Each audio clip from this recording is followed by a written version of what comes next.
Yo, I'm gonna see this working right now. I should be coming on live for y'all. You know what I mean, right about now, but I'm gonna check on my other phone to make sure everything's good. Sound off in chat if you hear. You know what I mean? FD should be here in a little bit. I will start this game. Y'all gotta bear with me because I'm using new software for streaming. So I've never used this before, so bear with me. But also if y'all in chat, let's see if chat's going. Make sure to let me know. Get up in there, you know what I mean? Show me what y'all working with. Ooh. So, hmm. Trying to figure out how this functions. Give me a second. It's private chat. What other chats?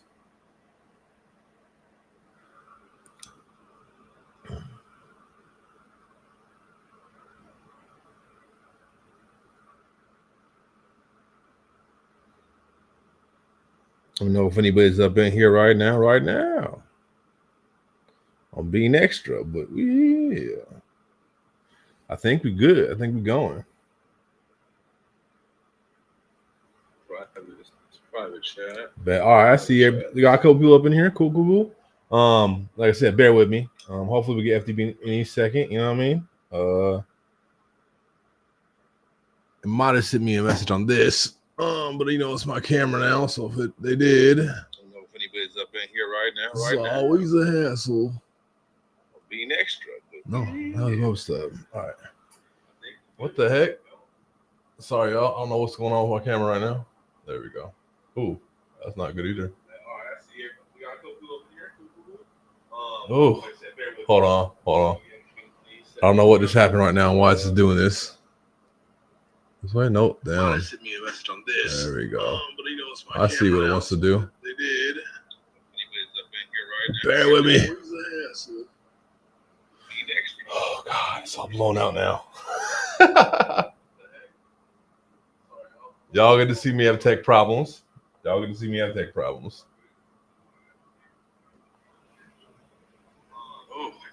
hold on.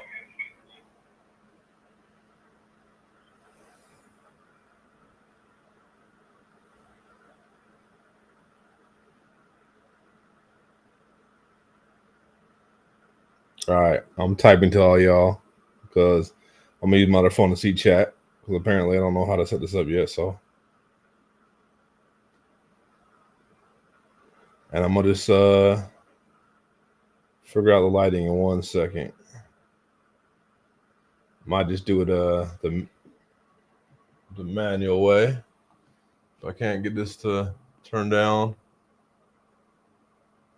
I click it seems to be doing tripping. Hold on, let me pull this camera down real quick. We'll see what happens.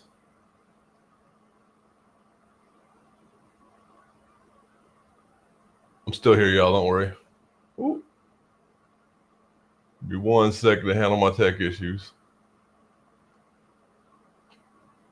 True. Come on. There we go. Hopefully, yeah, it should be back to normal now. Bet. All right. So, thank you everybody getting us a 10K. Let me see what's up with FD. And let me then I'll figure out how to share this game and get this game up and running. You know. I appreciate y'all. Y'all really patient with me. I fuck with it. You know what I mean? So, you know, I fuck with my subscribers. Y'all got me here.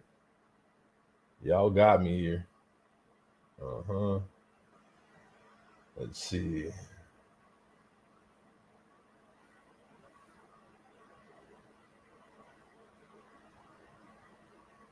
Y'all gonna have me for a long time, so you're gonna have some moments need to be patient while I message people and all that fun stuff. But how's everybody's day been going? Let me know. Y'all been doing some radical shit? Y'all been fighting ICE? Let me know. Don't say anything in detail that get you in trouble though. Just don't do that. But let's see, where is Night We Riot? I know it's down. I got downloaded it, didn't I?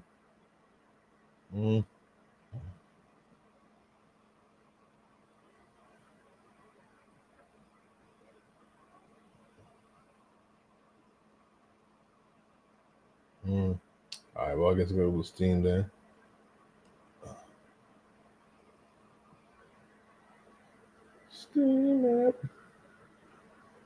Library.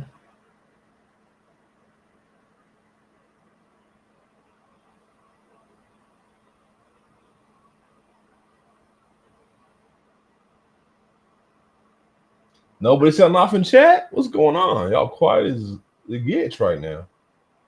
I see y'all there.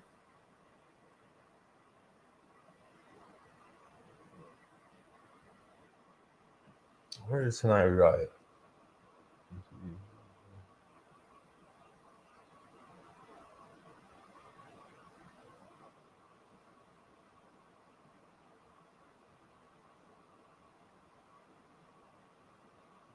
There we go.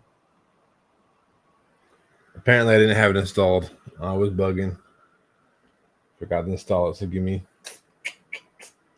Cut me some slack. I mean, you guys really are, though. Let's see what.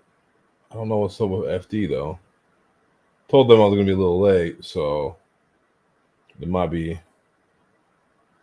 Well, I might have to pull this real quick and be like FD.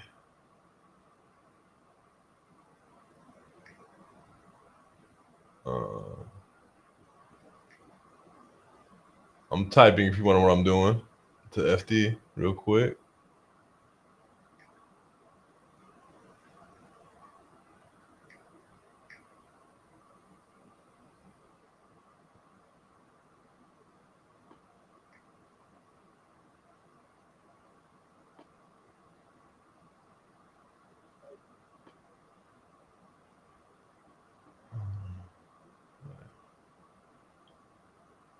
All right. Shoot. All right, this is a play. Hopefully, it doesn't go to full screen. Otherwise, I gotta pull it off full screen right quick.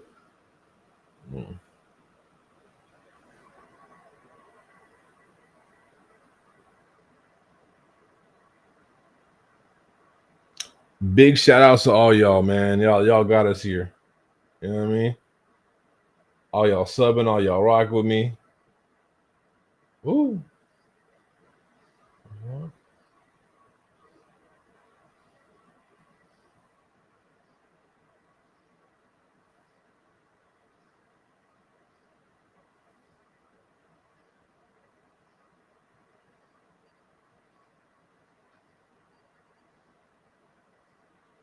That booed me out of the studio. There we go.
Damn.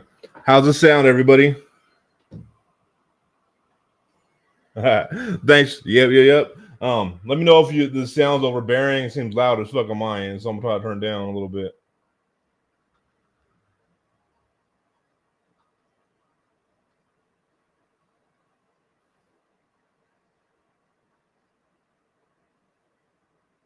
I bet. Want to be chill, you know what I mean? So I can hear everybody. Goddamn, it was going hard.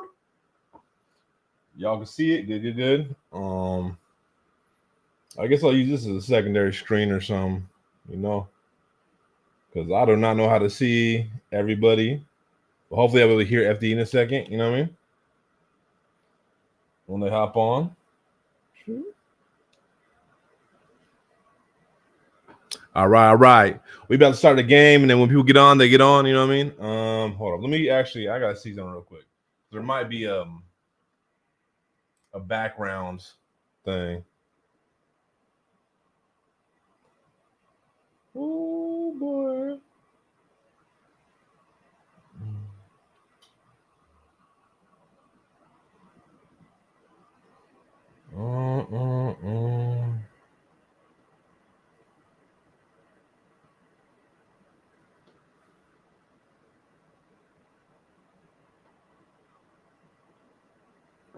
All right, how does sound?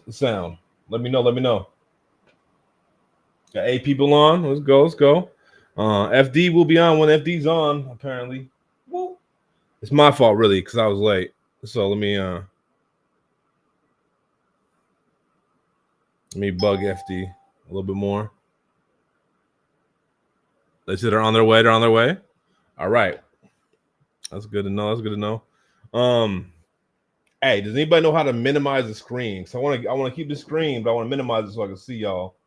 I don't know how to do that. I'm not tech savvy. I'm not tech savvy. Let me know in the chat. Let me know in the chat. Mm-hmm.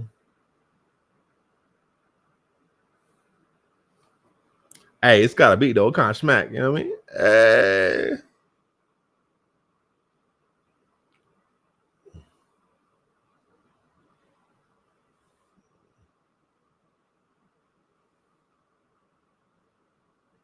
Done. So how does everybody feel about what's going on with ICE, man? I mean, this has been getting kind of wild, but also I feel like it's been something that's been predictable for like years, even before Trump was even a thought. You know what I mean? As a presidential candidate. But let me know if y'all think I'm bugging because I feel like this is just this is an inevitable outcome of what's been going on. You know what I mean? Is how I feel. But I don't know. People might think I'm tripping, so y'all can feel that way if you do. You know what I mean? I'm not gonna hate. Hold up. Yeah. I'll check y'all messages in 1 second. Sending more people invites, for later on in the thing. Bet there's one. Oh, I want to send a message. I like oh. Damn it.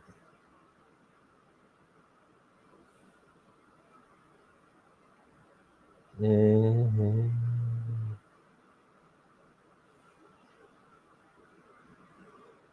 Oh yeah.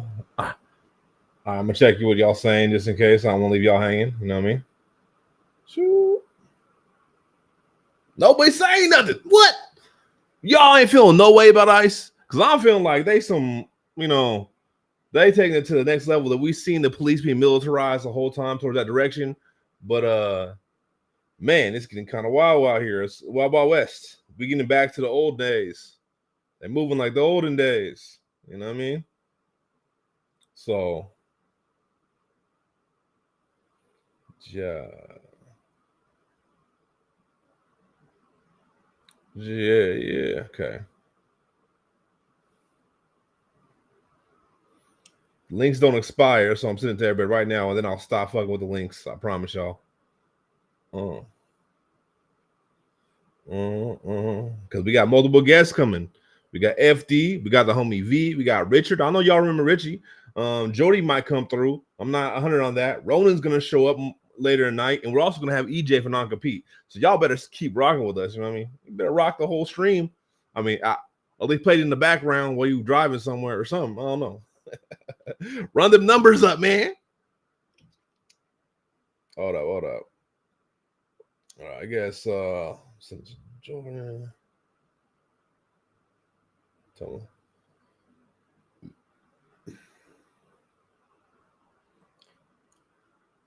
Thanks for being patient with me.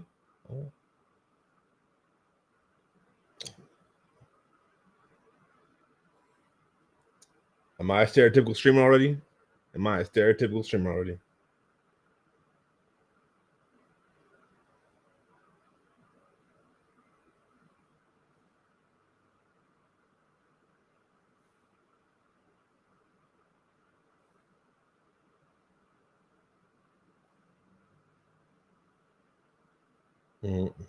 Couple more. I got 2 more to send. I'm with y'all. I'm also looking in the chat to see if anybody has any advice on how do I minimize the game to a smaller screen so I can see y'all at the same time I'm seeing the game. If not, I was listening. You know, I heard a sound happen. Oh, there's the F. Oh, look what we got. Yo. Yo. Yeah. Hold up. I'm still learning how to work this. I think I just full screened you right now. Hold on. Seems about right. I'm trying to Let's see, figure out how baby. to set up my own stuff over here. Yeah, this is a new like thing for me, so I'm trying to figure out how to move it around and like what's you know, all that good stuff. There we go. That's perfect. That's what I want. Hey, do you know how to make a screen like small, like a game?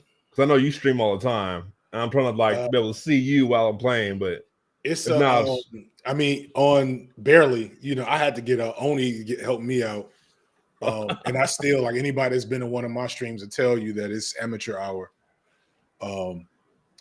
So, and I definitely don't know this. What is it? It's restream. I feel like I've maybe seen this, but I don't know nothing about it.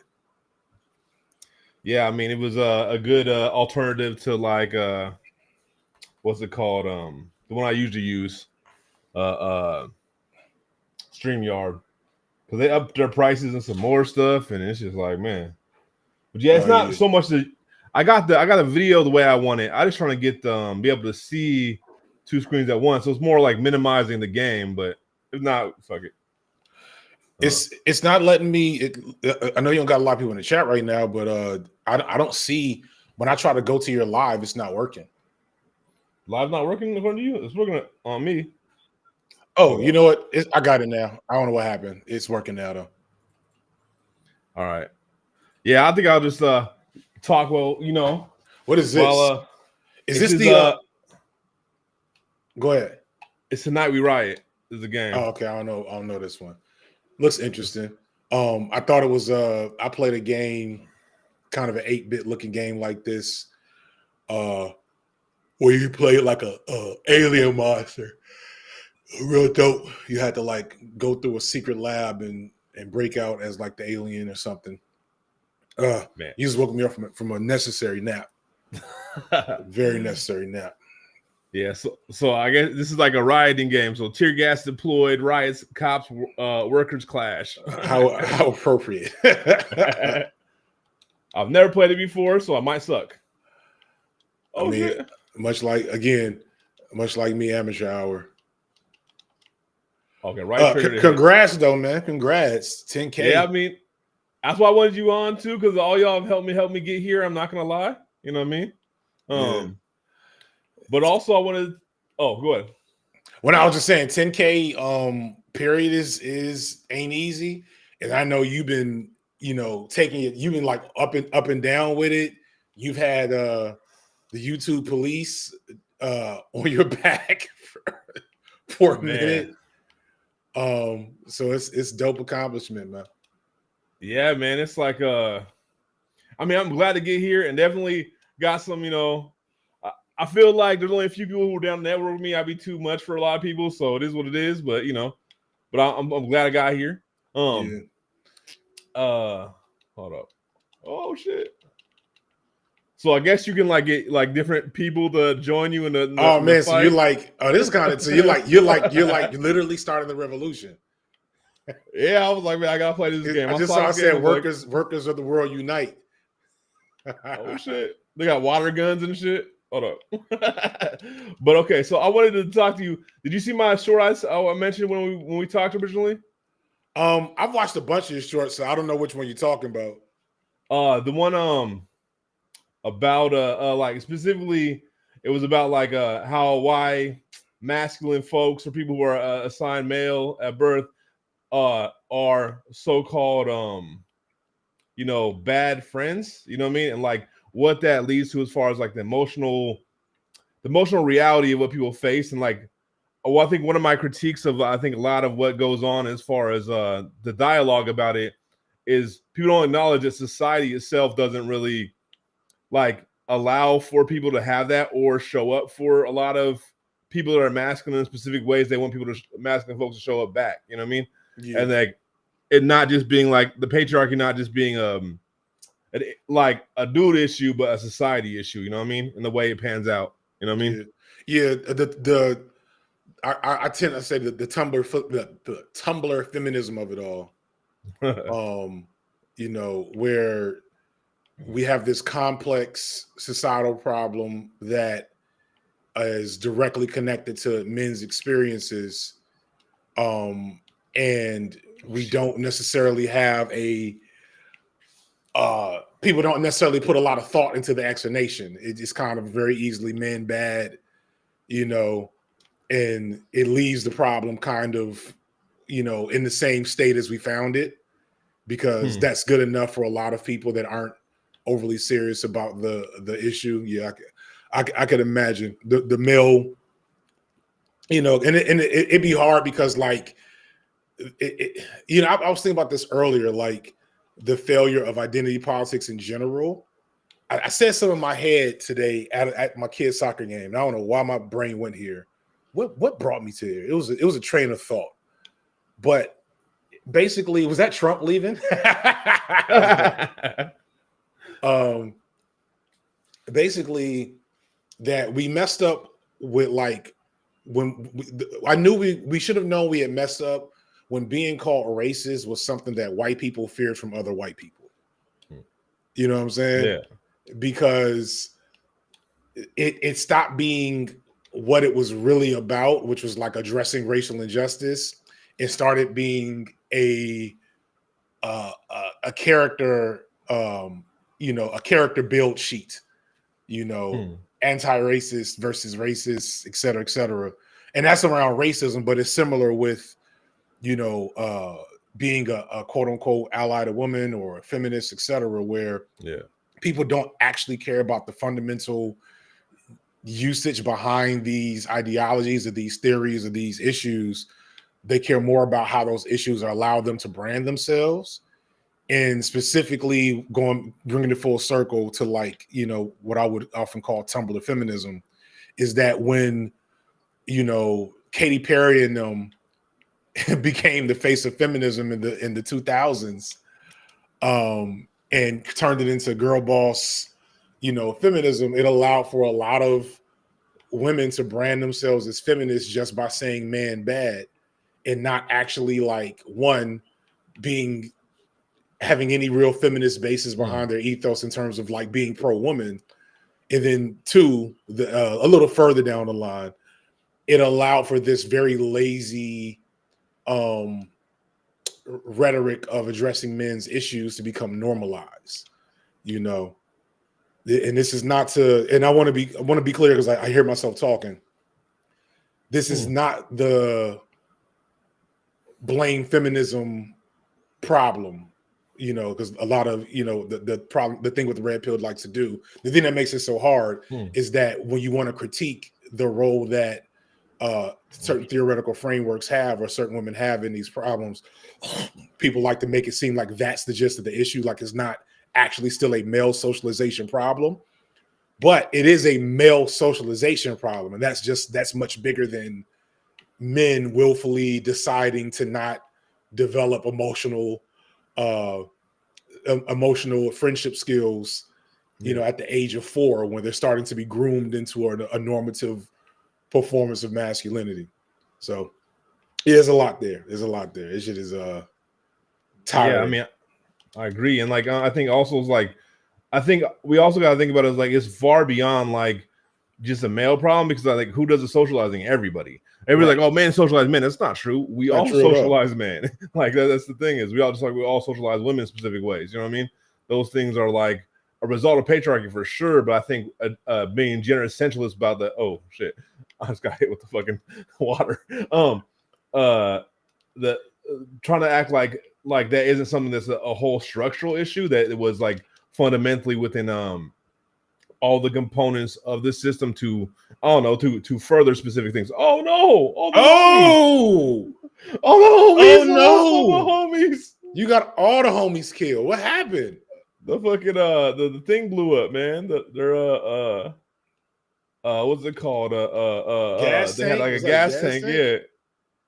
Dang. They still ran from just you though. Damn. Look at all the. I'm sorry, y'all. I'm sorry. You let the people into the death trap. That gender essentialist, that's a key word there, is the gender essentialism of it all. And it's you know, because one thing I find is that because I'm still in community with dudes that politically are not where I'm at. You know what I'm saying? I'm not in community with too many dudes. I think my most right-leaning homie is probably like a blue MAGA type, you know what I'm saying, or a centrist blue MAGA type. But that's politically but not like in terms of conceptualizing gender. You know, I'm in the community with a lot of traditional men. You know what I'm saying? And you know, I got a homie that just stopped. You know, and over COVID, he finally kind of figured out trans rights and human rights. You know what I'm saying? Like, like I just got him in there. Like, all right, good, we got you. It took a while, but we figured it out.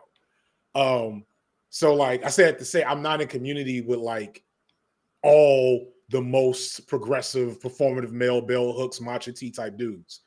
But real talk, it's still quite possible when like we sit down and talk to each other and have like real conversations, the baseline understanding of how to unpack their problems is there. You know what I'm saying? Like I'm not having Andrew Tate meetings with normal dudes. And I say that to say that most dudes are not so far away from, you know, a more healthy, holistic, you know, management of their emotional well-being, of how they perform masculinity, etc. I think his name was Jason Wilson, the karate dude. You ever see me talk about him in my videos? No, actually, I don't think so.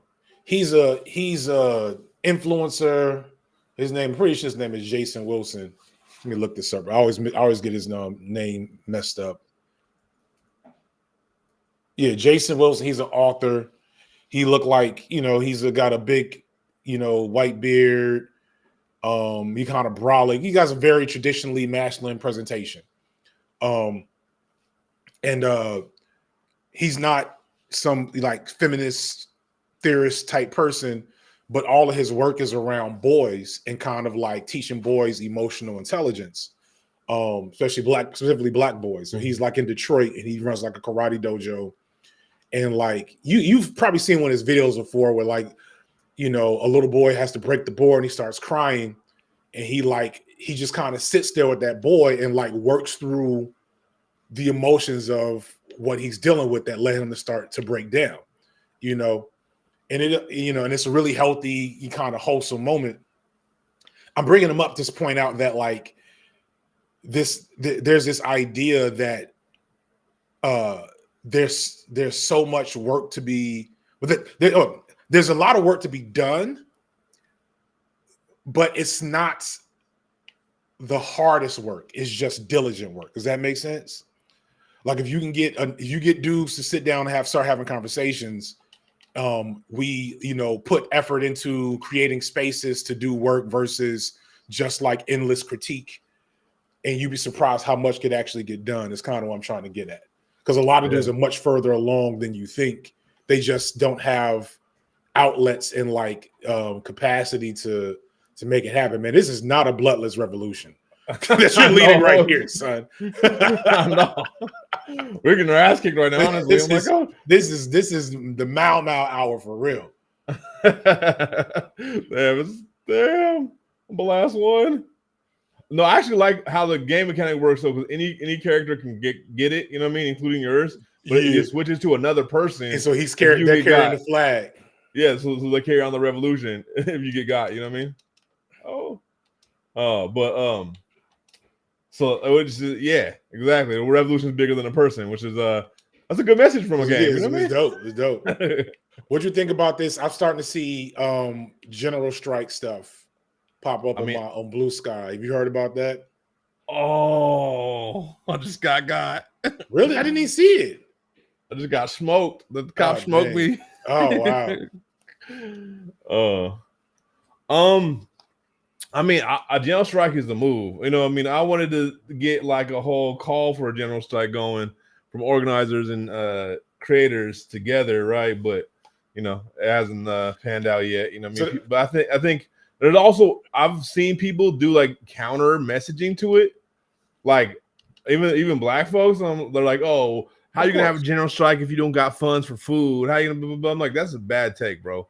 Like you just make it happen. That's how they did it before. It's not like people had like. What do you think the people who did general strike before had a big line of budget? They had people like giving grants for the general strike. Is that what we think? You know what I mean? Like, So what I saw looked better than the usual Instagram, thumbnails that I've seen over the years. So I may look into it and see, because I do feel like if the ball got rolling a halfway decent amount, a handful of clouded content creators could push it over the the math is if we get 20 million people to general strike, we do something. And it's 20 million, subscribers between us, like a bunch of this is how I see the content creators. But it would take someone getting the ball rolling, Yeah. So we'll see. It takes someone big getting down with the idea.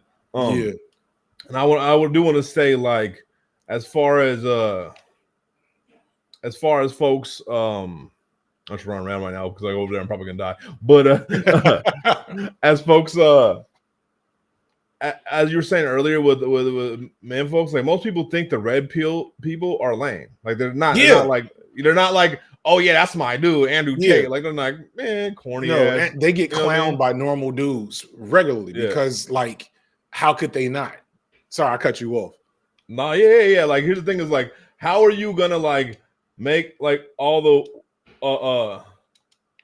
femmes feel unsafe and then be that's what like motherfuckers want to be? Nah, bro. Like there's nobody wants to be that person. Like that's just not what it. Oh shit, that's a Gatling gun. It's not fair. It's not. The red pill stuff is very niche. It appeals to I did in one of my videos, it was like the red pill, the most ardent followers of the red pill be like autistic dudes because they can't, because like the way the whole works, like having certain levels of autistic social dysfunction, or just social dysfunction in general. It don't necessarily have to be autistic spectrum disorder, but like that's more appealing to people who lack a baseline like appreciation for just general engagement with. Are you throwing bricks? It just hit me that he's throwing. And so like a lot of regular, around regular dudes. Excuse me, sorry. I told you I just woke up from a nap. A lot of regular dudes will look at that stuff and be like, that stuff is silly. Like I come from a family of, proto-hoteps. None of us give any love to Umar. All the clowns that are building these platforms, is mostly for the memes. They're not seriously engaged. Oh snap, they like y'all up. Actually, I think we actually got it this time overall. Yeah. It don't look like, all I see is fire, but I guess I do see people still in masks. Okay. Oh yeah, y'all doing all right. Yeah. This time, last time I'm being our ass kicked, but I guess you gotta pick your weapons very carefully depending on the scenario. And I wasn't doing it as carefully. I was just throwing Molotovs. I was like, Ross, throw the Molotov. You're right. You doing it? Oh man, have you seen one battle after another? That dude's face fell off. That's crazy. I didn't even see it. The cop's face fell off from the brick. Oh damn. oh shit. See, my cat just got killed, but we still here. I'm trying to destroy this. Yeah, that's gotta go. So much for the tolerant left. Oh shit. This is great. Hey, I never said I was a tolerant of fascism personally. I don't know. That's not a set of phrase. That's not a phrase that I feel need to respond to. Whenever I see that, I'm like, hey, yep, you got me. You got us. Oh dang, somebody punched you in the mouth for saying something stupid. Oh. Big whoop. I'm so sad. I'm so sad. You know what I mean? What was I just saying? Have you seen one battle after another? Okay. It's a good movie, but it's a good movie with some really bad political, a little bit of political everything. You know, it's not as bad as like the sneak messages of like Black Panther. At least I don't think. But some of the stuff that they do in it are mad gross. Oh God, is that T-1000? Oh shit! Apparently, oh God. Oh, They pulled out the drones. They pulled out the drones. That's not even a drone. That's Terminator. Terminator got to get wiped though. Even we're gonna do it, man. We're gonna have casualties, but we're gonna make it happen. Let's go. Is this an online or something you have to download? You gotta buy it. It's like I bought off a stream. Oh no. Oh damn, this. Oh, my health is still good. How long? This rope is tough. There it goes. Only 2 of us made it, but we made it, man. We'll get back up. We'll get homies. But hold on, let me check. I gotta pause this to check. Oh, I got 2 gears, so apparently I did good or decent. So I guess that's just a hard level. The revolution will not necessarily be easy. Okay, now I'm back to the screen. Okay, real quick. Hold on, I'm checking to make sure homie V isn't pulled up yet. So might have the homie V hop on. Just, they didn't really say what they want to talk about, so we'll just all chop it up as long as you chill. But also, no way feel obligated to stay the whole stream. Obviously, the stream is gonna be way long, so we can have multiple. Yeah, I'm gonna kick it for a little while longer.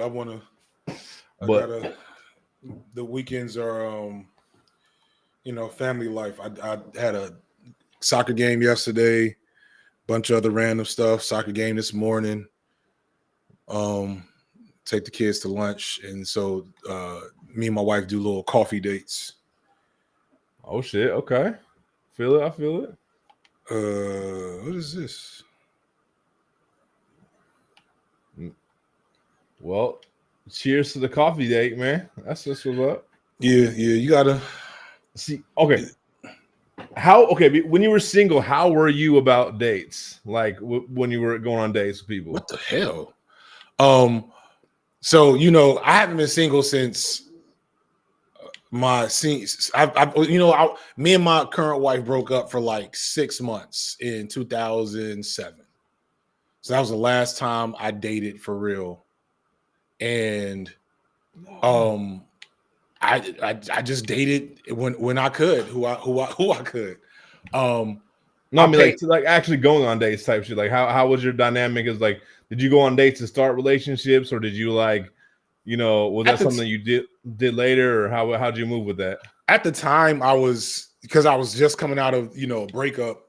It was just to keep my options open and not be in the house playing Zelda all the time after the breakup.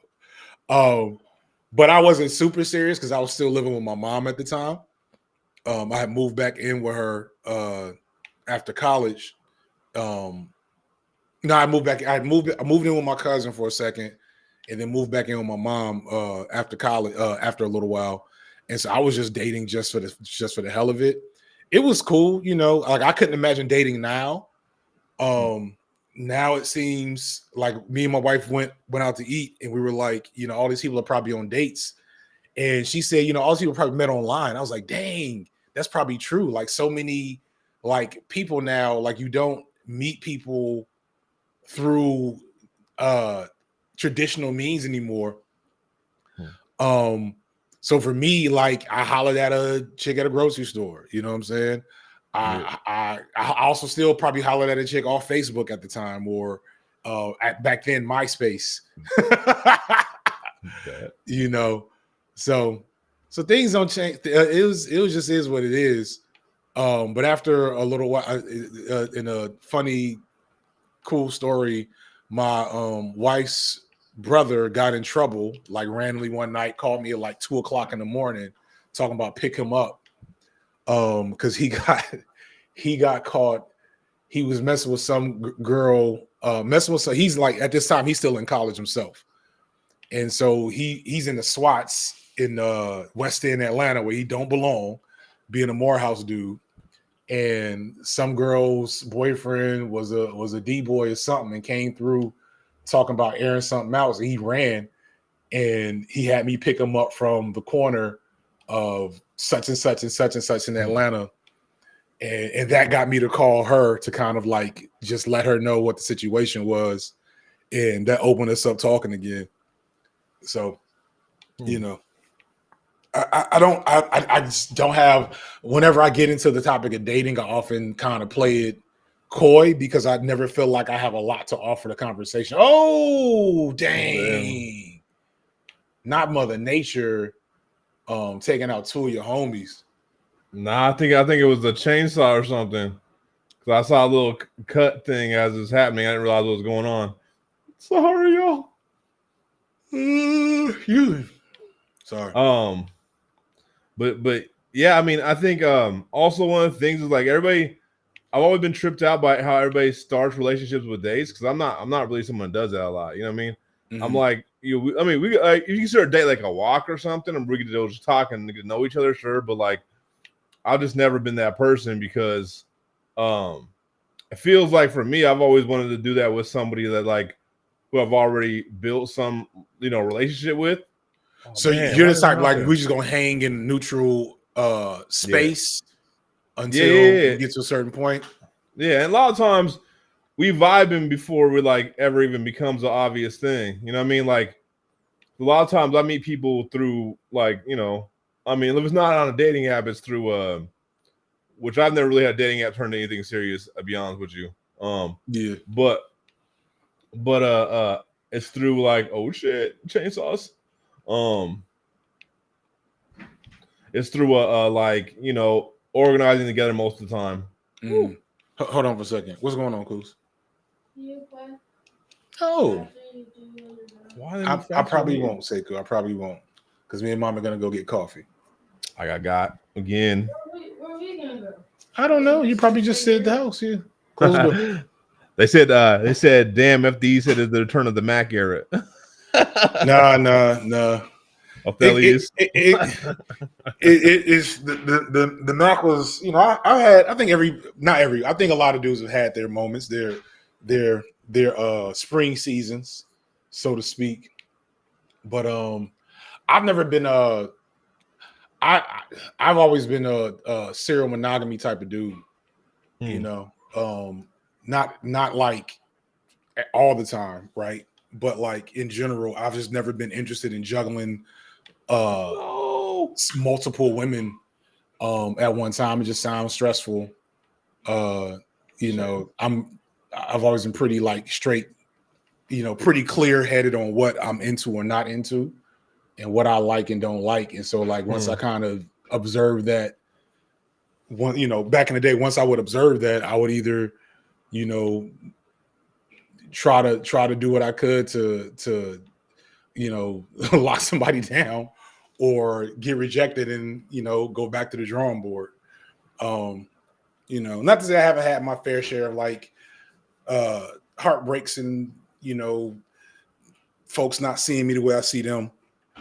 But out here, like trying to, I've never been, to bring it full circle to the earlier conversation, I've never really abided by the notion that I needed to like affirm my manhood through, having access to a bunch of women.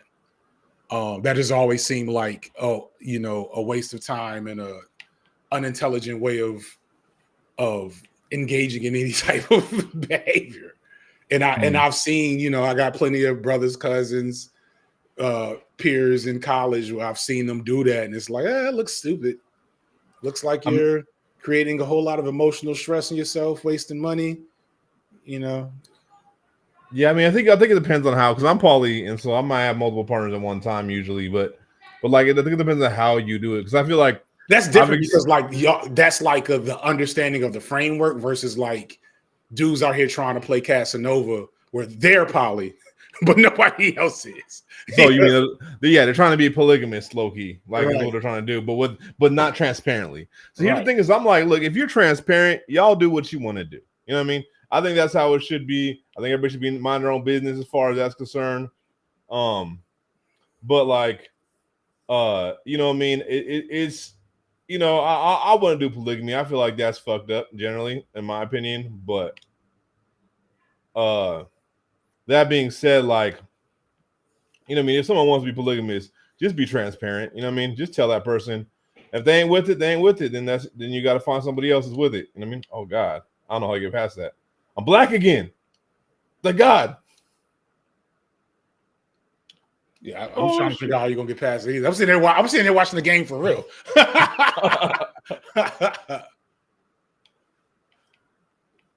Oh, you gonna flip it over? Holy shit! Oh, motherfucker, shooting us in the back! No, you bastard! No. This is our future right now, unfortunately. The forest. I mean, if we win, it's not unfortunate. But right now, like, you know, I mean, it feels like I feel like where we're headed. We're getting our ass kicked so like in this game. How do you respond to the things to the if Kamala were president, we'd be at brunch takes? I mean, it's the exact mentality of why we're where we're at now. Liberals don't want to be accountable for what they did. They're like, it's all Trumpers. I'm like, you know, like, I'm sorry, but it isn't. It isn't. It isn't. It is not all Trumpers. You know, if life was only that simple, right? I'm running. Right. I'm gonna try to run this through. Oh, got your ass. Yeah, I mean, damn, once you lose all the homies, you're in trouble. That's the problem. We need more people. You need more. See, people. This thing is we gotta do better agitprop. See, we can't get enough people. That's why I can't be this level. Agitprop and coalition building. I watched Dr. Ball and them had a talk with some guy. I'm gonna buy his book because he was talking about Hubert Harrison and Marcus Garvey. And I don't know a lot about Hubert Harrison.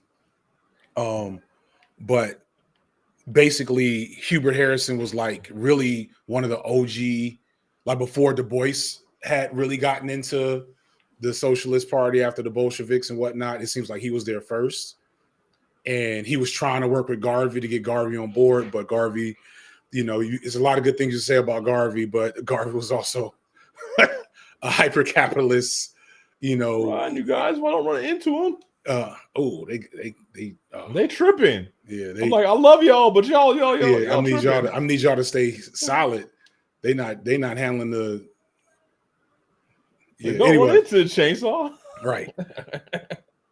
Oh shit! Damn. Anyway, long story short, he's kind of talking about like the frustration that Harris and other people had with folks not having the capacity to just coalition build. It sounds like not so much in we're going to organize together, but look, watch out for the tree. but once the organizing happens, as soon as there's like and you've talked about this, as soon as there's a disagreement, you know, it stops being like a political disagreement. It starts being a personal disagreement. And so you have people doing the exact same work in different spots, just kind of reproducing the same work, which just leads to weakening organizing efforts because people don't have the resources to spread thin. People get burnt out. You know, there's just a lack of action being taken after that at those points. And so that's something I'll be thinking about a lot. Like I think about, it got you. Hold on. Close to it. Stop. Oh, let me double check. I'll make sure he's not just waiting in the waiting room right now. I thought you were playing a game. Sekou. Thank you. It's okay. My oldest is clearly bored. They're like, yeah, let's come on the stream. Let's come on the stream. Like, there's not much stream. Like, go on in there. What was I about to say? What was I saying? Basically, like I think about how conflicts around like interpersonal things turn into deep ideological divisions. And it's different when it's like, okay, there's not room for me to be in coalition with Keffels, right? Or any of them. Or I don't know, iDubbbz. You know what I'm saying? Like there, but there's the waving the red flag dudes though, who are much more moderate, you know what I'm saying, and not necessarily like invest in any type of radical politic. They can be built with though. You know what I'm saying? I don't need them. I don't need to have them to have read. And this is my opinion. I'll open up to your critique on it. But I don't need them to have read A Wretched of the Earth. If I can get them to get on board with, you know, certain organizational action, certain education processes, a general strike. You know what I mean? Like if I don't know, give me a mid. I'm trying to think of somebody I don't really like. That whose name I don't feel like I don't have a problem saying. I don't know. You get my point though. Like it's just I'm just complaining about leftist infighting. I feel like you got more people on the screen now than you've ever had. Like this is the unit right here.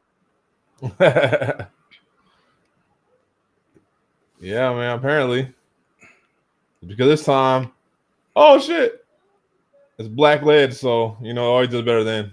Right. That was another thing about Hubert Harrison is like they were pointing out that there's literally no white American history of leftist activity in this country, like literally none, basically. But you know they all are reading, you know, but the end all be all starts with you know all the bearded white guys. Meanwhile, like all the original American Marxist literature is written by black people for the last darn near 100 years now. So, yeah, I think what it's really crazy because it's always thought of as leftists as white people, and just don't feel like people really pay attention to like, oh shit, man, I'm sorry, but like we got to build with so many Americans because apparently my homies just haven't read enough for some. I mean, I'm not even for like y'all got to get goddamn, y'all got to get y'all warfare tactics on point. Somebody got to be doing the actual combat training. Surely there's some ex-military. I feel like that knows a strategy. It seems like it's only the character I'm playing that has any tactics. I don't run straight into the chainsaw. This is basic tactics, man. Shit. Oh God. But yeah, I mean, I think fundamentally, that the idea that people have that like I'm not watch out for the tree. I know, but I don't think I get around it. Oh man, again.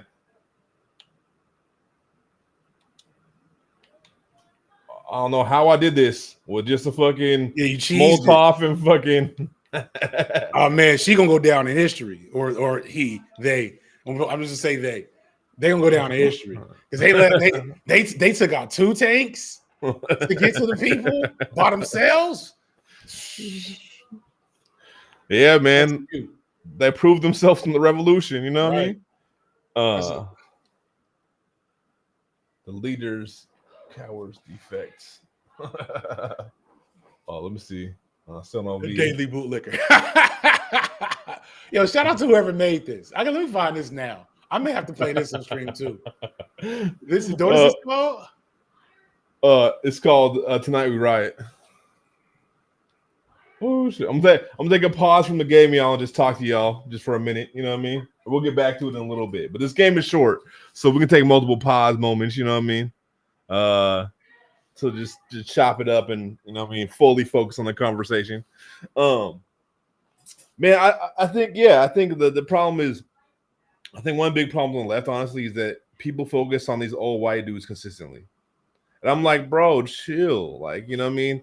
Like, everybody's like, oh, Marx, oh, Lenin, oh, I'm like, man, but not enough Fanon, not enough Yui, not enough Mao even. Like, I'm not saying be a Maoist, but like, bro, Mao's some fire shit. You know what I mean? Yeah, but people did just a lot. Yeah. People like, oh, Mao's horrible. I'm like, man, Mao is any leader. Right. Mao is the thing with any leader, you know what I mean? It's just And hence why I'm an anarchist, because no matter what, it's inherently impossible to be a good leader. You're gonna. It's human nature to prioritize those you care about the most. It is human nature to be fallible, to make mistakes. And when you make mistakes on such a grand level, the consequences are big. You know what I mean? It could be mass death, right? Yeah. And now I don't think Mao was intentionally causing mass death. They just, you don't unforesee consequences. Where a lot of people are following you. A lot of people are interpreting your words whatever way they want to interpret it too.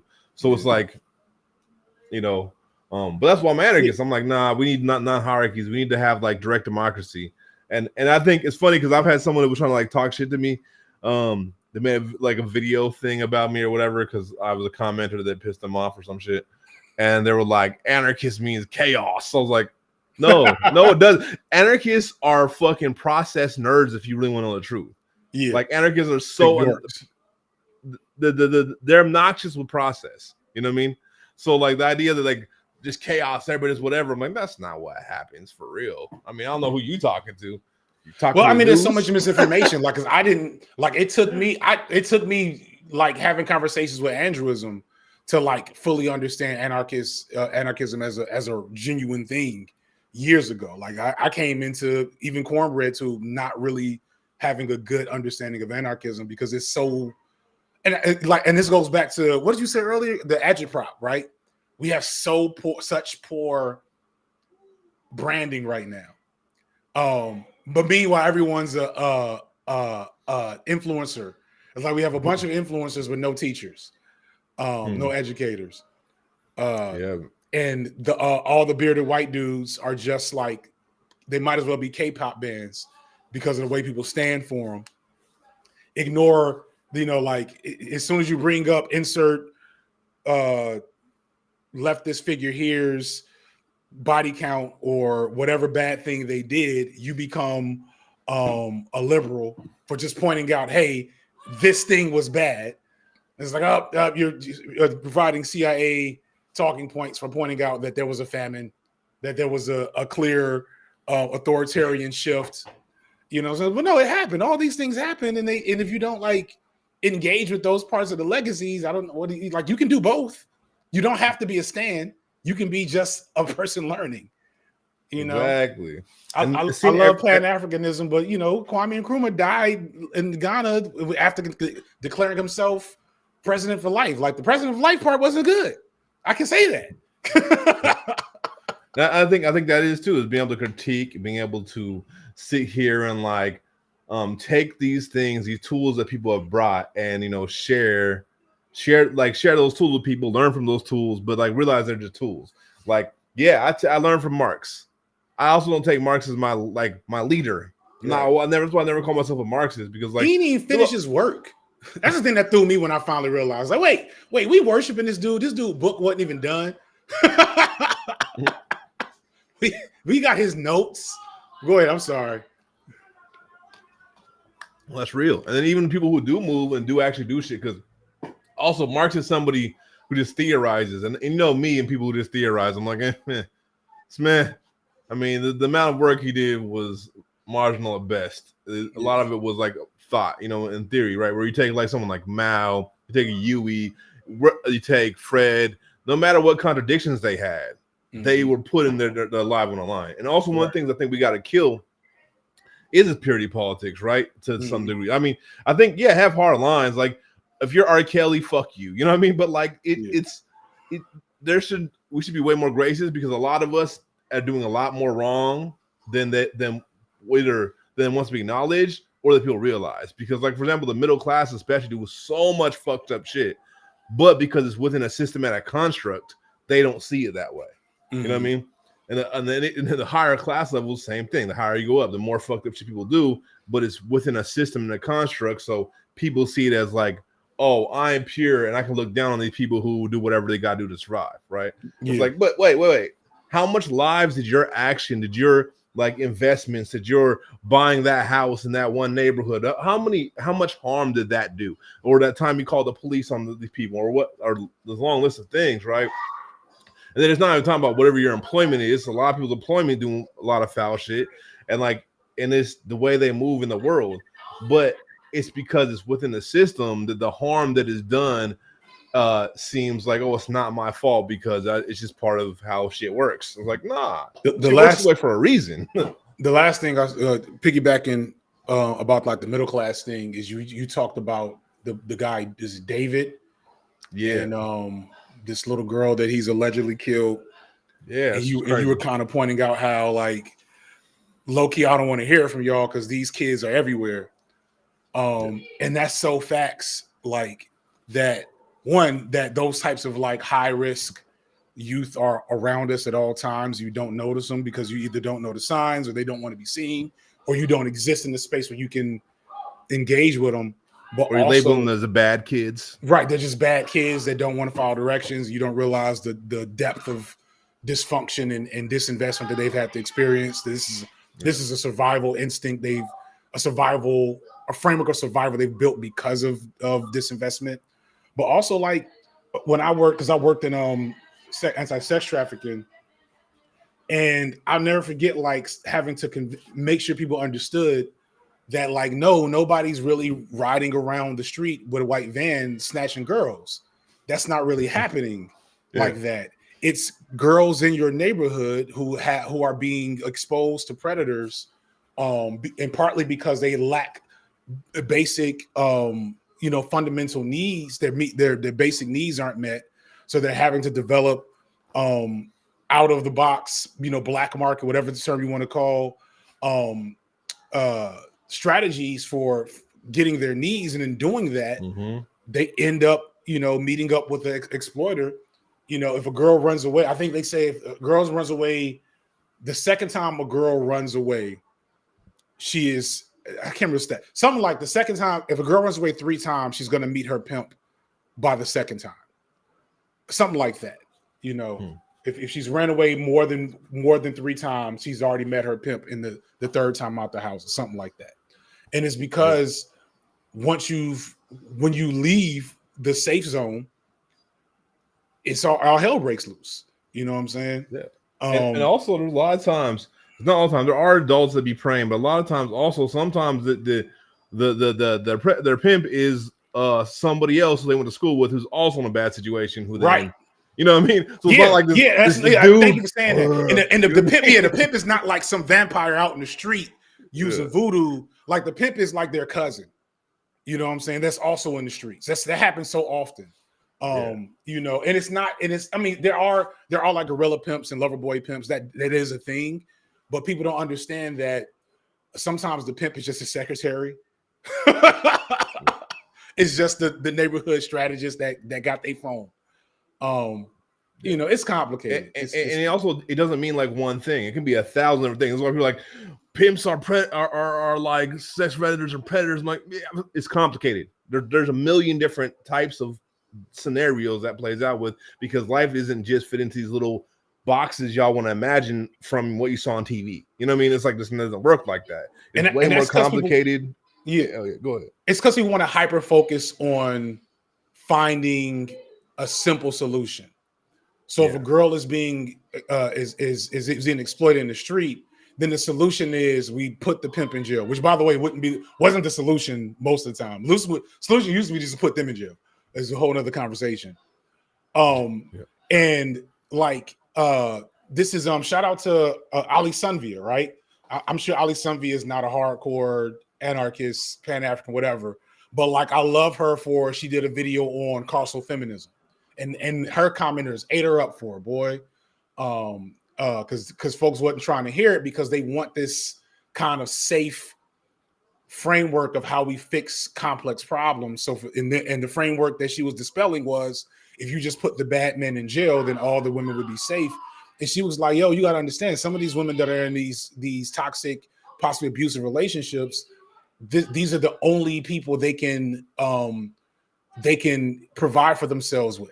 You know what I'm saying? These are the only people that provide housing for them. So if they don't want to, call the police on their abuser, it's because the police is a bigger threat to them than their abuser, because homelessness is a bigger threat to them than their abuser. So we probably should engage with those things. But instead, folks like to kind of, play Batman. You know what I mean? And then when we were talking about, I want to emphasize, not all the abusers are adults themselves. I want to emphasize this, but when you're talking about especially minors that run away and shit, I was like, sometimes if they run away to abuser, sometimes their abuser is less abusive than their family. Like, and that's what people do not understand. It's like, so like, what is the answer? And I think there are answers, but they're not answers that anybody explores. You know what I mean? They're not making spaces for, that isn't their home, isn't the foster care system that they can actually be safe. Like, I mean, I think there should be youth programs specifically for that isn't DSHS. You know what I mean? Now, like, that's not how this country functions. You know what I mean? And I'm saying that, I say it because I was one of them kids. And all my friends were those kids. You know what I mean? Because when you are those kids, only people fuck with you are other kids in the same situation generally. Like, not only people, but the main people that fuck with you. And people fuck with you closely because, you gravitate to people that you can actually relate to the struggle with. You know what I mean? Yeah, because it's the same shit. Yeah, and I think that might be why we vibe as well, because although obviously that's wasn't my personal experience, that was half of my adult professional life, was like being around kids for whom the entirety of the system felt hostile. You know what I'm saying? And it's like, okay, like that was like, whenever we get new people, that would be the first thing they had to really digest, is like, you're not just going to talk to these kids like you do your little nephews or kids that's in school, because those are kids that are still engaged directly with the structure as it's designed, versus these kids that the structure has spit out through some form of fashion, that their families have spit out through some form of fashion. I never forget, like, the one of my like first, like, oh, this is different moments. We had these little boys, 4 little boys. There's military bases all over Atlanta, but there's this military base in a gentrifying area where they would just leave the trucks with the keys in them. So these 4 little boys, somewhere between 9 and like 13, just decided they was going to joyride a truck in the middle of the day. You know what I'm saying? And they caught them. And the older ones were pretty normal, right? But we find out it was the youngest one, the 9-year-old, that was the ringleader. So I'm sitting in the the mediation or whatever room with the 9-year-old talking to him, and it was like talking to a grown ass man. I was like, oh, okay. You and been through and seen a way more than you should have in your 9 years, so you'd be able to converse with me the way you are. Like, you have not been, given the privilege of childhood, so that I can like talk to you like a kid. I literally was just talking to him like a nigga. Like, let me tell you, this was gonna do. He like, word. Well, we had a whole conversation about the capacity of his case. He's like, so they can't really do nothing to me though, because I'm only 9 though, for real. Like, they can give me probation maximum, right? I'm like, yeah, basically, but they are gonna start tracking you. Like, and folks, a square, for lack of a better way of putting it, will get in that room with a 9-year-old boy and start all this. You know what I mean? And get shut down. Yeah, exactly. I mean, it is because the reality is, when you're in those situations, all the adults have failed you, not just 1 or 2. Like, all adults fail you, like, consistently. It's like a pattern. You know what I mean? So like that's why, I mean, that's why I get frustrated with all these conversations. I try not to go there because you don't want to hear it from me. Like, people want a professional face or a feminine face generally to have these conversations. Just to be real, it's like, it's frustrating though, because I'm like, I literally lived it as a child. That was my childhood. Like, you know what I mean? And it just, but it's the thing is, like, I feel like we got a long way socially to go to understand that. And also, the thing is, a big thing that we don't do in our society that's really important is we don't listen to children. Like, we just, we think we know better, but maybe we don't all the time. You know what I mean? Even because we grown doesn't mean we know. You know what I mean? Right. It just, especially if you haven't been through that situation your damn self, or if you haven't lived that type of life. You know what I mean? The kids have a different, I don't want to say moral compass, but like value structure. I mean, that too should be engaged with, because it's less informed by all the other fuckery that can guide these conversations. And one thing you hit on that I think is a real big problem, especially with the online left, is the petite bourgeois of it all. The fact that a lot of people, I think we've talked about this, so many people come to these politics via the academy, you know what I mean, via just kind of the safest, most sterile vessels versus, you know, you think about the grounded theory that happened in prisons with a person like George Jackson, you know what I'm saying? Or like people coming out of the streets, you know, like organizing that comes out of the streets. It probably has less room to be so petty, you know, and easily it's easy to throw stuff away that doesn't work for you when you have all these other things. You know what I mean? If I get canceled by BreadTube tomorrow, right? You know, I get thrown out the door by, you know, all the left tube. By the end of the month, they do all their videos, and I'm like alone. I'll be fine. You know what I'm saying? I don't like it. There's so many ways venues that I have, and like most of us have, I should be clear, to like be okay outside of those frameworks. But if this was everything, and if everybody was kind of in that same thing, it'd be like, all right, how do we make this work? You know what I'm saying? How do we go through an accountability process for whatever it is such and such did? But you know, I mean, I think it's a good time. One of my other friends showed up. I think it's a good time to bring them in. What's up, V? Hopefully he's Hey. I think, oh shoot, there we what's go. going on? Can you hear me? Let's lay out a little bit. Yeah.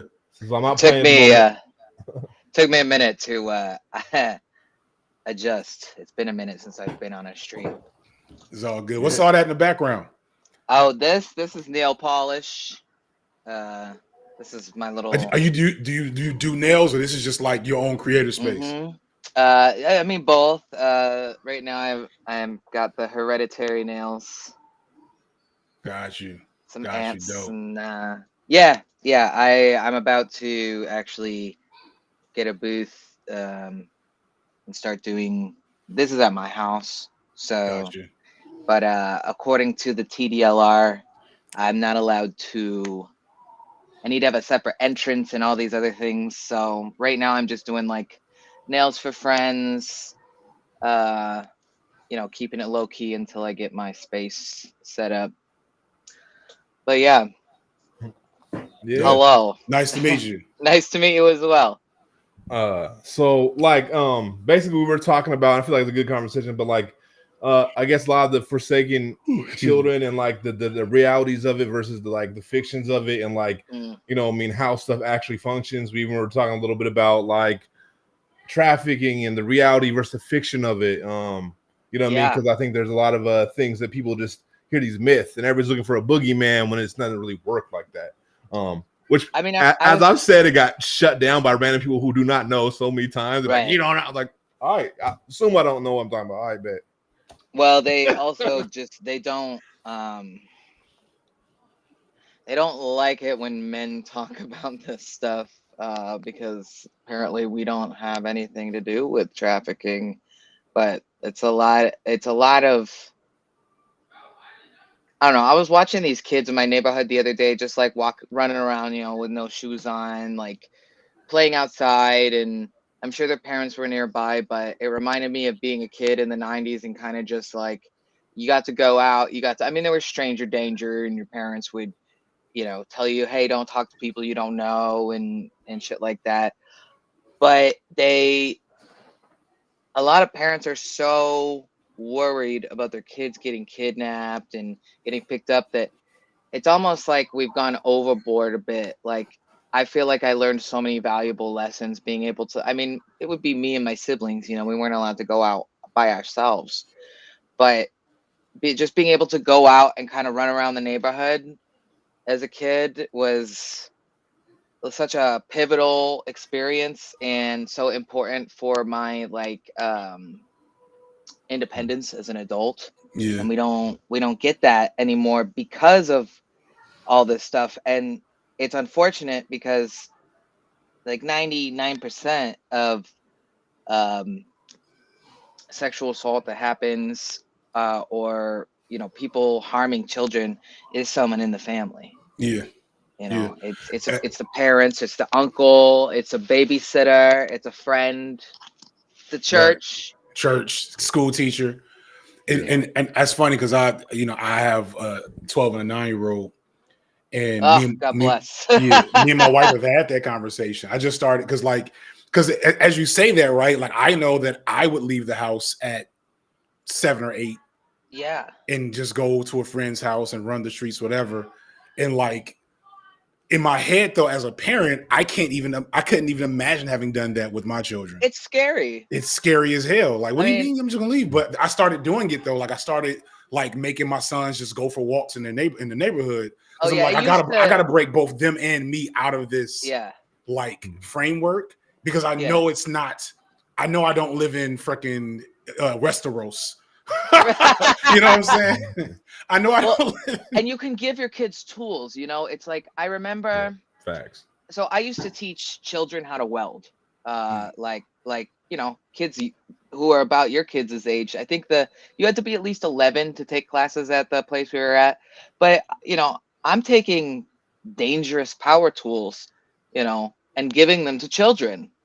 And the thing is that there was this thing where some kids would be really scared of fire. And they were terrified of welding. They were terrified of soldering. They were terrified of everything. But there was this moment where they would realize they would go from fear to being proud of themselves because like it would just click and they realize, oh, this isn't something to be afraid of. This is a tool to respect. Yeah. And, you know, for me, it's like, if you send your kid off when they're an adult and they've never played with matches, and then they accidentally light like their curtains on fire, and if they don't know how to play with fire, they're gonna burn their house down. Like Right.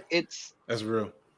And for me, you know, I was really lucky. I grew up with parents who, you know, not only did they let us out of the house, they were like, please leave. Because there were a lot of us, you know. Right. And yeah, man, like it's also like, you know, I feel like a lot of people talk about like getting rid of the cop in your head, you know. And we think too much, like everything is a disaster, everything's a catastrophe, every moment my child could possibly be getting hurt. I'm my child's own thin blue line. Yeah. I'm the thin blue line in my household. Yeah, That's real. Golly. That's bro, real. I don't have Damn. kids, so I can't even imagine the worry that goes with it. I mean, I have a dog, he's my child, but I have siblings who are half my age. I'm 37 and I have a brother who's 17. And I have this conversation with my mother all the time. She's so worried that, you know, she's like, he wants to move out in 6 months when he turns 18. And she's so worried. And I'm like, do you think that your son is smart? And she's like, yeah. I'm like, okay, do you think that he, you know, do you think that he's a liar? Do you think he's a bad kid? No. Okay, well, when did you leave your house? So she's like, well, I left at 16, but I had to. And I was like, yes, I know his situation is different than yours, but he also has to leave for himself. And like, I moved out when I was 18. Like, you know, I still don't know how to adult, right? Like, you figure it out as We're you all go. still doing random shit half the time. Right. And the world We is a all very winging different place. It's a very different place. And I think that's the true disservice that our like the boomers did to us is they were so authoritarian. They're so authoritarian that we just assumed they were good at what they were doing because we couldn't ask any questions and we couldn't critique. How old were you when you realized that like your parents were just like bullshitting their way through life? I was in my mid-20s. Yeah. Now, and it's because so my mom was very successful. My dad was he could have been a lot worse. Right. But when I started getting like family deep lore, I was like, Mom, why would you do that? That's dumb. You know what I'm saying? And when I started to fully like observe my dad, I was like, Dad, Mom, what do you see in this dude? He's stupid. You know what I'm saying? Like, not stupid. My dad is actually super intelligent, but Yeah, but smart people make the dumbest decisions. Right. You know, and so like once I started to kind of like observe that deep lore is when it hit me like, oh, they just is like trying to figure it out. And so like, and that's kind of why I'm much more, you know, I don't know if I ever heard an adult apologize to my whole life. You know what I'm saying? I think I'm not unique in that. And I'm like, I'm always very apologetic and like open with not knowing how to do things in front of my kids. That's because awesome. I want them to kind of like not have that cognitive. Yeah, hold on one second. No, you're good. You're good. Yeah. Speaking of the kids. Oh.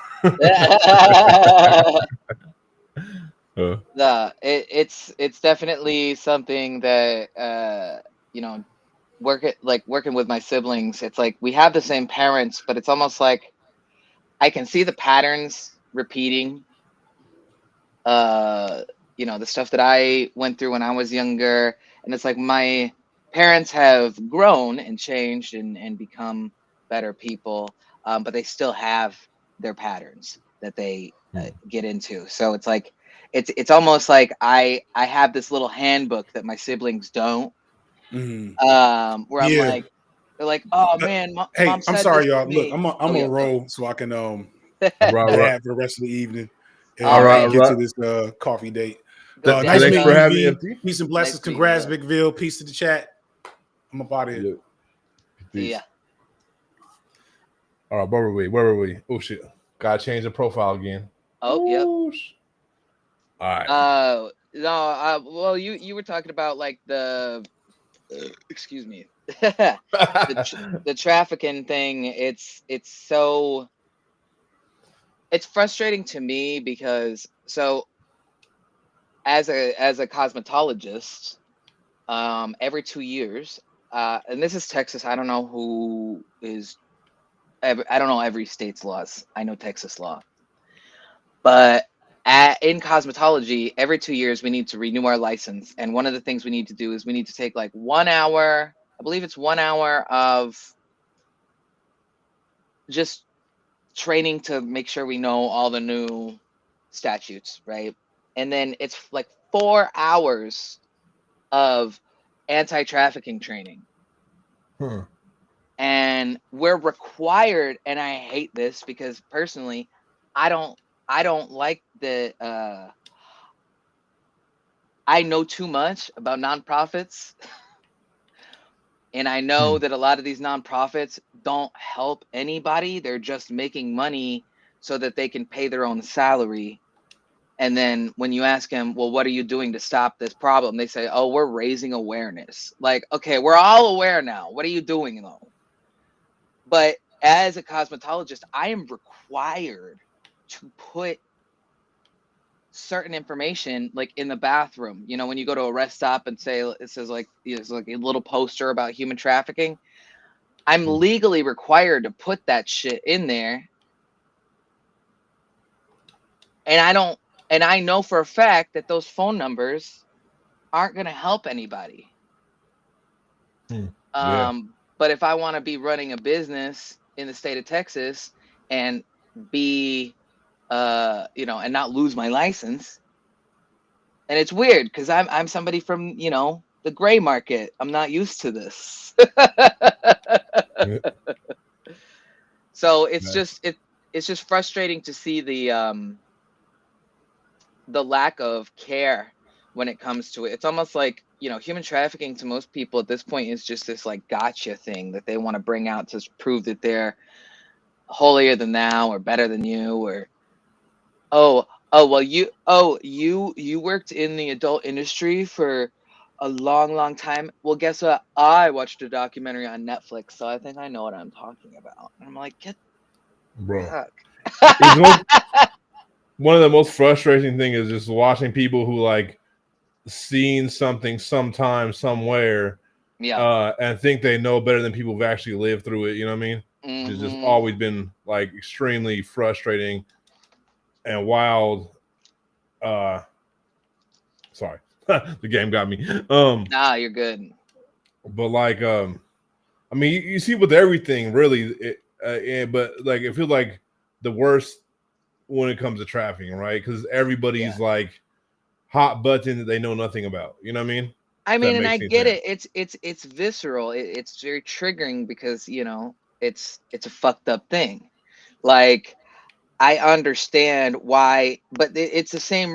The trafficking thing. I mean, honestly, I've been talking about this shit for years, and everybody's very surprised at where we are right now in our current political moment. And I'm like, I could have told you this is where we were going 20 years ago because I saw, where every time they want to pass a law that is not good for the people, they say, oh, this is going to help the children.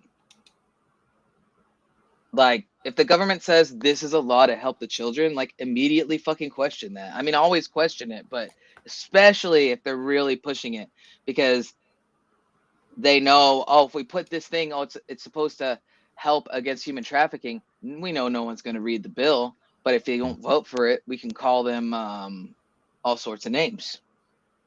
Yeah, And say right. that they don't support children and women. Exactly. Like that's like the thing with like Sesta Fasta, right? Oh Like God, yeah. they Well, made it and way more dangerous if you but look said it at, was to protect people. and if you actually look at the charging documents for the guys who ran Backpage, they're not charged with human trafficking. Like I think they got charged with money laundering or something, maybe solicitation, but there are no trafficking charges. But that's how it's reported on. Yeah. And and then by doing so, I mean, I know we've talked about it before when you were on stream, but like, it leads to like it becoming a more dangerous environment for both people being trafficked and people doing consensual sex work. You know what I mean? Oh, I can tell you, like literally the day after Sesta Fosta and Backpage got shut down, my inbox was completely inundated with like men who wanted to be my manager, like it was, and like there's a lot of people who aren't, haven't been around as long, and they think that they need someone else to help them do the work, or they're struggling, and so no one's immune, if you're in a vulnerable situation. But it was literally just these guys knew that a lot of workers were in a vulnerable situation and said, okay, I'm going to take advantage of this for my own gain.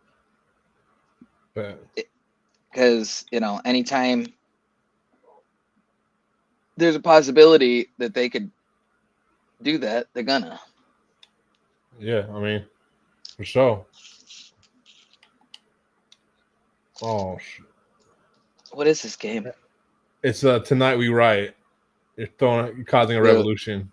Hell yeah. Oh shit. Sounds right up your alley. I mean, it's perfect for this stream for Overthrow Media. It's like, yep. Yeah. Oh shit! No, don't go. Yeah, but it's I don't know. It's at this point, I kind of like.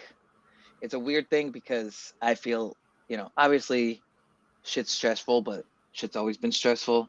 But it's a weird thing when you're right, but you really didn't want to be right. I would have preferred to be wrong about everything. So it doesn't help me. It doesn't feel like, oh, I was right. Hell yeah. Like I was like, ah, shit, I was fucking right. Like, yeah, I mean, it's the thing of like we trying to warn people this is about to be bad. You know what I mean? But here the thing is, it doesn't feel like people really, as an overall, really gave a shit. You know what I mean? I feel like people still don't really understand. Because for me, it went from being, having my parents, for example, and my dad's like, a typical kind of New York liberal Democrat. And my mom is, she doesn't vote. She says she's apolitical. She doesn't believe in politics, but definitely her friends are very conservative, right? So But they both were like, you know, don't listen to the haters. Don't worry so much. Don't worry so much. And now it's like it's gone from that, and now immediately it's like, oh, so are you gonna like what are you gonna do? Are you gonna leave the country? What are you gonna do? And it's like, don't worry about me. I've been thinking on this for a long time. But it's just like either you ignore it or you run away from it. And those are the only two options that they can conceive of. And that's not really my style. A lot of people think it's crazy to be a queer person in Texas when I do technically, you know, have the resources and choices to go elsewhere. But frankly, my arthritis sucks. I don't want to move up north where it's cold. And you know, I don't want to just be chased around the country because people are making laws. I do feel a certain amount of pride and you know, solidarity being in the South with other queer people. And I do think that people are less, there's always going to be people who are, you know, they'll say one thing and do another, no matter where you go. But I do think it takes a bit more actual like gumption to be sort of allied with queer people and people of color in the South. You know, but it's like I'm not in a place where I don't even think hiding would be really a thing that I could do. I don't know. I guess I could cut my hair and dress normal or whatever, but that would require, you know, time and money. What am I gonna wear? Khakis? Ugh. Khaki revolution. I do like cargo pants. They're very practical. I actually no. relate. I'm not a hater of cargo pants either. I did just buy my partner this beautiful it's like a fisherman's vest. And it's got like, I swear to God, it's got like 20 different pockets. And it's got all these Velcro things. It's got little pen pockets on the inside. It's got secret pockets behind other pockets. It's like a bug out bag you can wear. Yo. I've been trying to think of a new design for some press-on nails. I'm trying to get into that whole thing, making press-ons. Shit. All right, I'm gonna take a break from the game after this level, y'all. Again, but felt like I promised y'all a game, so I gotta play some of it at least sometime. But now, is this game like? Are you playing with other people? I guess there is a way to play. I don't know if it's like over. You can play 2 players somehow. I don't know if it's local 2-player or if it's like online. I should have figured that out first, and then maybe I could have someone play with me. But I didn't. I thought it was 1 player. I was like, oh damn. I didn't see till I opened the menu to play because y'all. I'll be real. I didn't open this game because I didn't want to pre-play it, so I didn't open this game until this stream, y'all. So forgive me. I would brought the homies on the play too. Oh. Everything possible. You got the red mist. That's great. Oh, and they got the little bandanas. Yeah, man, it's Communist Revolution. Wait. How do you what? Oh, it is very. It has been very interesting because I feel like a lot of the. Not that ICE isn't doing their thing in Texas too, but they're mostly going down by the border and they're mostly going after people in like the cities that they consider, you know, their enemies. So it's kind of weird being in like a smaller city and, you know, seeing everything going on in the bigger cities. Apparently, I fucked this up. I should have just gone this way the whole time. Yeah, I mean, that's the thing I've noticed too is like being in Kentucky right now, like, oh shit. Oh my god. This is not poor puppy. Oh, puppy. I'm not making it. Yeah, puppy, take the balls for us, puppy. Thank you, puppy. Puppy's rider. The puppy is the rider. Oh god. That was fucked. Oh. The pup came in clutch. Get the rich, eat the rich. All right. That was rough. That was a rough ending, y'all. But we made it. We made it. Sorry for all of y'all who got lost in the sauce. Unfortunately. It happened. But now we're gonna pause this real quick. Yeah, see, I didn't talk about the menu. I did not realize that it was 2-player. I'm like, what? It's like, oh, I should have pre-played it. You know what I mean? Should have pre-played it. That's what I get. You know what I mean? Shit. Also, if anybody does want to donate anything, you know what I mean? Feel free to do this what's it called?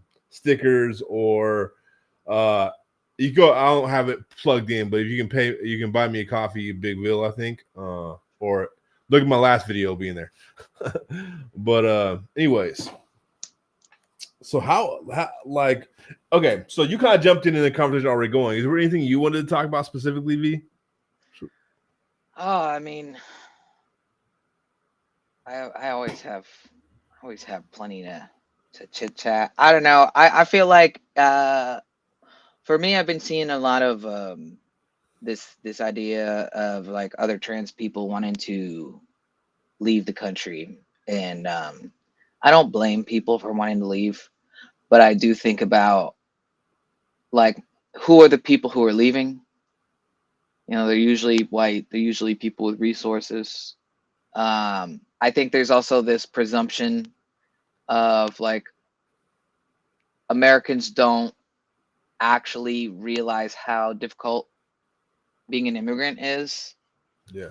I mean, I have a friend who moved to Canada, not for political reasons, just because she fell in love with a man who lives in Canada. And she's pretty, standard white woman, like, and she's having a really hard time. Like, she's getting it done, but it takes a lot of effort and a lot of time and resources. And I don't think that people are understanding that, because I mean, there are people who've moved abroad thinking that they were going to get some kind of visa, and now they're in limbo. And if you try to apply for citizenship from another country, you lose your American citizenship sometimes, and then you end up stateless. Yeah. There's currently some queer folks who are stateless because they thought that Germany or someplace was going to allow them safe haven, and now they're not getting what they thought they wanted, but they've lost their citizenship to the United States, and they don't have citizenship in Germany. And it's like, it's not a good, it's not a good, safe thing to end up that way. Real talk, man. I mean, I'm just like, how does that even happen? Like, so they were born here and they just removed their statehood, or I didn't know that could happen. That's wild. I think it depends on where you go, because some places will let you have dual citizenship, like Canada. You can keep your citizenship to the United States, but some countries don't allow that, and you have to renounce your citizenship before you can get citizenship there. And I'm still listening. Hold on, I just got to grab something on the other side of the screen. You're good. I just had to stand up, so I just switched to my you're good. Setting around. What's up? Stand up, y'all. Yeah, it's very much I don't know. I think a lot about, there's all the comparisons of like Germany in the 30s, and I get that. But they always talk about the people who escaped, but they don't talk about the people who stayed, because people don't just stay for no reason. Like a lot of times it's a resource thing, but also like I can do so much more by just being here. I don't think that people understand the rise of fascism isn't just limited to us. Like it's an unfortunate global trend at the moment. I mean, I think the question is really, is it this rise that everybody's talking about, or is it just a masking of it? Because like I'm glad that EJ will be on. EJ from Non-Compete will be on later, but we were talking about last night is like, you know, how this really isn't just like this thing that just happened. It's been this way. Like Yeah, U.S. was the first fascist nation, and like we inspired Hitler. exactly, Hitler was the H dude, because I forgot we got watching. Oh, I'm sorry. No, you're good. You're good. Okay. We're far enough in there. Probably not gonna detect it, but I'm just gonna. Should I use TikTok speak or? I mean, maybe I don't know some of that stuff. Yeah, because the algorithm, like I'm trying to keep it monetized. Hopefully, I got you. We want to keep that money coming in. I mean, we pushed the line a little bit even by talking about S trafficking. We're supposed to not say that either, but you know, I'm never going to prioritize money over a conversation that needs to be had. You know what I mean? Yeah, it's hard. It's hard to feel like you have to sort of like sanitize your speech when the same platforms allow like the fucking craziest shit. I mean, right? I mean, they'll allow the people who are causing the problem to say the same thing. You know what I mean? Mm-hmm. It's kind of wild because, like, what?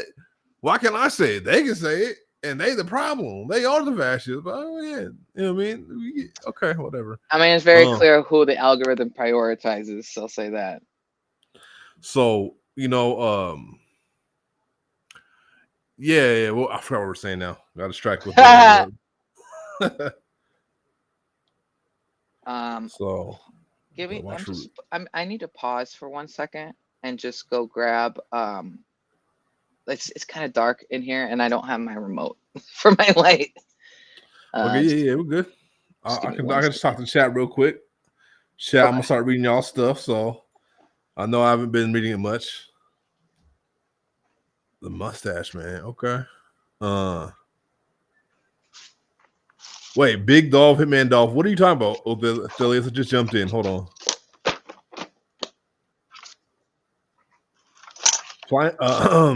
So wait.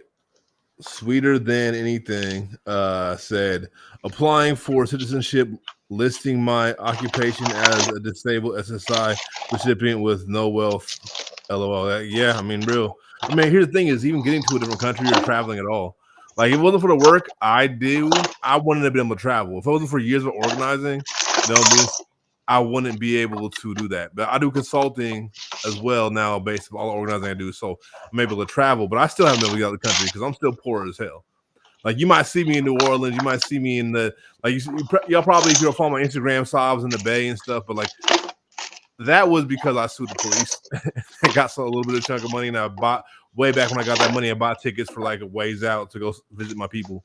But like, other than that, all my traveling has been done paid for by the work I do. You know what I mean? Paid for by consulting. Like when we went down to New Orleans, for example, when I was down there, it was paid because we were giving trainings down there. So not only did they pay us, but they paid for travel and move the boop. So, yeah. But I also don't make that much because, you know, I get one big chunk at once, like a couple bands for a week, and then got to stretch it 3 months. Plus, like whatever editing I do for FD or something. Also, if y'all are creators and want editing work, you can holler at me, by the way. So, anyways, not to advertise to y'all, but you know, a nigga gotta pay rent. But yeah, hop off in the comment. I'll be more responsive. I know I haven't been very responsive. Oh yeah, I gotta say, okay, a little something for the stream from both Elias. I appreciate you. I'm gonna go up. Seeing Bells donated. You know what I mean? Because I appreciate everybody. Gift memberships. Okay, 10 gift memberships from Geo. Yo, that's what's up. I appreciate y'all. All right, scroll all the way up. Should I go down from the beginning? No, that's too far back. Y'all won't even know what we were talking about back then because it was like a couple hours ago. I appreciate y'all enjoying the stream. we're gonna go back and forth between playing games and talking and just talking. If I'm ever on here solo dolo, I'm definitely gonna get the gaming in because I'm trying to beat the game before the stream's over, but it might not happen. You know what I mean? I'm not gonna lie. If I do beat the game, then there's a couple videos I could queue up possibly, or I could play a different game. But I just don't want to play anything too intense because I don't know if I play a lot of FPS online FPS things, and if I do that, I will get too focused in the game. But so what y'all feeling while we in the limbo real quick? Yeah, my Patreon's still good. It's up. You know what I mean? Like I said, I don't post that much. I'm sorry. Y'all get when I drop, y'all usually get like 3 or 4 things of like the full interviews from people. But like that's pretty much what y'all get is extra content right now. At least until people start engaging, then I might do like streams as well for people who engage consistently. But there's not a lot of engagement on there, but you will get some like full interviews that we only see clips of it in the videos and shit. So I'm also working on the video right now. That's about how America and patriotism is a cult. Like, you know what I mean? How they used cult tactics to hold on. Ooh, this is blocking. Hold on, the light. So how they use cult tactics, you know what I mean, to be able to get people to be patriotic. And one of the things I really start with is how we pledge allegiance to a flag. Like, to a flag. Does anybody else think about that? I mean, you're saying you're willing to die for this flag, which is wild to me personally. Yo, yeah, I was definitely one of those kids who refused. yeah. Later on, when I was little, they got me. That I just went along, but like as I got older, I was like, no. Yeah, the Cult of America, man. That's a video coming up this month. My script is almost done. I got all the interviews done, so yeah. It's a tough one. It's a tough one because a lot of people don't even realize, that they're in it like that. Why is it up so far? I think tripped out. Oh, it's bugging out. It's bugging out. Oh. Sorry, y'all. 1 second. I have to reset this whole thing now. Oh no! I'm using my gimbal and it every once in a while will just glitch out. Reset it. I was like, why is it up so high? And then as soon as I said that, go touch it, it starts glitching out.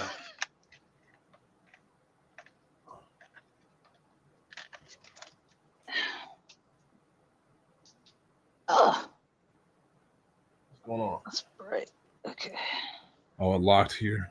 So, all right, we should be back. Oh, I think I got it. We got a Richie too. So, hey, hold on 1 second, Richie. I'll bring you on. I had a little technical difficulty, so I had to fix it real fast. Ooh. All right. I'm glad my audience is patient, so we have time to do transitions and chill. Absolutely. Yo. What's up? What's up? What's All right, good? What's good? Oh, you sounding crispy. Let's go. See, I'm standing up right now because my butt hurts, so y'all gonna have to deal with it. Wait, what's this game you're playing, BP? Well, it's Tonight Tonight Riot, which is about pretty much having a revolution. Right now we're on break from it, but at some point while you're on, I will be playing it. You know what I mean? Nice. Wait, where'd you find this game? I actually saw someone talking about it on YouTube, or maybe I looked up looking for like leftist revolutionary games, and this was one of them. I was like, yeah, let's go. Let's go. This is the one. Fits my channel so perfectly.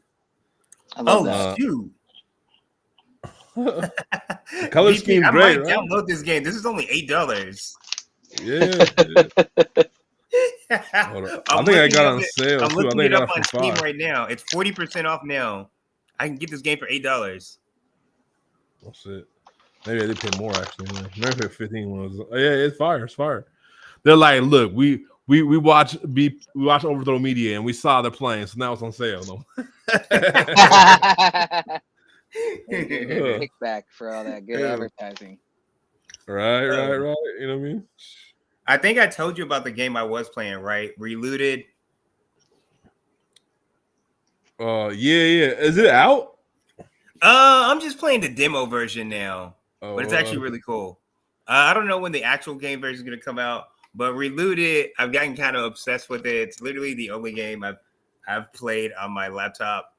But for those who don't know, the whole premise of Relooted, it is this future. It's in the Afroistic future where it's a group of like one's an elite researcher.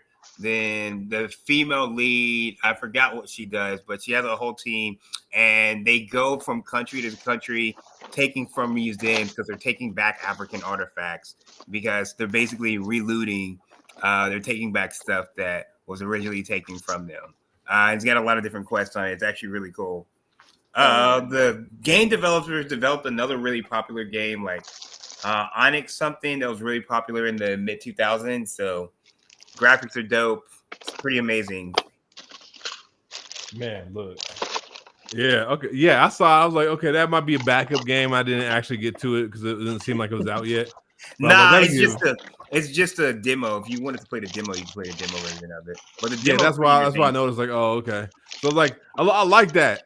I still like Revolution better. You know what I mean? I like them both, definitely. though. Going straight to a Revolution game, they need to combine the two games, you know what I mean? They Yeah. need to combine into a one holy grail of leftist gaming, you know what I mean? VP, maybe you can invent the leftist gaming community. I mean, I'm sure there's leftist. Listen, we've all got our part to play, right? Yeah, facts. VP's new part in the revolution is leftist gaming. Hey, I don't get no breaks apparently, you know what I mean? I gotta keep switching what role I play in the revolution apparently, you know what I mean? So, Well, yeah, you can't let them know what your next move's gonna be, you know? Facts, exactly. Gotta keep them guessing.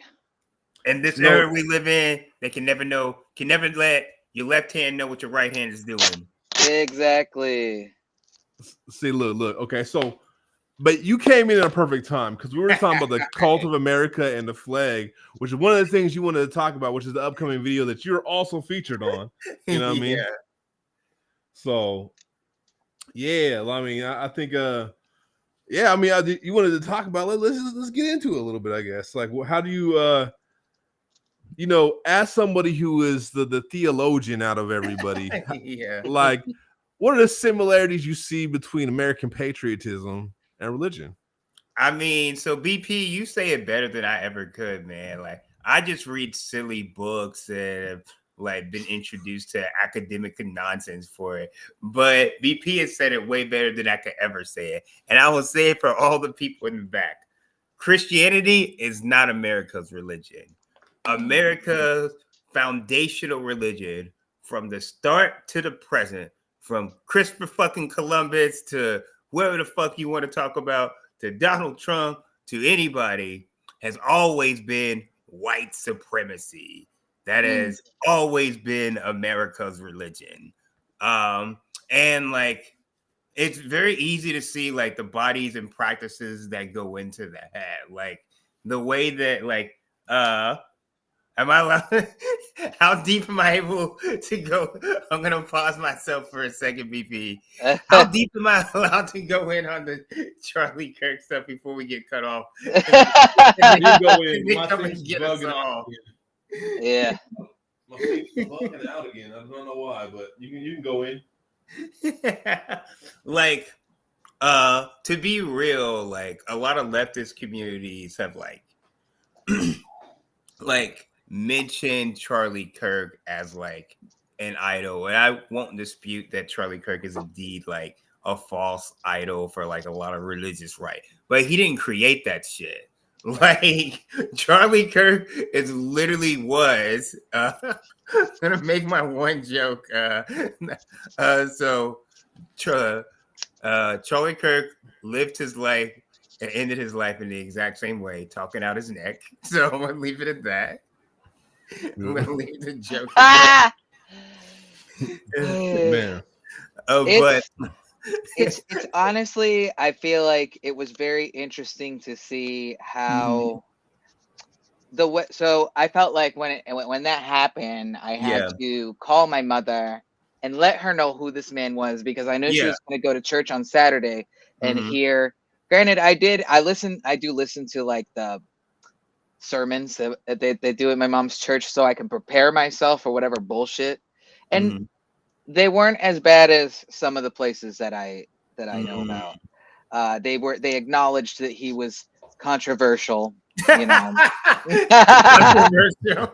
I shouldn't laugh at that, but yeah, no, like I should. Yeah. Your mom's church probably gets legitimate credit for. Well, I mean, I will say like this, it's one of the few like evangelical non-denominational churches that will Mhm. mention Gaza and like, you know, so I think that's dope. Yeah, no, yeah, they get some points for that. Yeah, for sure. But like, you know,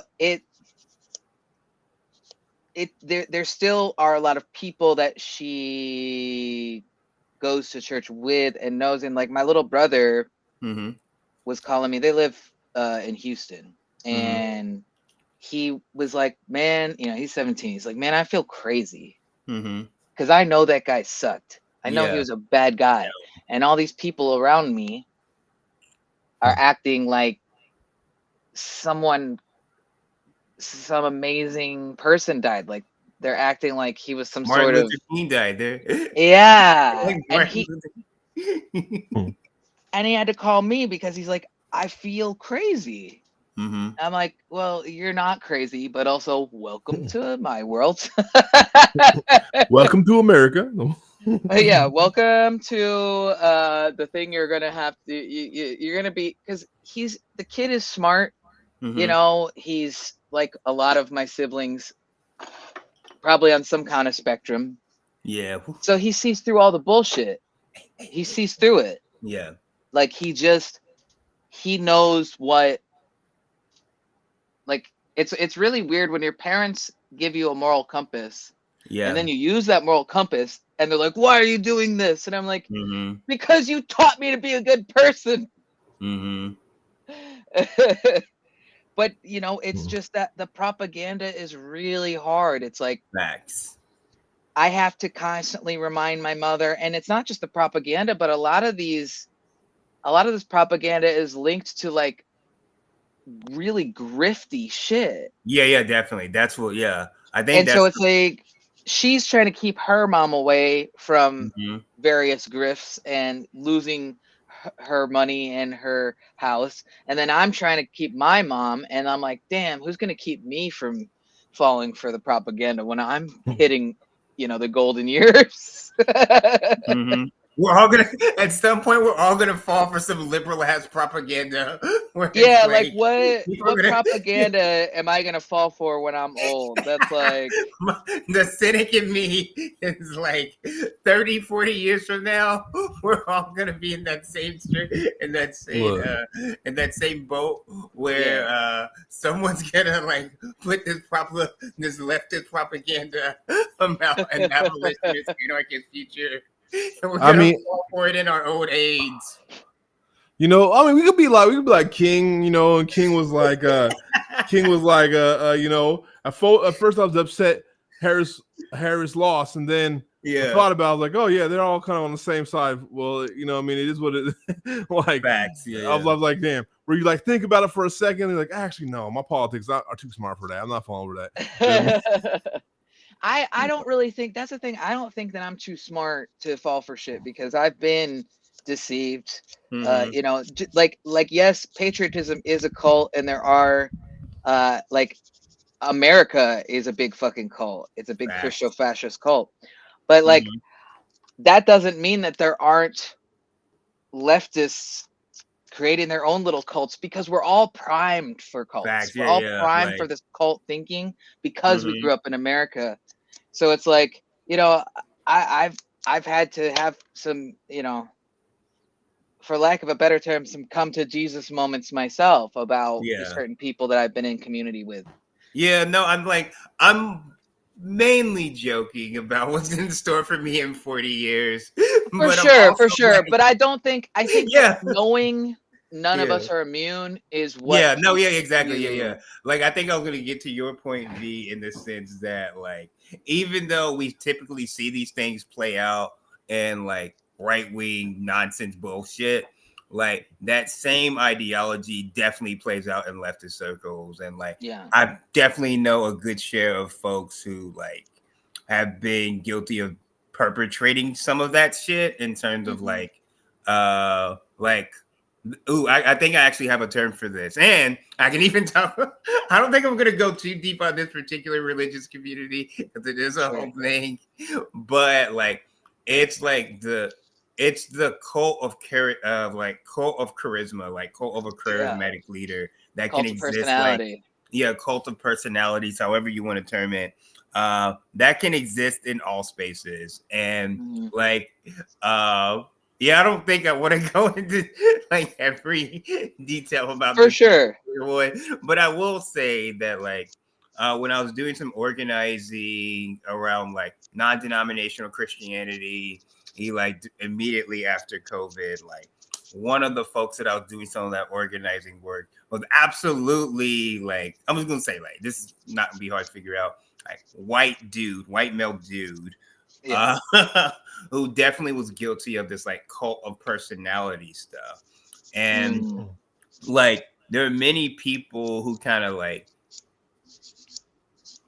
not fell for but drifted towards this leader because the person was talking about abolition. The person was talking about stuff that they identified with, like that intersects like religious folks who have an understanding of like anarchism and abolition and stuff, to like hear somebody talk about that from a Christian or a religious perspective.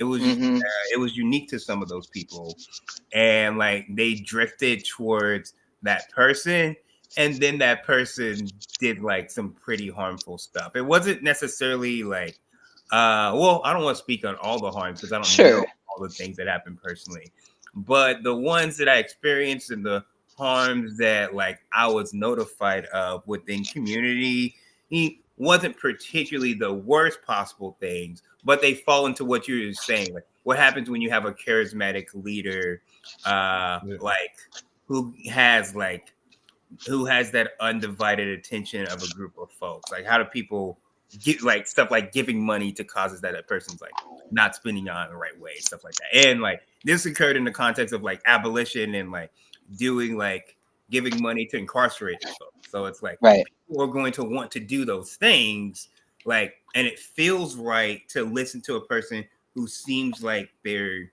like have that same identity that you have. Right. But like I would caution in all those places, like we all need to be critical of those people. We all need to be critical of ourselves in those situations, Mhm.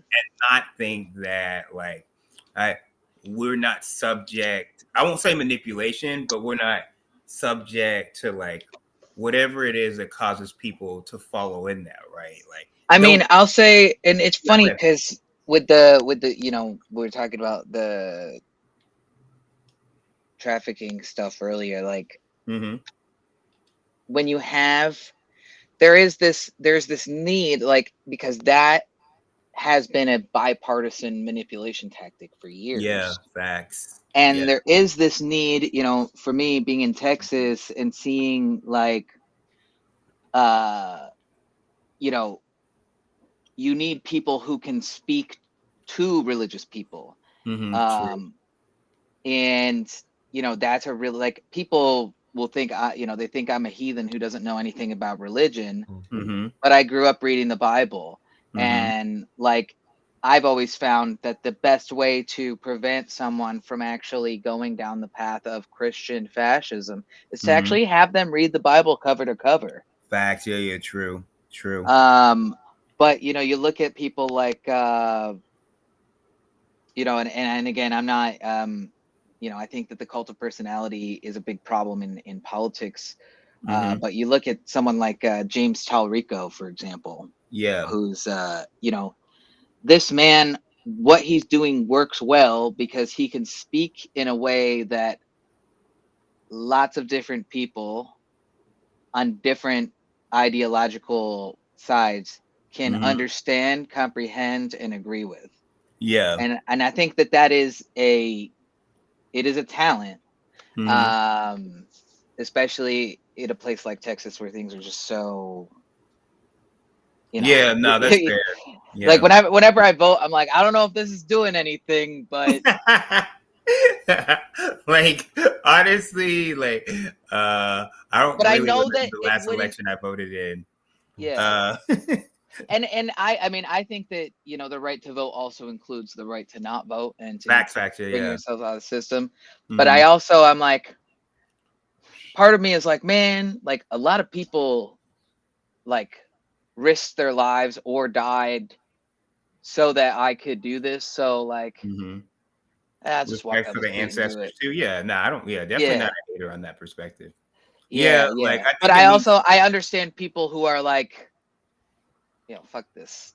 Yeah, no, like so for the longest, I would argue with BP very specifically about this point in the Yeah, sense that, and I think this comes from the fact that BP like has been like a frontline organizer for a long time. yeah, So a lot of the electoral stuff isn't anything that impacts their everyday life. right. But like when I first had these like not arguments, we really Well, I just mean, it's more than that, honestly. I mean, Lively had, I think discussions. yeah. Go ahead, BP. I Yeah, think I think I I don't think want I to think what it really becomes down, and like there's like is this one detrimental to organizing. Like people literally get to doing this thing where basically they take all the energy away from real on the ground organizing to focus on Yeah, electoralism because they think yeah, electoralism is more important when it's really doesn't do anything overall from what I can facts. tell. But yeah, also that what I saw was specifically there was this graph, and Uh-huh. explains a lot that basically talks about the effects that has been happening to the middle class versus the effects that's happening to the impoverished people. Yeah, And what you facts. see is over these years, um, um, things have been dropping or getting worse for the middle class, but Mm-hmm. staying the same amount of bad for people that are in poverty, right? yeah. A lot of people who vote are middle class, and you know why? Because they have seen change at least one time in their history Yeah, Well, and not for for them nothing, specifically. yeah, the poor But people are they working when the vote is happening. facts. Yeah, and it's like I said, America's foundational piece is white supremacy, but it's Hmm. equally part oligarchical too, right? So it's not. Hmm. It is absolutely white supremacy, but the political system is literally just the elite. Is literally just like a white dude. I think his name is what's his name? Joe Fagan wrote a sociology book 20 years ago. Oh, like, and he thought it was revolutionary, but to any black or brown folks, this shit is not revolutionary. Right. It's called like the top 20 or some shit. Maybe I'm getting the title wrong, but it's like the top 20 or some bullshit. The premise isn't bullshit. The title is just nonsense. But the Right. premise of the book is that American politics is literally ruled by 20 people, 20 billionaires. Like a few of them slightly less. It's like three of them are slightly less conservative than the 16 who are like the Koch brothers and deeply conservative. And Yeah. like those three people support all of the Democratic machine and the 17 support all of the Republicans. And like Yeah. what I mean by that is like in terms of electoral politics like doesn't necessarily benefit the community. Like, Right. and this is like, and I would make this argument now, even in the sense like, so my former argument was that like, yeah, fuck like national elections and state elections because those are never going to be effective. And I've thought that at least since college. But my old argument used to be that like at least you can make minimum change or the greater change in your communities, like community organizers did in the 60s and 70s, if you work at the local level, like Yeah. municipal politics and stuff like that. Like, I think I my mean, perspective yeah. changed. Oh, go ahead. Yeah, go ahead. Yeah, we Oh, conversation. yeah. I mean, so for my city, Mhm. we've had multiple the big for me, I try to focus on local stuff. Mhm. And the big thing a few years back was we had, every year we have these Moms for Liberty trying to get into our school board. Yeah, And I'm familiar with that in Houston. Yeah. yeah. So you get it. Like, Mhm, I'm over here in the DFW, and mhm, we, people are shocked when I tell them, like, one of my city councilors is a trans woman. mhm. Like, we've successfully kept out Moms for Liberty from our school board, Yeah, whereas like a lot of places up north haven't, facts. because Yeah. people don't vote, because they don't think they need to. People think Mhm, progress is linear, like, oh, it was good and now it's only going to get better, and that's mhm. just the biggest No, lie, that's is that definitely not. Like, the there's lie some of really good progress. documentaries on that shit. Like, and You gotta keep working, you gotta yeah, keep no, working. like a long time ago when I believed in academia still, I wrote an entire paper. Sorry, I love that. I wrote Back when like I believed in academia. yeah. I wrote a I feel that. paper talking about discussing something similar is gonna be in BP's video about the Christian right, their like how they rose to prominence both through faith communities and politically, and a lot of it came from running for school board elections in the 1980s because they Yep. figured something out that not a lot of people were like running for those elections and shit. And then like conservative donors use scare tactics to convince like your little old white lady Yeah. who's and your little old xenophobic white lady Yep. who's never been out of whatever county she's from to run for the school board, or else all the blacks and atheists are gonna take over or whatever. They convince a lot of these people, and for a variety of ways. I don't want to make it seem like it's one sided where they're forced to do something. There's a lot of things at play that caused them to actually run. But I think Absolutely. the bigger picture was a lot of these people ran for local elections unopposed, and they developed a powerhouse and a think tank that continue to support like on a local level. Oh, like I think my earlier point was that like I believe you can make some changes. Like there's definitely stuff that you can make changes locally. Yeah. Like right now, like specifically in Houston, we started a coalition called Communities Not Cages to fight the potential expansion of Harris County Jail. And there's like one of my like favorite people of all time is Sarah Knight. She helps us to regularly organize That's people not. to go to not city council meeting, but to go to commissioners court and other like public events to openly oppose like Yeah. people Well, who are and fighting for that construction. when I was in Seattle, Mhm. I worked with a group to help, so we basically got, let's see, I'm trying to word it friendly for the stream. Yeah. Adult services. DP warned me about that too. So we're like, Yeah. so y'all both like make Huh. sure, like, say Yeah. Richie, dial it back a bit. Like, Yeah. so tell me to dial it back, like Uh, get too deep with the language. Or so we basically, Seattle's one of the few cities where it's not a crime to sell okay. adult services. Mhm. It's still not legal, but it's basically it's been deprioritized. Yeah, like decriminalize, which means Yeah, like you and can't get a felony for it, but possibly yeah, a misdemeanor. Are you allowed to get a Yeah. misdemeanor? no, they can't arrest you Ooh, at all. okay. They can't arrest you at all. Okay. And Good. I've seen, as somebody Uh-huh. who does outreach and is part of this community, Yeah. I've watched as a lot of these women, before they weren't hanging out around each other, because it used to be like, if you get picked up and you're with a friend, you could Yeah. be charged with like trafficking each other, Mhm. and like it's still a problem because the men can still be arrested, and it means Yeah. that they want to be more secretive, and so it still causes problems. Mm, But interesting. the amount of collaboration, and like these girls, they know now that they Mhm. can't get picked up, and they'll, like, I've seen them get into arguments with officers about, like, you can't touch me, Mhm. leave me alone, I know my rights. Yeah. And I've watched that go, in the last several years since this has been a thing. Like, the girls are now working together, they're standing together, they're fighting for each other, they're Mhm. protecting each other. and in a way that they couldn't before this was, you know, and it sucks. But we are, you know, and at the end of the day, laws only do so much because, Facts. Yeah. you know, like the people who make them don't follow them. The people who Facts. enforce them don't follow them.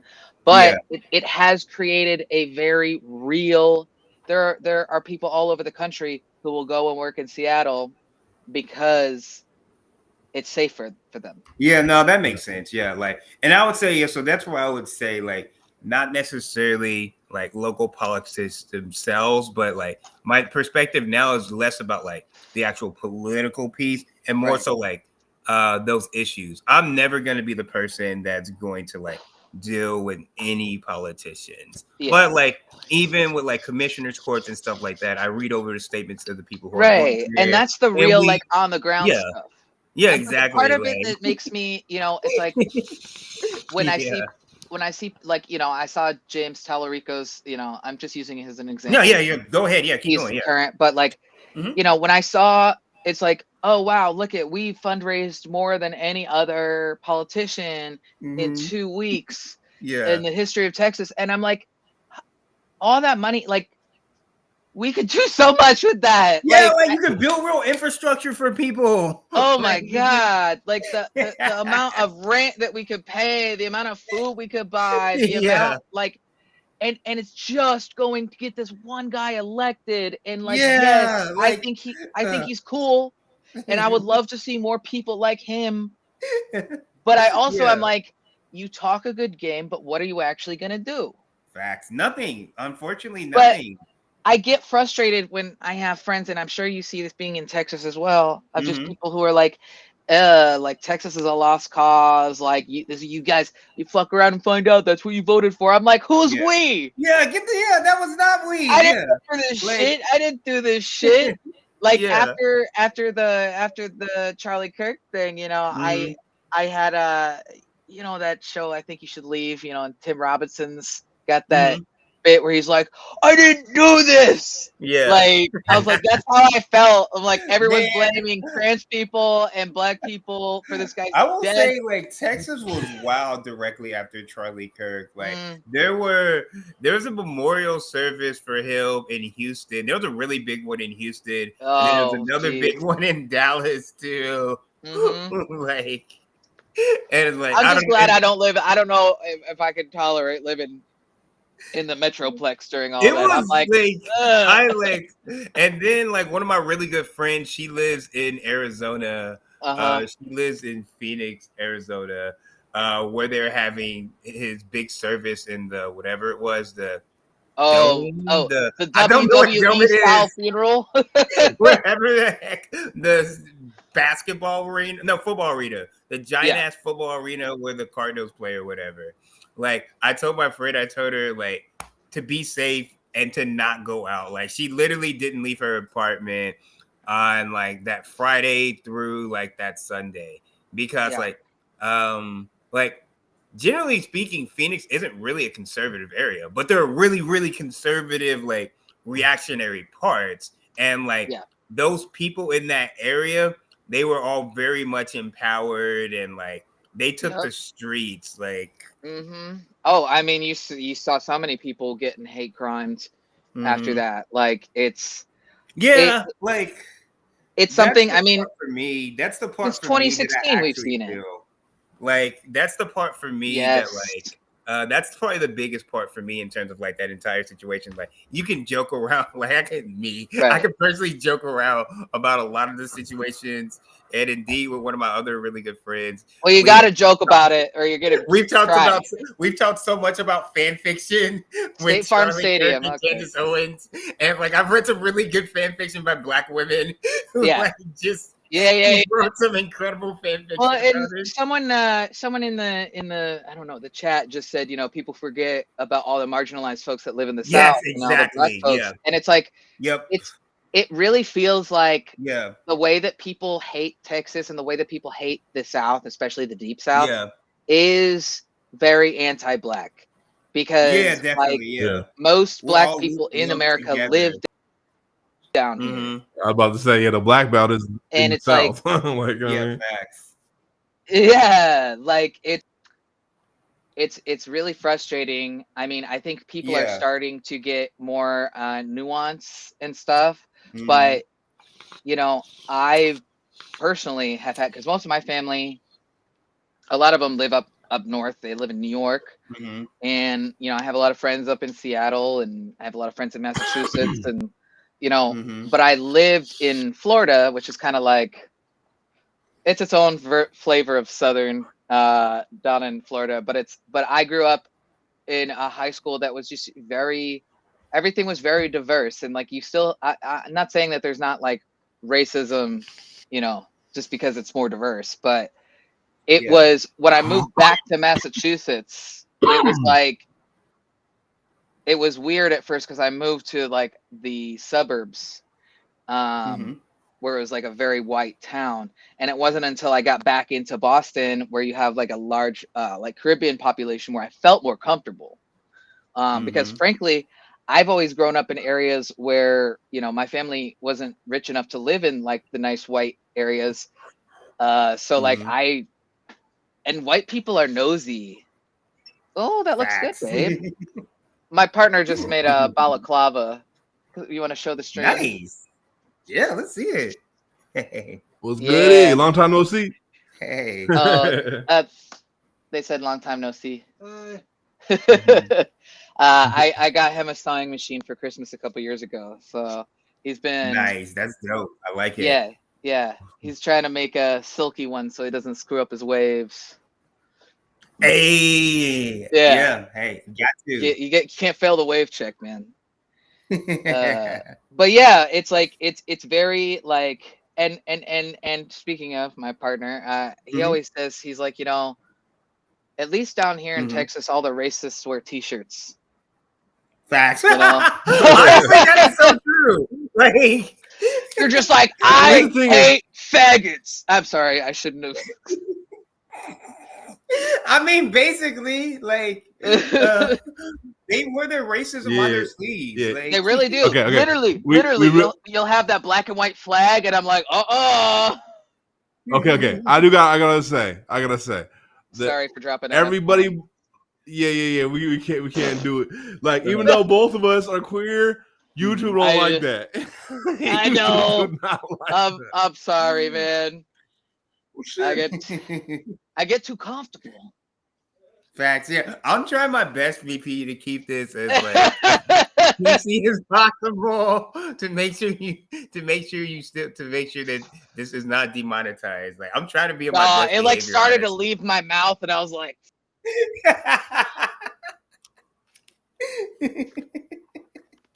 I can say it though. Yeah, YouTube No, don't I give a fuck. know. YouTube barely We lets us get away with apologize, YouTube algorithms. We sincerely apologize. Sorry, YouTube. YouTube Please accept my. YouTube barely lets us as black folks say nigga, so like, you know what I mean? Barely. You say it too Yeah, many like times, every you get demonetized. YouTuber You know that what I I mean? know who like uses the N-word in their videos, they're smart about it. And like it's like the first 2 to 3 minutes, Yeah. it's either if it's said, it's censored first, and then they start saying it. Or Right. like they have the long disclaimer. There's 2.5 minute wait before I can say the word nigga. I'm just kidding. Bro. I have noticed it's very interesting when you are in the South, when you turn on the Mhm. radio. Some stations will bleep it, and some stations won't. I don't listen And to I the feel radio like- that much. Bro, I'm old. No, yeah, that's a good I thing. I love the should start radio. listening to the radio Honestly- more because I'm pretty sure I would recognize that inconsistency. And I'm listening to the radio mostly because the commercials for lawyers in Texas. Oh, they're are, amazing. I'll tell you that's very true. Insane. Yeah, fact. 1-800-LAW boss. And who's the hammer? What's his face? Jim Jim Adler, Adler, the Texas hammer. Oh Hammer. my god, that man definitely uses coke. Like he uses like the white people's cocaine. Like, Oh, you mean meth? you think meth? Oh shit! Can I say Can we that? say Probably that? not, but it's in the middle of the stream, so just don't say too much. Okay. Like, Okay. Okay. Okay, Let's okay, just say okay. he snorts I'm powder. like we trying to. I'm say, trying to like hide oh my man, we can't even emotions. say ice because ice is now ice, and then We say Tina? Wait, can I say he snorts powder? I mean, yeah, I'm sure you can say slang stuff. Just He definitely snorts powder for sure. If you get hit, you must have quit, or something like that. That's classic. They'll Love the they'll southern do racism there too. yeah. If you are you hitting a car called William Attar? I don't know if that's a New York one, because New York, upstate New York kind of has some fun ones too. But the Texas ones are like always out of pocket. And it's amazing Yep, because if you fact. listen to like the hip hop station, they put the Mhm. ads into like a song, and you're just like Mhm. jamming out, and you're like, yeah, and it's like, call the law boss, and you're like, oh my god. And it's like a bop. And I know that a bop is something different to Gen Z, but like for Gen Z people out there, when I say a bop, I mean like it's a good tune. It's a good Mhm. song. I don't mean the other thing. That I had to learn that one. I always have Wait, to what's ask the my other term? siblings. I don't think I know the other meaning. A bop is also it's a term for a promiscuous person. Okay, yeah, okay. I think I could have put that together. Yeah, I could have put that together. Okay. how? How? I mean, because you buff, like. I had no idea. I was in the car with my siblings, my teenage siblings, being like, yeah, have you heard this tune? It's a bop. And they're just like, and man. I'm like, what? What am I mean, saying? there's also getting got too. That's a bop. Mm. You know what I mean? Like if you got Yeah. bop. You know what I mean? Yeah. I mean, I guess that's old. I guess that's just giving my age away. That's old. Yeah, slang, I mean, but, you know what I mean? getting got. Yeah, no, getting got. Yeah, I know that. No, man, I'm trying. I'm trying. It is funny how much like Southernisms and particularly like Black Southern phrases have kind of gotten into like popular culture, young people's that's true. popular culture and popular speak. The same thing with like West Coast shit too. Like hella hard. Yeah, like everybody saying hella. Wait, that's a West Coast thing? I didn't know that. They didn't say that shit in the East Coast. I never heard nobody say hella until there was like that one Gwen Stefani album, and she that's put out that song Hella Good. That's true.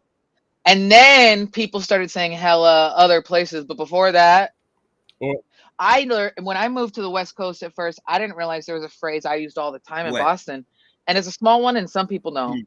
But like, let's say you're in a circle, and you're passing one around, and you're done, and instead of passing it to the next person, I'll put my hand up and be like, I'm all set. Okay. And apparently, saying that is a very East Coast. Yeah. So, when I first moved to Seattle, I would say little things like that. I'd be like, I'm all set. And people would be like, huh? And I'm like, you used to be like, I'm good. Oh, I'm good. Yeah. I'm good. Everybody does I'm good, but I'm all set is just, and part of it too is like, I didn't realize I had an accent until I moved to the West Coast. You have an accent? Because in the, apparently,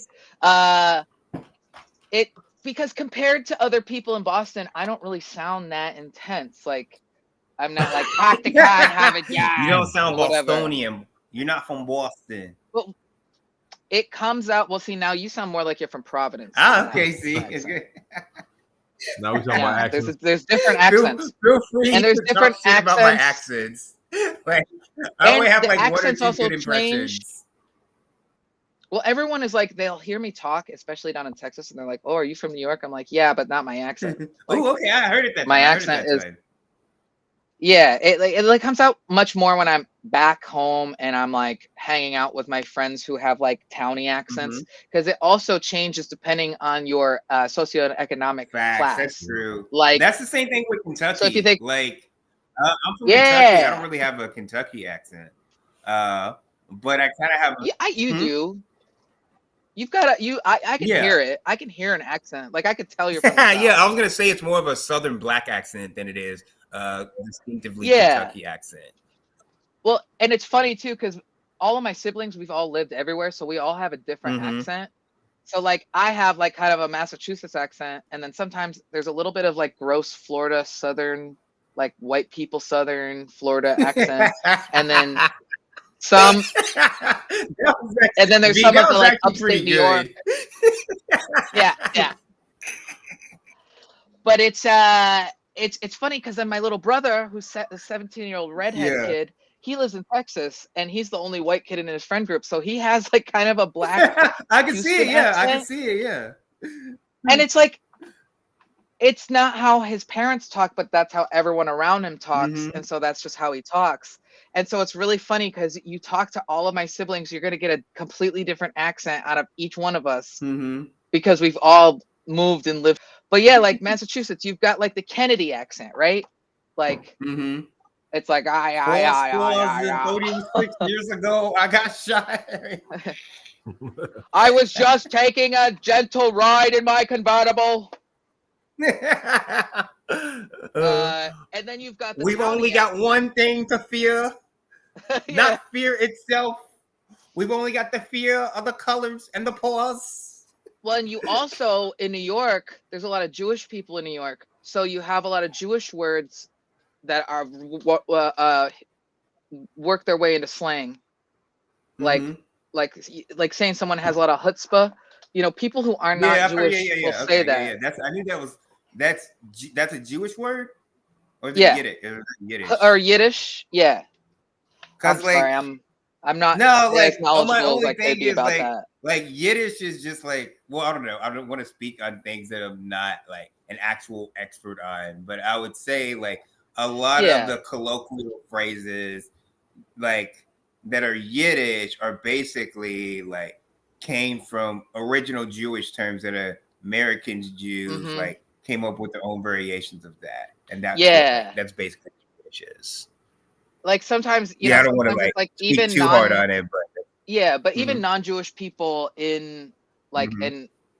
in the Northeast will just say things that come from that from Yiddish. Mhm. So you'll just be like, "Oi," yeah. you know, like, and it's not even like you're not even thinking about it. It's just a Yeah. thing that because it's a similar thing of like when I moved out to Seattle, and even in Mhm. Texas, like there's a lot of Spanish speakers here, but I Uh-huh. didn't learn, and I'm not good at speaking Spanish, but I can Yeah. understand a lot of it. But it's harder Yeah, here same. because I'm used to Caribbean Spanish, Mhm. like Like Dominicans and I Puerto would Ricans. say, like personally, I understand a lot of like formal Spanish from having taken like classes and grad courses and stuff like that. But in Yeah. terms of my actual understanding of Spanish, I probably understand like usually Mexican and probably Southern Mexican dialects at best, because that's most of the kids. Mexican Spanish is so hard for me to Yeah, I decipher. mean, like I don't I have the pick ear up for maybe it. 50% of what I hear. Yeah. Like, yeah, like when people are just talking, I can like pick up around 50 to 60% of what I hear. Yeah. Well, and I also feel like Spanish speakers are just like very expressive and speak with their hands too. So it's like, Yeah, definitely. yeah, I definitely need to get better at Spanish. I'd love to be more fluent. I was definitely Same. better when I lived in Florida. Mhm. But like my partner is also trying to like get more fluent again. Yeah, like I'm definitely Because he trying to works improve more. in a Like I want to like get out of like a lot of the formal stuff, like because one of the things. So the educator side of me understands that like formal Spanish, formal English, all those things, those are colonizer tools. yeah. Like, and the kids that I teach at school, they often get really frustrated with their Spanish teachers. Many of them are like not Latina.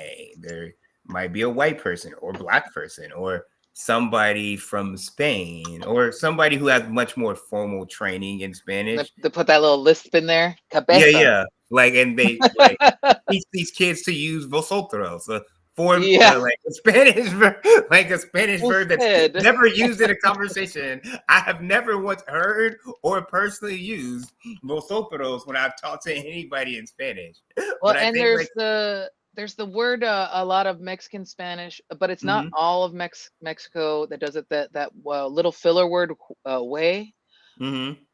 that I hear all the time, and I find that fascinating Oh yeah, definitely, yeah. because Like, I don't know what it means. I just mhm, hear it all the time, yeah, just sprinkled in there, yeah. and Like, I assume it's some kind of punctuation. mm-hmm. Like I think like my point was that it's like there's all these things about like formal language acquisition, and I was even working on some nonsense stuff earlier for like teaching certification stuff that I'm working on, just in terms of like explaining bull jive about what stupid like um metamorphoso versus uh phenomenological expressions of language and stuff. I'm like, never gonna actually use this in a classroom. Insane that I'm even Mm-hmm. doing this. But I think my point was like, for me, I think I want to get better at like having more like not personal, but I would call it like poor people's Spanish translation, like stuff outside Casual, of the classroom. like I would say, like more casual or Casual, like yeah. speaking like the average person Yeah, instead exactly. of Stuff that you're speaking gonna in see this. everyday knowledge of like Spanish and probably other languages too. But right now I'm prioritizing Spanish because like a lot of the kids and stuff at our school, they get really frustrated with these teachers and stuff because they feel inferior to the teacher, and the teachers like certainly play a role in making them feel inferior because they're teaching them Spanish this one way, this academic way, or the way that you're supposed to know it in the classroom setting. But these kids know how to read and write in Spanish from the way that Right. their parents and their grandparents and their families have communicated with them. And then when they go into a classroom, they're being told that that's wrong or that's not Right. proper punctuation and stuff.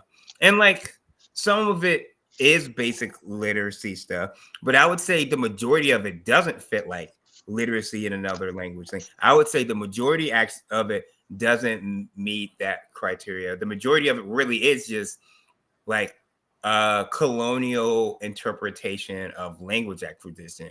It's Yeah. just not English. It's just they're just doing it in Spanish. Like whereas it's easy to recognize that when that happens in English because English is like for me, English is a native language, so I can quite easily see when that happens in English. Yeah. But I would say it probably happens if the same, if not more, in another language, right? In Spanish, because teachers like come from a colonial mindset when they're teaching it, right? So Facts. Well, then that's how that you're thing taught. passed down to students that way.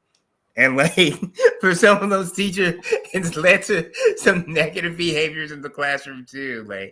Yeah. and like I take that stuff seriously when kids are expressing themselves Yeah. because they're in another way because they're not able to express themselves in like a language class that they're supposed to be really good at.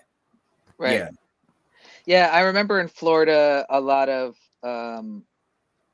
kids who spoke Spanish would take Spanish. And at the Mm-hmm. time, I didn't understand the difference because I was a nerd. I was taking Latin. Yeah. Hey. Like, yeah, Hey. it was my Our only school didn't offer option. Latin, but honestly, if they had offered Latin at my school in high school or even in college and grad school, I probably would have taken Latin too. It was my only option in middle school because I went to like a charter school. Mm-hmm. But yeah, like it was. I think it would be interesting as well to sort of like. I don't know if teachers do this because I've only been on the other end of it, but like go ahead. this idea of getting kids who are in language classes to sort of get around each other and talk about what makes the language they're learning unique. And instead of it being like, oh, you're learning this different language, it's like, no, you're acquiring another way to communicate. Yeah. I don't think yeah. I don't think that typically happens. Like Granted that I don't teach languages, but Yeah. just from, like what I've seen from language Right. teaching, just what I know from looking at like language curriculum, uh, Yeah, like because the once thing I is, started asking there's a people, right way and there's a wrong way to understand the language, basically, yeah, which I don't think there should actually be that dichotomy. Like I think yeah, what you're saying is actually more helpful if languages were taught in a way, and this applies even to English, hmm like things that kids can't do that we're forced like I'm forced to be like, no, you can't do that. Kids have to write yeah, formally when they write papers and stuff. They can't use contractions. They right, can't say stuff that I say all the time. They can't say yo or this or that. right, Like they can't use like African American vernacular or colloquials when they're spelling out words and phrases and stuff, right? hmm Mhm. Like so. It's almost like it creates this opacity of communication. Mm-hmm. You're forcing people to become incoherent, uh, Mm-hmm. except for a small subset of people who are fluent in this academic language. And I Mm-hmm. mean, obviously, it is important for people to know how to sort of like switch into that mode if that's the Yeah. mode that you want to go into. Yeah. But it's almost like there's a moral value to it Yeah, that exactly. is That's yeah. frustrating. I think that's always been my biggest beef. You've articulated it in a very good way in terms of like you can learn how to like code switch into the academic thing because it's necessary to kind of do that in white supremacist capitalist society, blah blah blah. When you have to do that, Right. but I think it's unnecessarily assigned like a value. It's just assigned a moral value that it doesn't necessarily deserve. Or hmm actually, to say it more clearly, it's assigned a moral value that it doesn't actually deserve. Yeah, it's Mhm. because I Yeah. feel like for me, like I said, I didn't understand why if you spoke Spanish, you would take a Spanish class. Mm-hmm. The only explanation as a teenager I had was like maybe it's just like an easy A. Yep. And then I mean, it a lot of wasn't, kids are supposed to see it like that. Like a lot of yeah, kids and see it like that. one of my friends said, that's what I thought too. Mm-hmm. And then I Yep. took the class and now And I it was yep. realized that I Yep. don't know what a conjugation is. Fact. Yeah. Yeah. Fact. Yep. But it's the difference between like, I know how to speak English, I know how to talk to people, Mm-hmm. but you know, it took me sitting down with an educator to learn what like conjugating a verb means or learn Mm-hmm. what a verb is. Yeah. Fact. But it's also, I went out of my way as a kid to, I was a very voracious learner. I Mm-hmm. used to read a lot and all that stuff. But I graduated with kids in Florida. We were Mm-hmm. in Florida during the Bush era, No Mm-hmm. Child Left Behind. I graduated with kids who couldn't read. Yeah. Same. And it's like, Definitely damn, graduated with cousins who could not read. I think that a lot of people just get skated through and Yep. passed through. And I don't think it's just poor kids either. I think Nope. it It's not. happens a lot with people who come from a place of privilege because, like, either they're on the football team and they're trying to get the sweetheart deal with the coaches to keep them on the team, so they kind of judge the Yeah. grades a little bit, or they just nobody wants to catch this kid up, Yeah. or they Like, I know mean, a just lot of that enough. is stuff that's inherent to the problems in public education as a whole. Yeah, I Like, couldn't. I don't know how. I've taught, but I taught at like a private little arts school. I've mhm. I don't know if I could stomach the public school system. I mean, I technically teach at a public school, but I teach at a public charter school. And the way Okay, public charter schools work in Texas is they don't work like charter schools in other states. They're okay, completely funded by the state.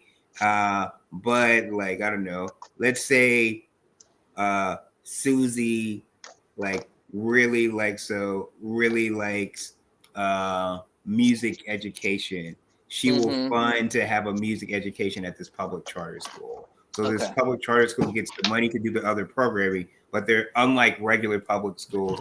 They're allowed to take money from like donors to have extended programs. But even those yeah. programs still have to meet all the TEA bullshit guidelines, et cetera, et cetera. I actually went to a charter school in middle school, and Mm-hmm. it was funny because as a kid I was always like, charter schools are great. I love them. My charter school is great. Mhm. And then you get older and you realize a lot of charter schools are not great. Some Facts. of them, Yeah. And I them would suck. say it's hard to think about it's tough to do it in Texas, but Yeah. charter schools in a lot of other states are really, really awful. I mean, they're bad in Texas too for Yeah. different reasons because of they're bad in Texas because of Texas public education is just Right. awful as a whole. And very quick aside to as a go back to our previous conversation, no joke. This came as a direct message to every teacher in the state of Texas and to every superintendent. So our superintendent got this email, and then this our superintendent then sent this message to our principal, and then our principal sent this message to us. But after Charlie Kirk got unalived, I can say unalived. Yeah, After Charlie Kirk got unalived, I just got on the we line. got a message from the superintendent, from the head of Texas Board of Education, saying that all teachers subject in line with recent tragedy, murder of unaliving of Charlie Kirk, that any person making negative social media posts and stuff like that is subject to losing their teaching certification, suspension, or something else or another consequence from the Texas Board of Education. As a father of 2 daughters, he put this in the message that as a father of 2 daughters, this is an extremely difficult time for many people in the state. And I'm I didn't quote it word from word, but that was the gist. I think I saw that letter. Yeah.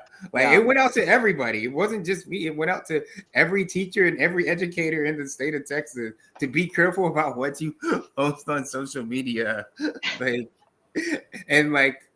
I'm not one to tell people not to be careful about what you post on social media. But I'll certainly point out that this is literally the only time I've seen the head of I guess the president of the Board of Education send out a note specifying why teachers should be cautious of what teachers, personnel, or staff members should be cautious about what they post on social media. It's very interesting to see some of the doing sort of the way that people move in Texas is very interesting to me. The way that people move especially in school systems. I went to a state college to get my cosmetology certificate, and it was not made public knowledge, but it was sent to all the instructors to not let ICE enter the building. Yeah, that happened. Yeah, that happened to but it was very on the down low. It still didn't change the fact that after that, literally the day after, everyone in our kitchen who was there before, most of them were Spanish speaking people, they were gone. And I think a lot of them just were leaving. At first I thought it was part of the big protest thing that a lot of people did where they didn't show up to work on a day. No, but they just never came back, and I'm I hope they're okay. It's such a stark and very drastic. It was such a stark and such a drastic departure. And because of the town that I was going to school in, way up near Oklahoma, basically. Yeah. Nobody really seemed to notice or care. Damn. It was very much like one of the ladies working at who was filling in. She was this old white lady who was no one wants to work anymore. And I, dude, I was really proud of myself for not smacking. Not cool. Yeah, I was I'm- like, I'm just saying, since when did people ever want to work anyways? Like, ever Right, said that, like, right. to the point where people were like, yeah, work is great. Like, that's what we want to do. I I remember one thought of my if I want to spend hours Yeah. giving to somebody else and make somebody else wealthy, that's what I want to So do. yeah, V, That- to that- one your of my point, parents well- said that to me after like 2 years after into COVID. One Yeah. of my parents said that to me, and I said, 1 million people died. There aren't anyone to work. That's only if you believe the statistics, V. Only if you believe the statistics on that Uh, one. I'm constantly fighting AI for the sanity of my parents. I swear to God. Oh, My mom's like, yeah, "Have you seen V. these dogs? Look, they can do yoga. How can you train our dogs to do yoga?" I'm like, "It's AI, babe. I V, love you to so your much, point, but it's AI." To your point earlier, we had definitely got that notification and Yeah. about ICE last year too. And That's good. to the credit of our district, they actually were pretty proactive with it, and Mhm. they given like some know your rights stuff. They created a thing on our website to give to parents like a know your rights and stuff like that. Mhm. That being said, though, like in the area where I teach, there's like a giant Walmart and stuff out there. And they're like, so one time it was like kids just being ridiculous and saying there's an ICE truck. There's like an ICE van back there. Like that, there was one rumor, and that was just kind of like kids are just being kids and being stupid Right. with it. It's but another like, but something that really did seriously happen is like more police surveillance in that area. And then like I don't actually recall any ICE there, but as it, like in Texas, like having an extended police presence is almost the same as having ICE, only because Right. 287G is still in the DFW area and like several other places. And so Oh, they, you do not want to get you don't want to get pulled over going through Flower Mound. I can tell you. yeah, definitely. And like I think one of the saddest parts for me, like from last year, like because the shit's really, I mean, the shit is still seriously, it was really serious then too. Like a Yeah. couple of the kids that I really, really liked, they came back to school, but they didn't like after Trump got elected, like there was, and then like not after he got elected, after the inauguration, basically, Yeah. they didn't come to school for literally a month straight. And Holy these were shit. like kids who got like all A's and B's and stuff like that. So they're That's really good sad. academically. And then like I had a private conversation with them.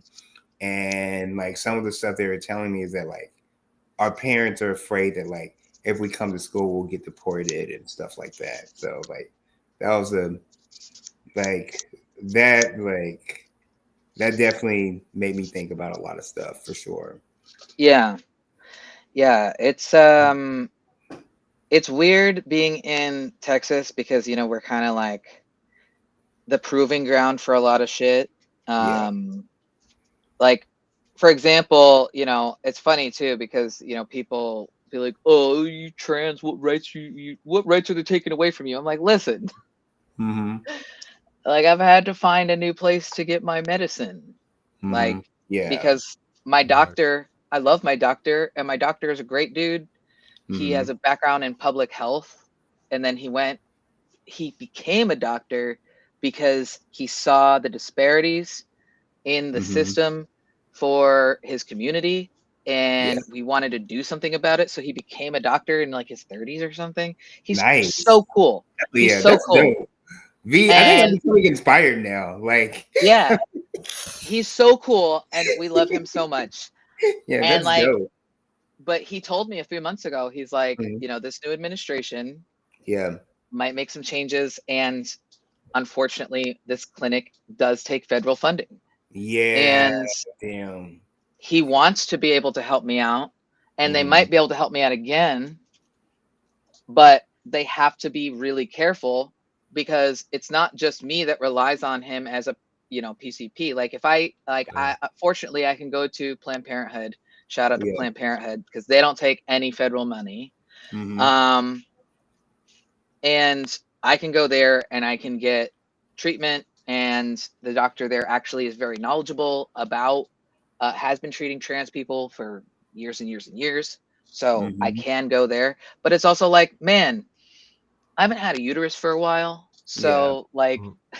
I haven't had to think about birth control or think about, I'm like going into Planned Parenthood and, they Yeah. unlock the door for you and there's all these security things. And I'm like having flashbacks to when I was in Damn. like college the first time, Yeah. being a 19-year-old, just trying to get some birth control and being Mhm. followed and shouted at by these religious people on the Mhm. street. Like it sucks. But Yeah. it's it's a legitimate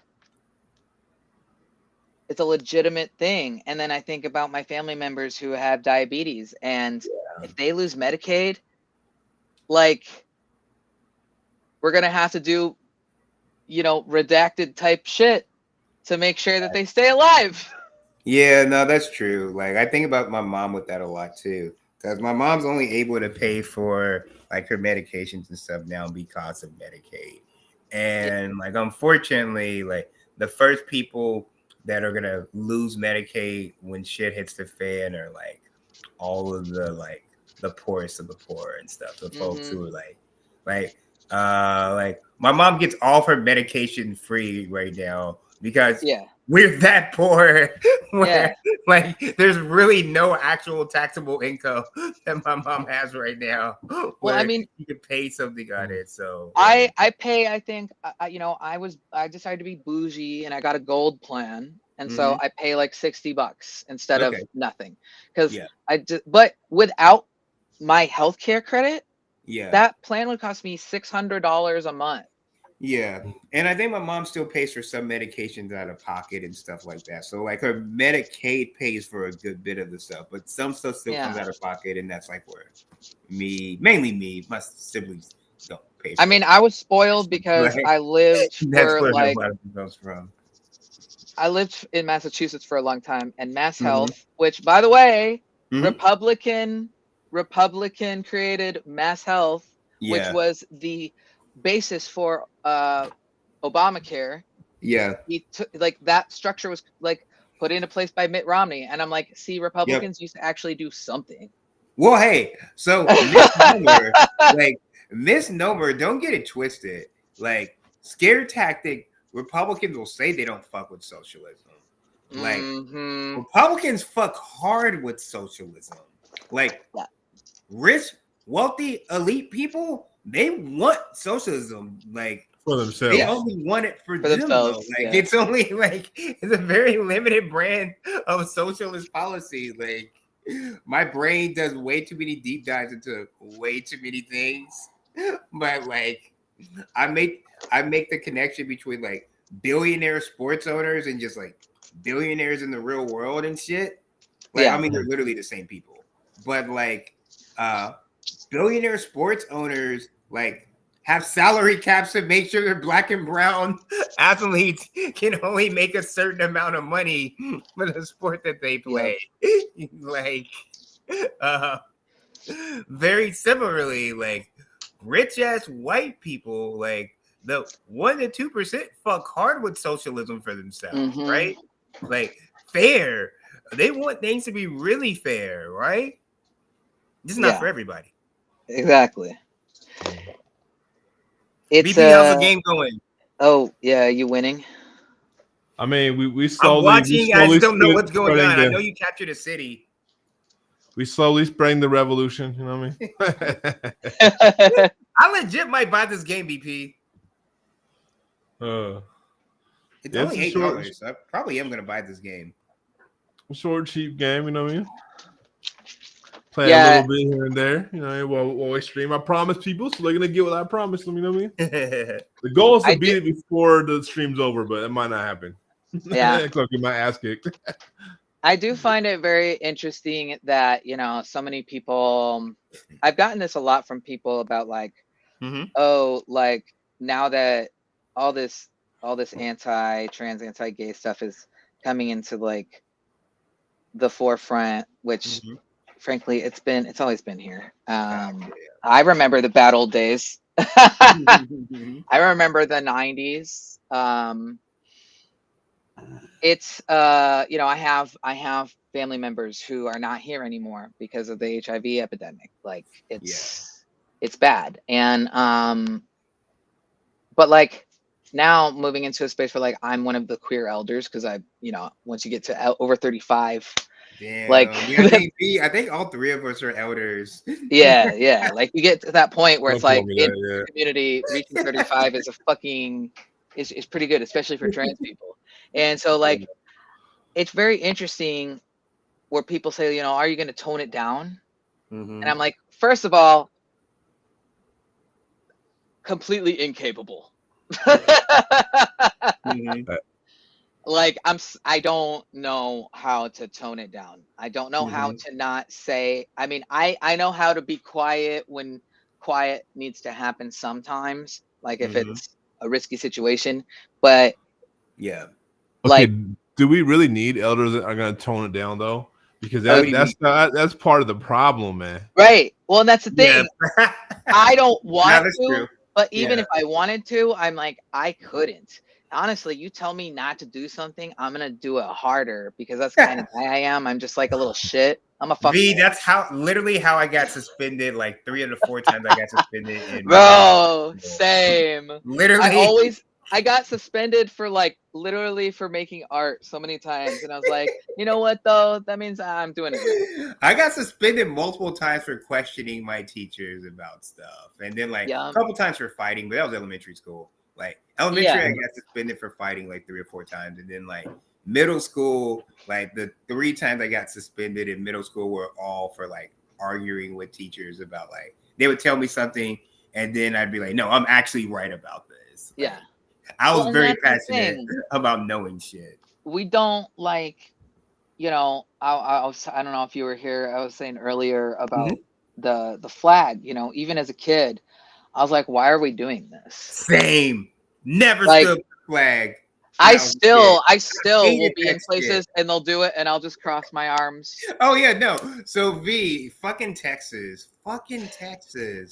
Like, every school still required to say the Texas Pledge and the Pledge of Allegiance. I heard about this. Yeah, so that's still a thing. But and every morning we now like we all go to the auditorium, like our big auditorium, and all the kids have to stand up for it. But what I will do, like I'm supposed to monitor the kids and make sure they stand up for it. I will always just take a seat with the kids and we'll just talk about something else. Like I'm like, they're like, Mister, you're not gonna make me stand up? And I'm like, never. And I would tell them this is America. It's a free country, son.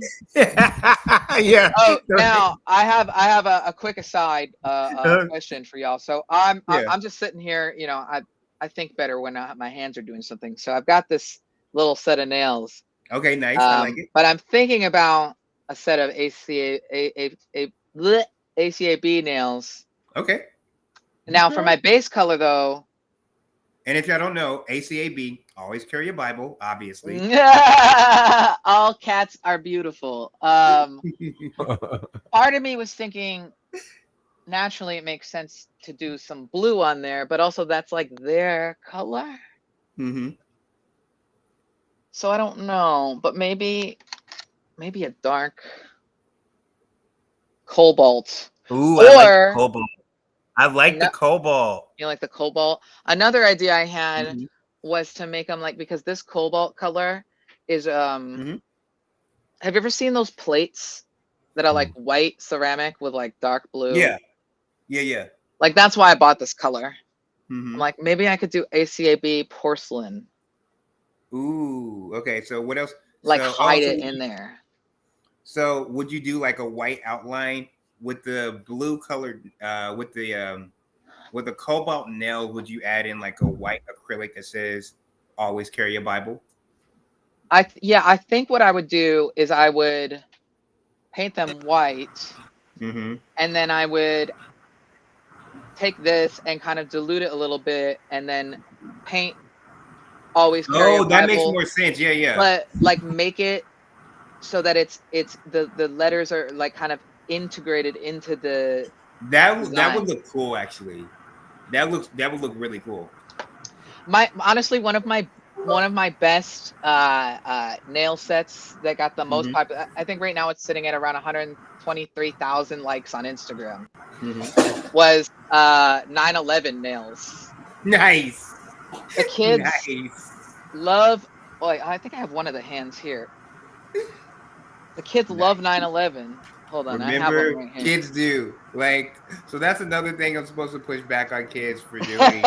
Is when they were 9/11 making jokes. 9/11 jokes, because a lot of the kids were That's not so born when funny, 9/11 though. happened, That's so so funny they got a lot of though. jokes. And I'm supposed to not think that they're funny, but I think they're all hilarious. Okay, so I've got. This was the first one I did. Mm-hmm. So we've got Ooh. the missile that they Mhm. sent, and it's funny because people keep asking, "What did Iraq do?" And I said nothing, but we Facts. bombed them anyway. True.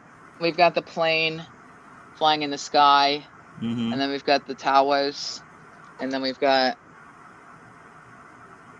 Georgie Is that boy. George Bush? Yeah. Those look. This is really good. I like But the artwork the other behind hand, these. the other hand has Andrew Card. Mm-hmm.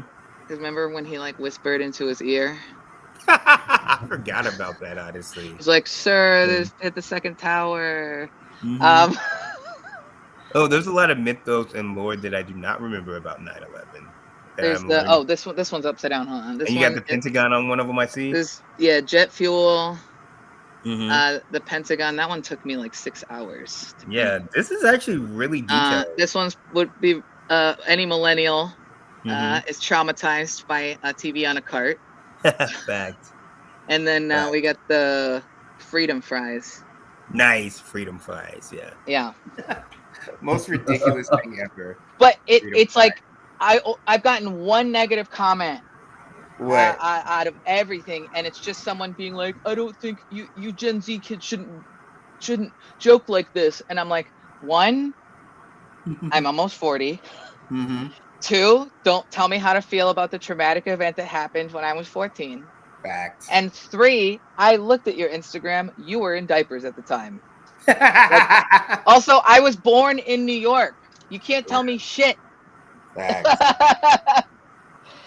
But yeah, sorry for the interruption. No, that was good actually. No. I was was gonna say, really I love impressed it. with that. I love it. Can you hear me? Yeah, Yeah. Okay. Shit. Wait. Maybe my mic's not working. Hold on. I can hear you. Hey. Okay. Yeah, that's better. Can you hear me? That sounds clearer though now. Right now. Right. Yeah. My mic got unplugged for a second, so it's all tripping. Gotcha. But yeah, man, it's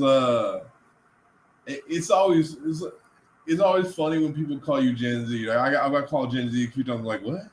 I'm like, thank you. I'll tell my Botox lady. I'm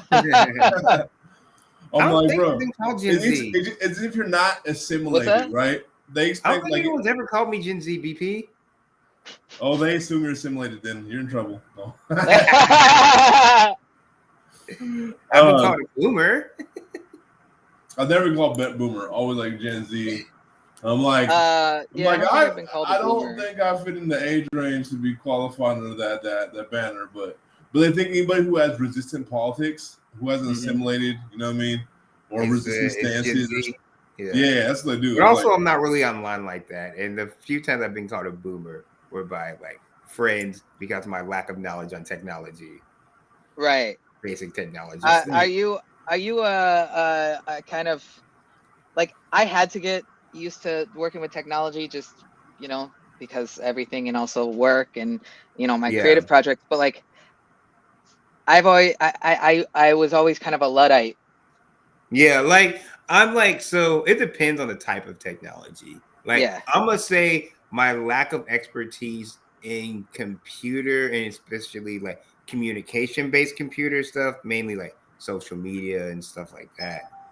So there's lots of computer stuff I'm very good at, but there's a lot more stuff like anything related to Google stuff is like Google Drives and stuff. I know those things now only because of like being an educator and daytime jobs and stuff like that. Right. That I would normally use and or do if I didn't like have to. Like, well, I'm gonna say like a lot of like my like areas of growth in terms of that technology comes from the fact that I grew up in the hood in a poor Black Mhm. community, and I didn't always have access to a computer. Like in Yep. high school, we were required to write our papers because it was like when I was in high school, it was pretty much the beginning of the era where people had to turn in typed papers for assignments. And like for me, that meant that I had to go to the library all the time to write my papers. So I Right. wouldn't own a computer. We didn't have the internet. I didn't have a cell phone that wasn't a trap Yeah. phone. Like I honestly love, like, people will ask me these questions. I'm like, oh, how do you do this? How do you? I'm like, the library, man. facts. Yeah. My Facts. library has a 3D printer. Like, you can rent like a button maker to make little pins for your Nice. band. To this Like, day, I still use my whenever I'm home, I have to at least spend at least one day in the public library. yeah, like why would I buy a printer? What was y'all's first age owning a computer? Huh? College for computer. me. I didn't own a computer till college. Well, so I'll say this: when I was like 6 or 7, my dad had an old laptop. He was an engineer, so like Nice. it took floppy disks, like the Ooh, big, okay. the old, the actual floppy ones. Yeah, I used And- to have to use the floppy disk at the library. You'd have to pay like $1 to get a floppy disk to save Yep. your work at the library. And it was DOS, so I knew Mhm. all the command codes for MS-DOS as a young Nice. kid. But it was only when I went to my dad's house where I could play around on his Mhm. computer, and I sort of learned how to, like, draw stuff in some of these, like, there were some designing programs Yeah. and stuff that I would use, and it was all good. But then, like, I mostly lived with my Yeah. mom, and she didn't understand why computers were important. Same. But if she would get I think we got one when I was in like middle school, and we had like the dial-up Now AOL. that I'm remembering, we did have when I was a junior, we got a computer, but it wasn't a functional computer. Like you could do Well, the only a problem- few things on it. Like there's no internet. Yeah. The problem with the computers is she would buy the cheapest computer she could find at Walmart, which was still like it was- $300. Yeah. Yeah, you could play Yeah, I could play solitaire. solitaire. I played a lot of or, Jeopardy on the computer. That was like my fun time. I was big into a game called Carnivores. Carnivores. It's where you go and you hunt Ooh, dinosaurs. that sounds like fun. It's like off-brand Jurassic Nice, Park. okay. It's great. Yeah. It's really cool. But like the computer would usually within like a few months just fill up with viruses and be completely unusable. Yeah. So it was like I did have computers starting off in middle school, but it wasn't Yeah. consistent. Yeah. But I was expected to handwrite all my papers. Yeah, like I did, graduated like in I said, 2006. until high school, I hand wrote all my papers. Like it was only in high school, it was the expectation was that we had to turn something in. And then my first 2 years of high school, my way of like handwriting papers was getting around handwriting papers. I used a typewriter. Like I was probably the only kid in my school to turn in papers using an electronic typewriter. We would have been friends. Hell yeah. We probably would have been too shy to Back, we introduce probably would have ourselves been to too one another. autistic to talk. Yeah.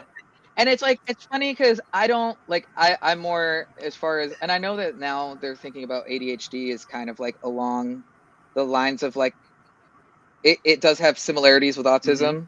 It's like my therapist kind of described it like autism is like the way that your brain is shaped. Like it's a physical thing. And ADHD is the way that your brain like functions, like the way that fires. But both of those things produce commonalities. So it's like, I totally understand. The way you said that makes a lot of sense. Like I totally understand like a lot of the sensory stuff that like autistic people go through. So like I've definitely had people who are like, oh, like you should totally get tested, like you're totally autistic. I'm like, no, I just have like a very severe other thing happening with my brain. And it happens to make me think similarly to you. But there can be many causes for certain There's also a lot of symptoms. overlap though too, because like I'm very convinced I know that I'm ADHD, but Oh, I think for sure I'm ADHD, right? Because Yeah, like yeah. when Oh, Me you and for both identify as sure. ADHD. We're bo- V's we're like, both- Yeah. man, V's so, hey, for y'all, V's known me for years, so for them being like, for sure. For sure. Yeah, Oh, I think we're shit. both very Uh, ADHD BP. I think we both express it in different ways, but I think we're both ADHD for sure. Yeah. Yeah, I like to say that with my partner's got more of the The tism, tism. and yeah, we're good at different Facts, things. yeah. Nice. Um, Got a taste of the tism. but I like it. It's actually like all the people I'm dating are autistic right now. I appear to be creating a type, just burly autistic bisexuals. Nice. My favorite, apparently. Mhm. But yeah, I don't know. I think it's really cool to see the different like people actually starting to recognize because back when I was getting diagnosed, I got diagnosed with ADD. That don't even Facts, exist yeah. anymore. I think I got diagnosed with That was the same. ADHD. It's an ADD Yeah. for me They're too. the same, Now it's qualified like, as ADHD. Yeah. Is what they call it. Yeah. I mean, they're basically the same, but I'm assuming there's some minor differences. But you're right. I don't know if people diagnose people with It's that. just okay. So ADD is just ADHD without the hyper effects, right? Yeah, so it wasn't a ADHD hyper. is Yeah. hyperactivity. Yeah. Yeah. ADD, honestly, But now they just throw it all I under think the main ADHD. thing was, Yeah. I think it's also too like it was way harder to get diagnosed if you were like AFAB. Like it wasn't considered, and a lot of autistic women and non-binary people and trans men initially got diagnosed as something else, like some others, like a mental health condition, or they got diagnosed as autistic when they really actually had ADHD. Because there's something about like my mom didn't know that I was struggling in school until I got into high school, because I would just be able to like eke out those A's, and girls and AFAB folks are just able to hide it better, and I think it's just like part of our programming as in society, especially like I'm the oldest sibling, so I got parentified pretty early on. So I can't be having a bad day because people are relying on me. But yeah, now it's just like, I mean, like I think about it a lot. I was diagnosed with ADHD in like second grade. Like but it like my mom fought like tooth and nails to like actually get me diagnosed and to like actually see doctors about it, just because of normal racism and stuff. Like all my teachers just said that there were like behavioral issues and stuff without really understanding antecedent behaviors and stuff like that. But it's like as I reflect on it now, it's like, especially in the context of a school system, like what age do people actually like display like characteristics of autism and or ADHD, especially like given like the way kids are socialized, et cetera, et cetera. Like I believe those diagnoses are pretty true with me, and I was never formally diagnosed with autism. It's just like something that I've grown to understand about myself as I've gotten older and like read stuff and realized that like my social interactions with people make way more sense when I see it from that lens. Like I could name countless examples on when I thought I understood people in interaction with somebody, and it was the literal opposite of what I thought happened with that interaction. Like making sense of those things helped me thinking about autism and stuff helped me to really make sense of like all those interactions. But like, I still do wonder about Absolutely. like what does it mean when folks are diagnosed, and like what are a good age range to really get a sense of what that is. Like, I mean, it's hard because I've seen, like, I have siblings Mm-hmm. who, everyone in my family has some flavor of neural spiciness, atypicalness. and I would Yeah. say V generally, and then I'll let you finish your point. And like, I think Yeah. in our capitalist white supremacist society, there's literally no actual normal. There's no real such thing as neural normativity. Like, everybody is neural Mhm. spicy based on socialization. And I just argue If there's someone like isn't, everybody's either neural spicy or neural deficient. That's how I feel Yeah. about it. yeah. You're like, you're missing something. It's not that we are all that you miss something, and maybe it's an adaptation to domestication and the civilizations that we built, because that's kind of what I feel like it is. Yeah. Which isn't really good, because I feel like if we ever get the people that are neurodivergent, if they get thrown out into like dealing with nature and elements again and stuff like that, we'll figure shit out. But I feel like a lot of neurotypicals, quote unquote, fact. will have some. Now they're gonna be screwed, problems. BP. They're gonna be screwed. Us neural spicy folks, we're gonna own it. Oh, what are you gonna say though, V? I didn't mean to cut you off. What are you gonna say? Oh, you're good. No, I'll say, as far as like what age, like I've seen the traits in my siblings from when they were, babies. They just, move different. And I mean, my mom also used to own a daycare, so I've met a lot of babies in my life. And I don't think you necessarily need to be diagnosing babies or toddlers, but it's something to always keep an eye out for as they get older, because they're going to have different needs. And this is something that I've had these conversations with my parents about, like, hey, these kids have different needs, and sometimes they acknowledge it and sometimes they don't, and I can only do so much. But like, I did hear a very interesting theory about because when BP, when you say like neurodeficient, I think a lot about how a lot of the issues we're having right now in American society, part of it has to do with lead poisoning. Shit, yeah, real talk. That's a big aspect. Another aspect of it is just like our food is not good. We're not, our minds aren't nourished. Our bodies aren't nourished. There's a lot of issues impacting that. But I also look at, like, I saw this indigenous creator who said Europeans, because well, I don't know about the ancient Irish people. I'm sure they were much more civilized than the British that colonized them. But Europeans are gross. They were dumping their shit and piss in the street, and all their water was tainted. And so in order to actually be able to drink anything, they just drank alcohol. So for generations and generations, every single European person pretty much had fetal alcohol syndrome. Yeah. And fetal alcohol syndrome fucks with the empathy centers in your brain.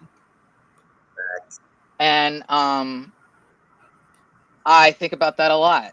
And I think about how Europeans created most STDs through their like very like, I'm gonna keep it PC here, like questionable sexual relation practices that were Well, I mean, I don't know. All of it was like their practices versus like just the lack of hygiene in some of those places. Yep, hygiene. Yeah, like agree. I mean, because like the thing is like,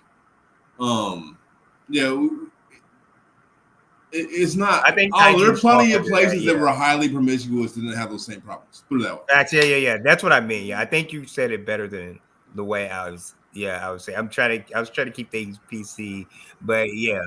Well, they always say that I agree with you the way you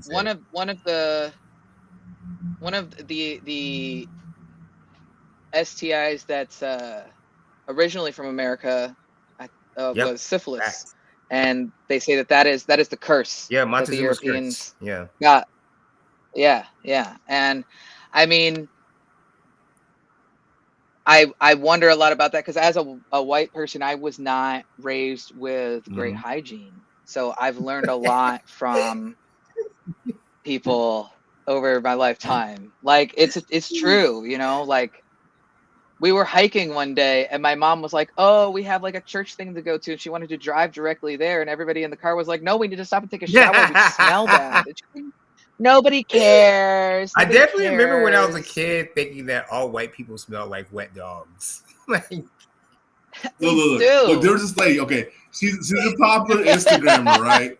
And then she was like, why do y'all put your head forward whoop whoop or no, yeah, your head forward in this like sociopaths in the shower, blah blah blah blah blah. I'm like, okay, you just answered to me why white people smell like wet dog. You don't wash the back under where your neck hits where you sweat from. That's crazy. Because I'm like, no, you do it all. You wash all angles because if you don't, you're building up all that sweat and goop right under there, and it'll smell Facts. really gross. Yeah. And I don't know. That's just wild to me. Well, part of it is hygienic, and then also part of it is genetic. You know, different folks who have different genetics have different body odors, more or less Yeah. body odor. There's certain genes that, like, I think someone was saying, like, people who are from Mhm. Korea have like there's genetics is slightly different, so like people don't really wear deodorant Yeah. as much, and because there's like a different kind of, I don't know, I'm not smart enough to remember every study, but I did remember reading a medical study about different people from different places and how their body odor. I mean, I think is it's different. also like the bacteria in those places, right? Because the body odor isn't really created by you; Yeah. it's created by the bacteria living on you. So, like, Yeah. Well, I will tell you, I mean, one time, I think part of it too is the diet, right? We do a lot with onions and garlic because we don't have sophisticated flavors, at least in white European cooking. And onion, alliums, any sort of thing in that family makes you smell worse. I used to date a guy who was allergic to anything in the allium family. No onions, no scallions, no Interesting. shallots, no garlic. Couldn't eat any of it. Couldn't even cut an onion in the house without him going into anaphylaxis. So I didn't eat onions really because we would cook for each other. So I'm not going to cut an onion in the house when he's allergic. And my body odor was completely different and much less pungent. So it's also about, like, you know, your culture and your diet. I mean, I don't know. And I also feel like that affects some people more than it affects others. Because I use a lot of, at least garlic powder and shit like that all the time, like pretty much every meal. But I don't smell like some people do. Yeah. I learned about eat too much garlic. You know what I mean? Dusting powders were like really popular in the 80s, and like, you know, some of the women in my family would use them, and I didn't understand what they were for. But I recently got on that tip, and I love just seasoning my body before I go out. Because it's hot, man. Like, I'm too sweaty for Texas. But it's not like Houston. Houston, y'all got it's. I'm actually going to be in Houston next week. Okay. Yeah, I'm watching my mom's dogs. But yeah, Houston gets muggy. I don't like that humidity. I like it. The DFW's got a little bit more drier climate. Okay. All right. I just want to make a quick housekeeping note for people that are watching. I'll let y'all know one disappointing thing is that unfortunately Ronan will not be able to hop on. I just got a message from them. But EJ's still coming. If y'all are watching to wait for EJ, they should be here somewhere between 7:38 ish. So, all right. Back to just have a conversation. My bad. I'm probably gonna hop off in the next 10 minutes, BP. Okay, I mean, yeah, I appreciate it. You know, everybody still stay as long as they feel. You know what I mean? I mean, I can stay on and do schoolwork and stuff, but I want to stay fully engaged. So I'll probably just stay on another 10 minutes and then go like, only Richie was like, I'll stay on the stream and do work. I mean,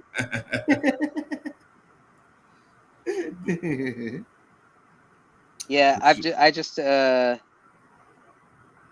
it's kind of nice because I could just sit here and paint these little nails. I'm like, I don't know. I always think better when I have something to do with my hands. No, that makes sense. I used to knit in college during I'm the trying to lectures. fight the revolution again. Oh, hell yeah. Get my ass kicked last couple attempts. Oh Now- yeah, give us some updates on the game, BP. I think we're in the middle of the game right now. I just been getting my ass kicked on this level a little bit. I wish I knew it was 2-player beforehand. You know what I mean? Oh wait, it is 2-player. Yeah, Damn, but I don't know late. if it's. I don't know if it's local. If it's like local or if it's like you can play online. Mhm. But I didn't know ahead of time. I'm sorry. Could have probably been better. Now, I'm actually curious as far as like Houston and like the school system. Mhm. What would you say is like, would you say most people in the school system are dissatisfied with everything that's going on? In Or terms are of there what? like just the way, like, we got to put the what's it called, the 10 Commandments in the classroom Oh now, yeah, and yeah, like definitely. just Okay. all the stuff with Greg Abbott. Like, do you generally find that school teachers are more against that? Yeah, I would say even like so. Oh. The I'm so principal at my school, I wouldn't say she's conservative, but at best she's a moderate. And like even like conservative teachers that I know, unless they're just like really just like, unless in the state of Texas they're a history teacher, because Right. if you're a history teacher in Texas, you're literally like 90% of history teachers are pretty much just like open white supremacists. Like there are probably a couple Really? who aren't, so I don't want to overgeneralize, but I think saying 90% is a fair Really? assessment. Yeah. So they're just like World War II guys, but like the bad kind? Yeah. A lot of them 'Cause are. I feel Yeah, like a lot there's of them there's a time in every white man's life, at least for American white men, are. where you just start just watching a lot of shows about World War II, and that can go two different ways. Yeah. Like, because I know Texas, there was a guy that I was in an Uber once with, and he was asking me these questions about, he was asking me all these questions about like World War II. I'm pretty sure the guy was like, he was one of us. He was on the spectrum for sure. Mhm. But he had a very specific knowledge of stuff that happened during World War II. And like, I did my best not to engage him too much because I didn't want to know how he felt about like the black or brown people or poor Right. people. Or because like, I mean, I guess it makes sense because I have friends, and I have a person I date who's in like the sort of historical reenactment community. And they do like, basically theirs is a very open-ended thing. It's like any time before the 1600s and anywhere in the world, we're just being medieval. But you can dress up. There's people who do different time periods, different areas. It's not just limited to Europe. But there was contention in their group because there are a bunch of guys who, there's a lot of crossover in those spaces with like Civil War reenactors. This seems like I'm laughing, but honestly, I think this seems like an interesting space. No, it's fascinating. Well, so during 2020, yeah, those guys started getting way more like openly shitty, right? And so they split off. So now the core group that is linked with like the national group, because there's all these kingdoms or whatever, that is like just full of queer people and people who are more on the progressive side of things. And then they have the smaller offshoot that's on their own, doing their own thing, and it's just all of the white supremacists. So I do see what you're saying, but it's like, I don't know. I had a history professor sit in my chair a few months ago, and I was like, "How you doing?" And she just looked at me in the mirror like, I'm like, This must be Yeah, hard to be, it must be hard to know history right now, huh? And she was like, "Yep." Oh yeah, I think like my bias would be literally the like it's 90% of history teachers, but it's like 90% of the like white. Shit. Yeah, because I was lucky. I had a history teacher in 8th grade, Mr. Yeah. Messier. He was the shit, and he did this whole like song and dance like little ritual where we had Mhm. our books that were given to us by the school, like the standard history book, and he Yeah. had us come up one by one, and he made us throw it in the trash, Mm-hmm. and then he handed us a copy of like a People's History of the United States. Nice. And Nice. Okay. yeah, we love Mr. Messier. Like when I started reading that book, I started understanding like why my family, like because it talks about things from the side of poor people, Mhm. and my mom was always trying to like fit in with people who are richer, and I didn't understand like what the difference was between my family and these other families, Mhm. because like I knew that we didn't have money, but I didn't realize how poor we were. Yeah. And you know, I was really, really lucky to have history teachers who were very much good dudes, Yeah. and would add more knowledge and context that was not in our actual books. Thing again that happened to me when I was in middle school. White teachers were not like that. I had mainly white male teachers in middle school. Actually got suspended. Wait, no, this one happened in high school. Mr. Bell, I'm gonna call this man out. Yeah, get him. Yeah, like I don't care.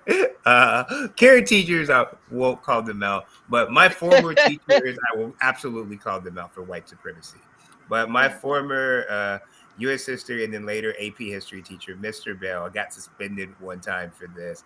Like, uh, like we were going over like early U.S. history bullshit, and Mm-hmm. like I did like the readings we were doing was about like Louisiana, some other Louisiana territory, Massachusetts territory, whatever, some of the different territories, and like stuff like Baton Rouge and other stuff like that. Other Yeah. like linguistic words that are either in Spanish or in English, or in Spanish or in French. Like I strongly protested the way they were being described in class, because I'm like, I think the way I said it, because I'd read this in like some like encyclopedias and into some like other like books I had found in the library. I was like, what happened was Americans came to these places, or Americans in quotation, right? Settlers came to these places, murdered their people, butchered Mm-hmm. their language, and then gave them a name that described like what they saw, like Baton Rouge, Red River, Red, whatever, stuff like that. And that's how a lot of those places got their names, not necessarily because of like a location or an indicator, but because the people who got to those places murdered the group of people there and then butchered their language and made their interpretation of like what they saw in that area.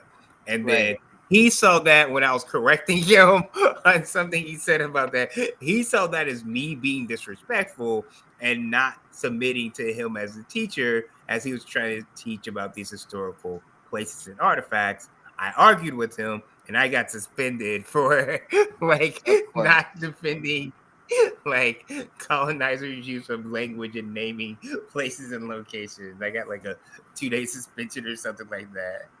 Cause cause I thought it was just over that incident, but apparently he said I did that for everything all the time, which is probably true.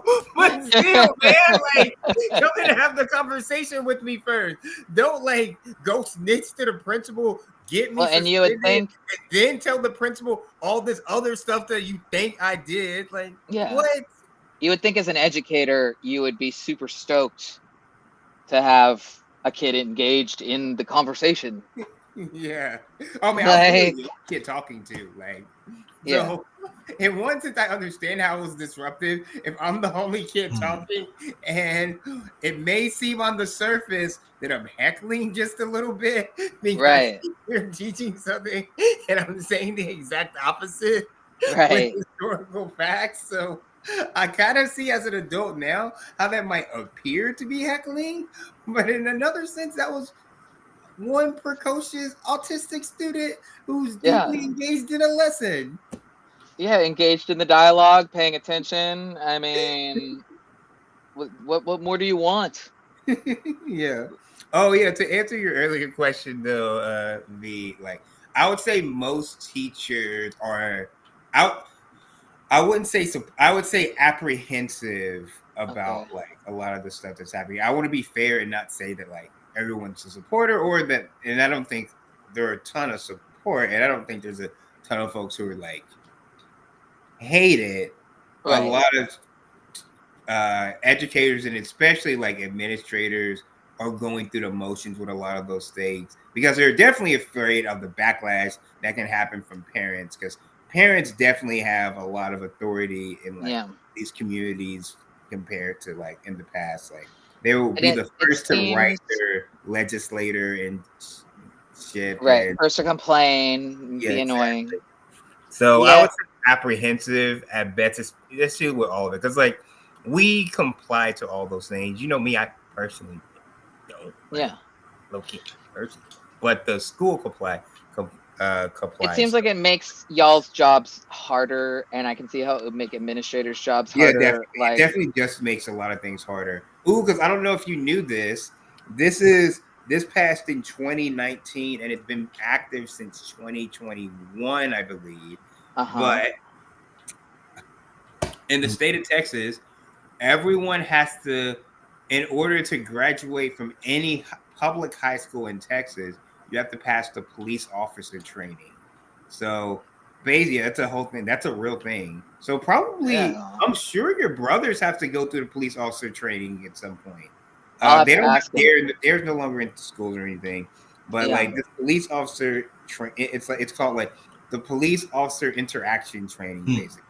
So basically, they tell you like every kid has to watch the video and then take the quiz. And I think schools do it differently, however. But the gist is every high school student has to pass the police officer interaction training. So they have to know how to respond if they get stopped by a cop, like how to, like I don't know, put your hand whatever the fuck pigs want you to do when they stop you. Basically, I really don't know.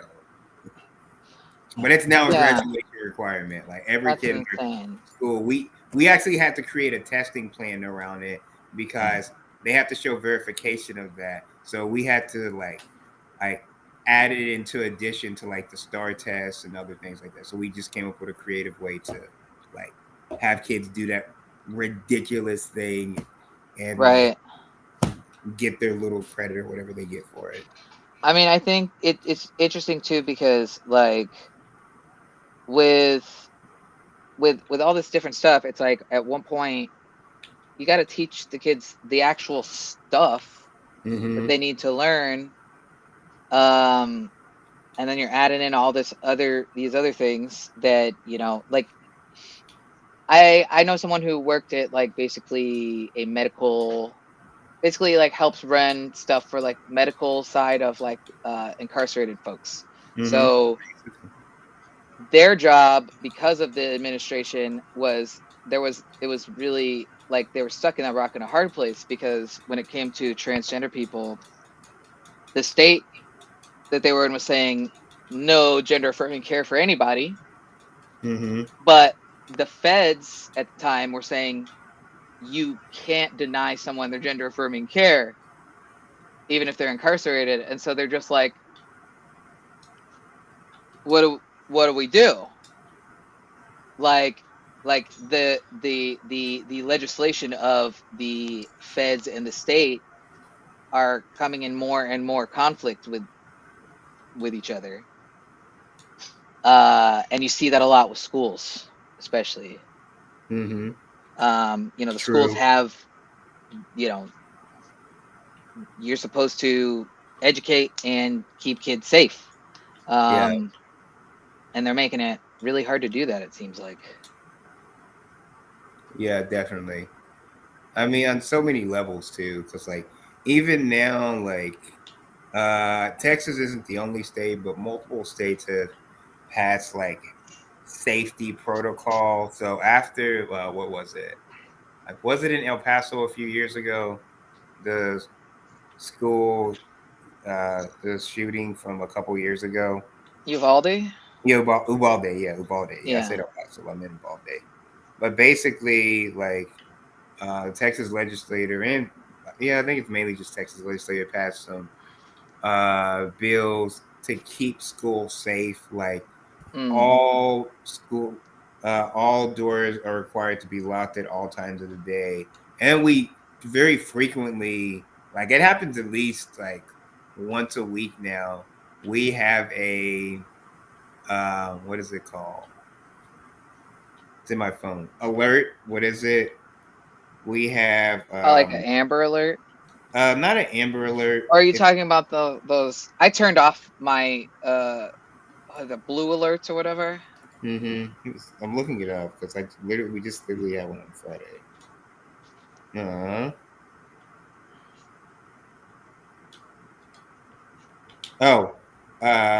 We have emergency. We use a system called Raptor, but other schools might use a different system than Raptor.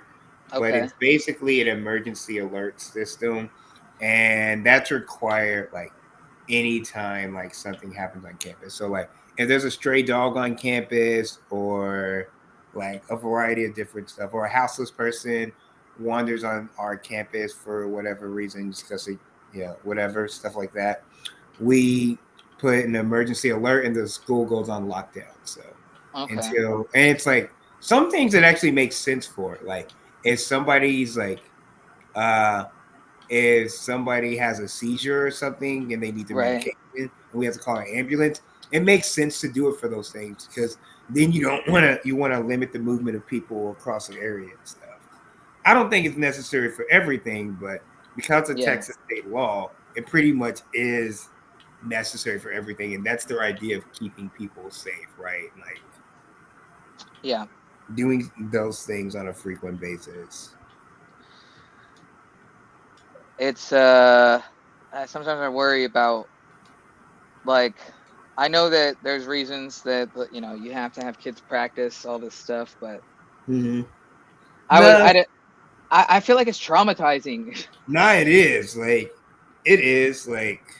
and we use like very harsh terms and stuff, like the schools on lockdown and stuff. Like, Yeah. Well, that's why it was really funny when you saw these like student protests at colleges and stuff, and the kids were like, they're like, oh, how are these kids so good at keeping us out of this building? It's like they've been practicing. Fact. They've been practicing to keep bad men with guns, or oh, can I say that? Out of buildings. Yeah, guns is kind of a. I mean, maybe you pew pews generally. Pew pews. Yeah. We might be good because we're so far in the stream, but Right. you never know. Yeah. You never really know. Yeah, like I said, BP, I've tried to keep things I'll be right back. relatively PC. Try to not get you demonetized or banned or kicked off YouTube. Hey, do you know who this little dog is that's with us, I think? Who? You know that famous dog that was like the riot dog in Mexico? There's a bunch of riot nice. dogs. Yeah, but there's like specific ones that they made a monument to and stuff. You know what I mean? I think that's what dog it is in this game. I love that. I love the riot dogs. I'm actually just watching you play the game for a bit, BP. I'm a big fan of videos where the police dogs turn on their handlers. They're like, "What are you doing?" Yeah, the right thing. Yeah. Hi, puppy. Oh, is it that time? Hey, babe. Can you feed the dog? Oh, thank you. We're gonna die. Dog This is what fed. it is. He's just looking at me, I guess. He thinks he can trick me into giving him a second dinner. Good dog. Yeah, he's smart. Well, he used to, live on the streets. So he's really good at just being the cutest that Street you've ever smart. seen in getting stuff. Hey, I mess with it. I mess with the street smarts. Yeah, he looks both ways before he crosses the street. Mm. And he also, like, you know how most dogs, it's like you've had a dog since they were a puppy, and like they go to the they go to poop, and like they look at you the whole time. Mm-hmm. He doesn't do that. He looks out for himself. He like looks around, like he's very independent. He's very independent. I like it. Respect from Richie. Yeah, we're about to get a new adopt another dog. My mom's place is becoming a bit too crowded, so I'm adopting one of her dogs that gets along with mine. Nice. It's gonna be great. But we're just glad that it's not so hot anymore, so we can start going back to his favorite place, then play in the PARK. Mm-hmm. We've got a good one out here in Denton. You gotta smell it because like a kid, if they hear it, it's over. Oh yeah, he knows. He's very smart. Like I think he understands a lot more than he lets on. So BP, how far away are you from beating the game? I guess 4 levels or something. Okay. So it could be doable. Okay. I think I might beat it before the stream's over. Nice. And I want to give a good appreciation to all the people sticking with it the whole time. I see we still got 16. That's great. Yeah. Oh, nice. It's a party. Oh, Right. shoot. I'm getting shot, though. We're mainly just bullshitting. I'm gonna stay on a little bit longer, BP, but I'm actually gonna do some work while I stay on. I'm not gonna do anything that involves too much brain strength, but It is interesting though, because I feel like with, even though it is bullshitting, like talking to people, I often will get accused, well, mostly by my family, of like, oh, you only talk about politics. I'm like, I wish I didn't have to. Fact. I wish I could just ignore it, but like they periodically are making it illegal for me to pee, so I gotta know. I gotta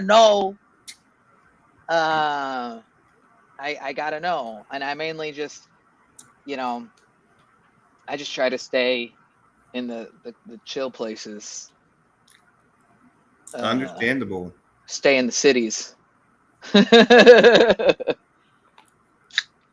But I think most people, I've also had negative interactions with people for gendered reasons in liberal meccas like Seattle.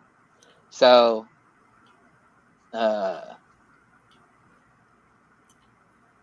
it's interesting. But I have been learning a lot being in Texas for the last 4 years about just how people move a little differently. Yeah. And how honestly part of the thing that I had to get used to was when you talk to you talk to people and like you don't know their politics and they seem chill with you, and then you find out later that they like have insane ideas. And you're like, wait, but you said you wanted to be my friend, but you did that. Like that does not compute. Like it's tough. It's tough learning. I have this really wonderful friend who she's a younger Mexican woman. She's lived in Texas her whole life, so she knows how to spot a conservative woman a mile away. Conservative women sometimes are harder for me to spot because they're not as angry. They're angry, but they exude it in a different way. Yeah. Because they've been taught to be surface level nice to everybody. And so you won't realize that they're actually like making fun of you or something for a minute, like because they sound like they're talking nice. It's like the whole bless your heart type thing. Yeah. Which I've been learning. I've been learning Southern passive aggressiveness. So. Oh, bless your heart. And I'm not passive aggressive. I'm aggressive. Like I will tell you what I think, and I think that's why people think I'm yelling or I'm being mean, and I'm like, I'm literally just stating a fact. Bless your heart. Yeah. Or when I had green hair at one point, like it was like between this and this, it was Mhm. fluorescent, and I saw a lady. She like looked me up and down and goes, "Oh, I didn't realize it was Halloween." And I was like, "Huh?"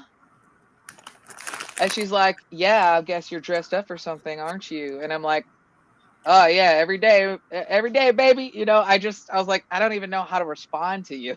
Mm. I love your Southern accent, V. Huh. That was great.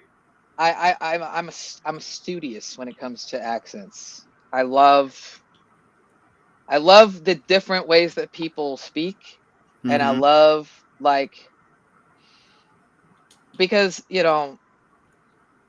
I can slip in and sort of like code switch between the different accents. Like I did a lot of hanging out with a bunch of rednecks when I used to do iron casting and Mhm. bladesmithing, because we would always go down to Alabama Yeah. for these big events. Um, and I like when I say rednecks, I mean like actual like cool ass people who don't bootlick. Like Yeah. there's still some of them left. Yeah. I mean, to be real, V, growing up in Kentucky, there were definitely parts of redneck culture that I really identified with, even as a poor Yeehaw, black fuck the kid in the law. hood. Like when I was a kid, you know what I was really into? What? I was very into NASCAR racing. I Yep. loved me some Dale Earnhardt Jr. and Jeff Gordon. Like I could Yep. tell you about anything you want to know about the number 8, number 3, and number 24 cars. Raise hell, praise Dale. Like I remember when Dale Earnhardt died. It was one of the saddest days of my childhood.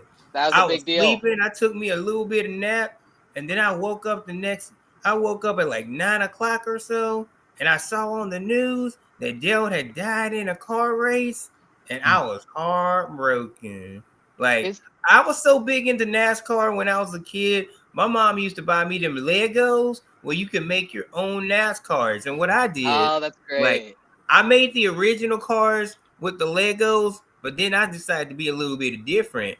And I was a super nerd. I made my own cars, and then eventually I started making space cars out of the Legos because I combined the Legos from NASCAR with my Legos that I got from Star Wars. And I Yes. created a whole new set of space NASCARs, honestly. NASCAR in space is what I called it. Well, and NASCAR came directly out of What? running moonshine Yeah. and trying to escape Oh, the police. damn. Yeah. For real. Like It's they have their origins and practices within revolutionary ideologies. Not absolutely. yeah, I'll say that. Yeah. See this Is game. Kentucky part of Appalachia? Sorry. Yeah, it is. Yeah. Okay. I'm not from Appalachia specifically. That's more northern Kentucky. But the Okay. Appalachian Mountains are in Kentucky. And I visited the Appalachian Mountains. It was a big thing for a lot I of love the Smoky Mountains. schools. It's one of my favorite places in the whole wide world is the Smoky Mhm. Mountains. And The they're Lexington area, that's more closer to Appalachia. okay. Yeah, it's gorgeous out there. Definitely it's still hot, but it's not hot like it is here. Like Yeah. Texas is a fry an egg on the sidewalk type of place. But this summer was actually really weirdly like we only had, I don't know about y'all, but we only had 300-degree and above days this summer. Yeah. 3. The year before that, we had 3 months where it didn't drop below 100. I'm Yeah. just like, it's nice, but I'm like, it's scary. It's very scary because not to get too organized and on this non-organizing stream. Me and BP both do organizing work. We've been doing a shit ton of organizing work with FTP, and one of our bigger projects that we do is our hurricane response team. And we have a very large, we have a really nice sized hurricane response team now, Oh, and that's a rapid awesome. response team embedded in our hurricane response team That's right so now. good. But here's the thing, though. We haven't responded to any hurricanes yet. And hurricane season started mid-August or so. Yes, it did. The mainland. And one of the main reasons why that is because of increasing temperature and lack of precipitation, which are active components of anthropogenic global warming, right? Yeah. Human-made creations of global climate systems, meaning that take this from me as a non-weather expert, like just only speaking from like doing disaster response.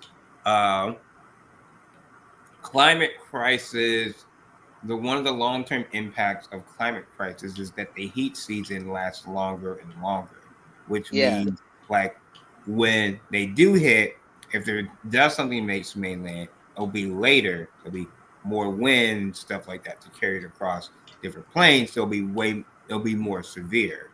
And just I'm like guessing as we get deeper into the season, like climate chaos is the real name of the game because that combines with other cooling factors, et cetera, would kind of create like a climatic disaster.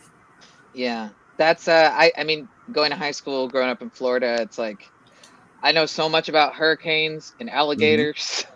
Mm-hmm. And yeah, man, it's like I love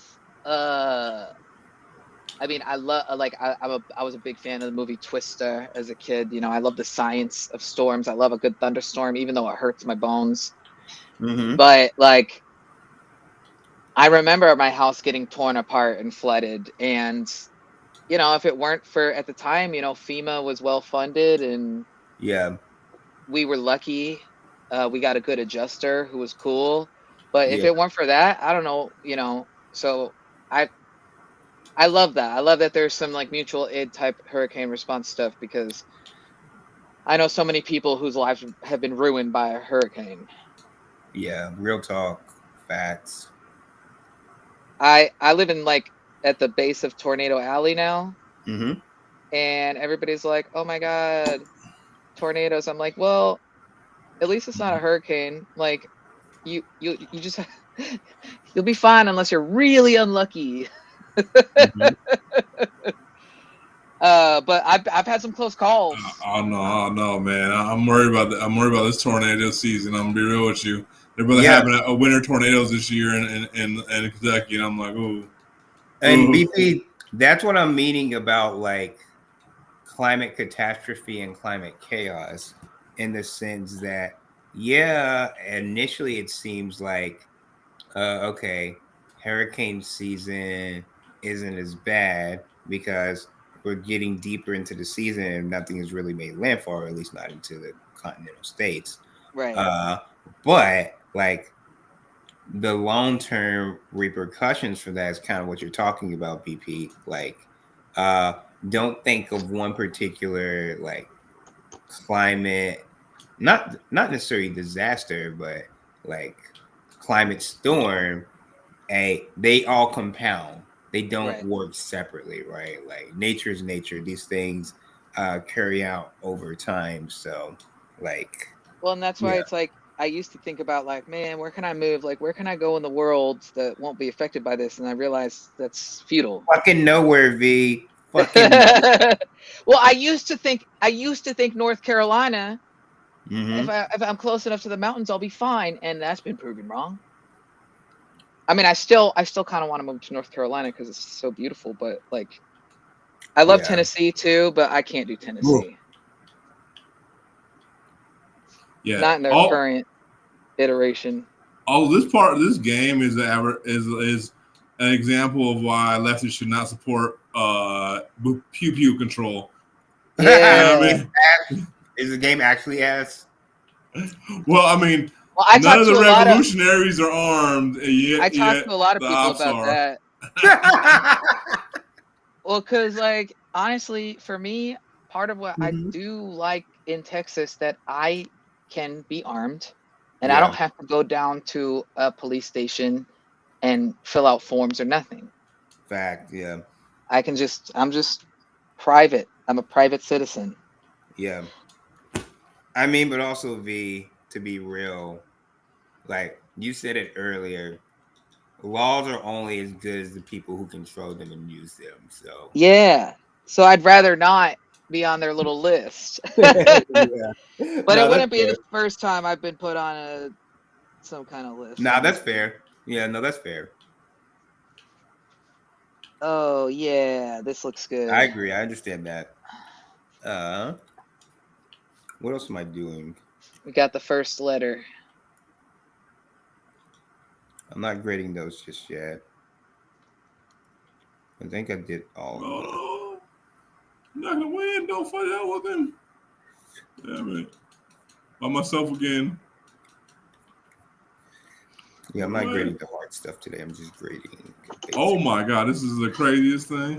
Oh shit. I don't know if y'all seen this, but I'm just being chased by so many police by myself. Oh, wait, are those police? Yeah. Oh! Oh, game over. I love BP. I'm loving the hover cars in the game. Hover car. I mean, the Yeah. drones? Are those drones? Yeah, I see no hover cars. They're I drones. just saw them. Wait, what? Maybe I'm tripping. Maybe I'm wrong. I don't know. I was so focused on running away.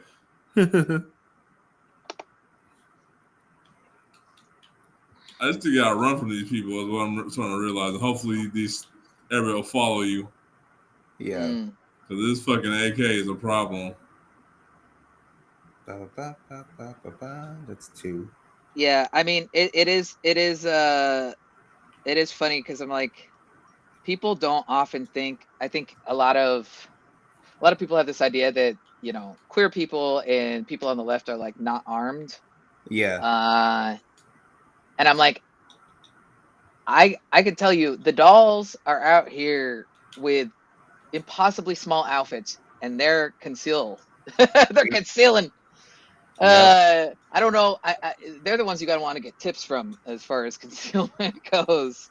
Mm-hmm. Because I'll see, you know. But yeah, I don't hate that. Hey babe, what's up? Yeah, we're talking about concealed carry. There's a shirt. A shirt. It's got a pocket Oh. under here. A pocket under the armpit. Yeah, like near the Yeah, that's armpit. good. Okay. Pretty popular. Nice. I beat it by just running. Hell yeah. Hell yeah, BP.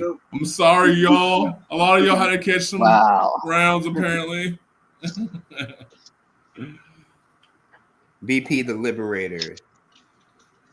Yeah. Yeah, honestly, BP, Oh. I'm gonna just keep working. This is actually fun.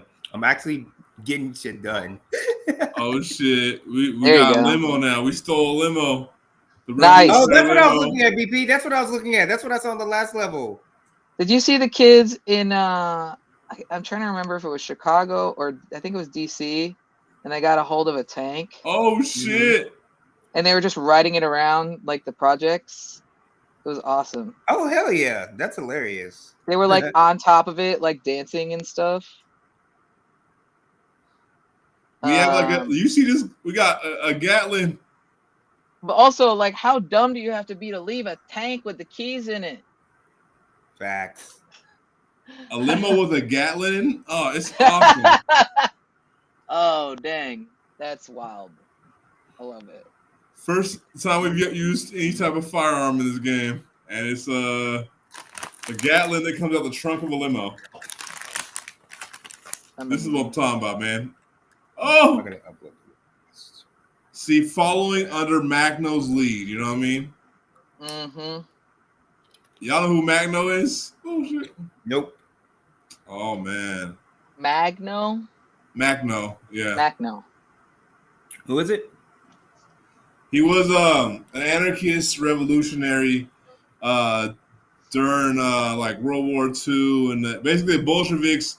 When people talk about the Bolsheviks betraying anarchists and like all that type of stuff. Oh, Yeah. definitely It know was this. like that was one of the big examples. Magno, because Magno was former military anarchists, right? And so they were giving examples of how anti-authoritarian like anarchists can be organized and strategize and provide for the people. And you should go around in this train specifically. So I really dislike when someone says, "Oh, anarchists, like how do you get anything done?" Like they think that anarchy means chaos, and Facts. Yeah, I'm so tired of Yeah. explaining it, but Clearly that's they don't know okay. what anarchy is. Yeah. yeah, I was talking about that earlier with FD about how people just like actuality, if anything, anarchists are process nerds. So it's overly organized. We're like, stop, just push it through a little bit. All right, just push it through. And honestly, like, I would say, to our earlier conversation, V, about like charismatic leaders and like people who have the power of persuasion and stuff, like leftist groups and that, like typically those folks don't come from anarchist groups. They're like, like they may espouse like they're anarchists, but like if they're not actually trying to decentralize like leadership and authority and stuff like that, they're not actual anarchists. They're just people who believe in setting shit on fire. Right. Yeah, I see a lot of that. And I'll say something. I'll give you a quick story about. You need an organization to set things on fire. Okay. Facts. This game is a perfect example. Like I got to work with the team to chuck it at a good moment with a good angle, and I'm just not being good team leader right now. Without one person getting caught and stuff, right? Like So yeah, like I've been working locally with some organizers from a variety of different stuff. Like not gonna give names out, but I'll just say like I've been working with folks in some like DSA chapters, and I made the mistake of saying that like not a mistake, but I was like, we were planning some events, and I was like, anarchist abolitionist and stuff, and we're talking about like because I was trying to get some context on like why my view on something related to a project that we're like thinking about came from an anarchist perspective, and the person was like, yeah, like I'm an abolitionist, but I don't quite think I'm an anarchist yet because I'm not ready to blow up cop cars just yet. And I'm like, yeah, they think anarchy, and they think of like they're like they think of like Fight Club or some shit. Yeah.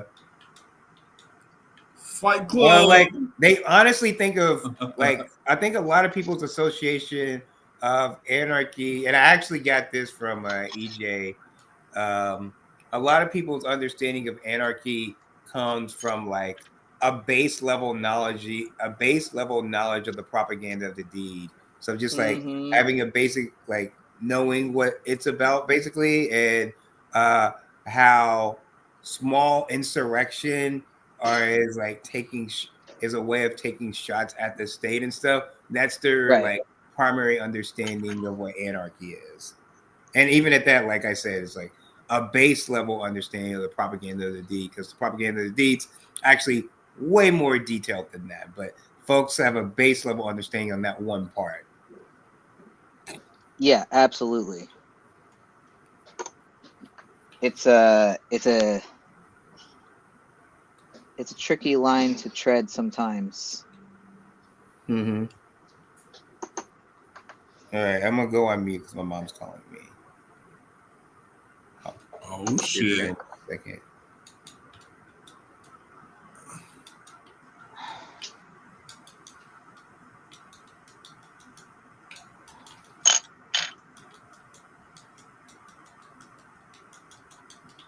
How am I supposed to win this?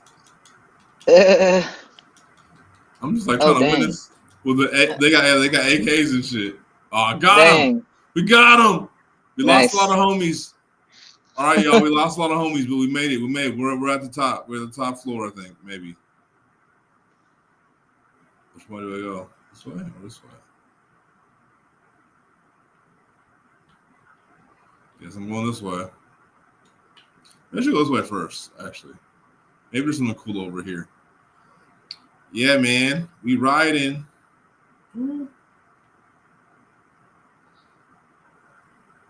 Oh, no. There's ops over here. More ops. Some ops on the way. No, not the homie. Gotta run. I'm sorry, y'all. Oh no. I think I'm gonna die right here, probably. Uh, Yep. Bombs dropping. Dropping bombs on me.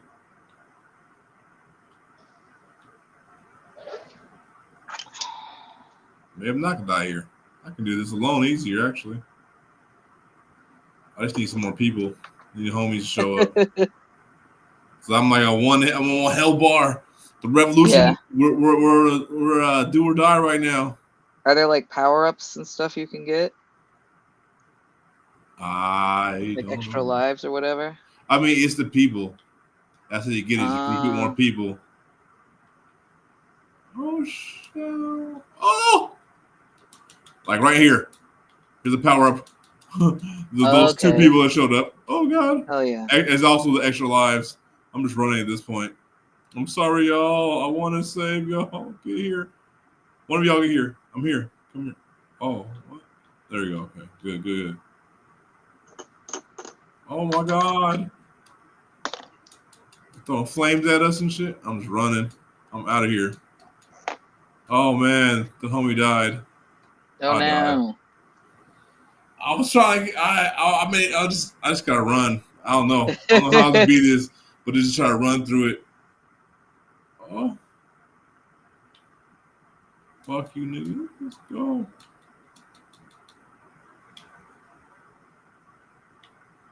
I'm trying to paint a very small flower. How many people we got with this?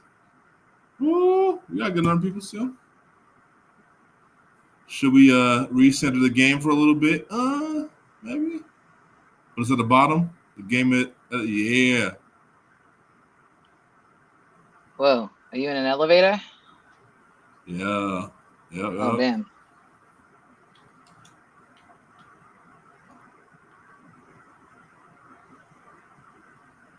Talk about film theory and shit right now on the game.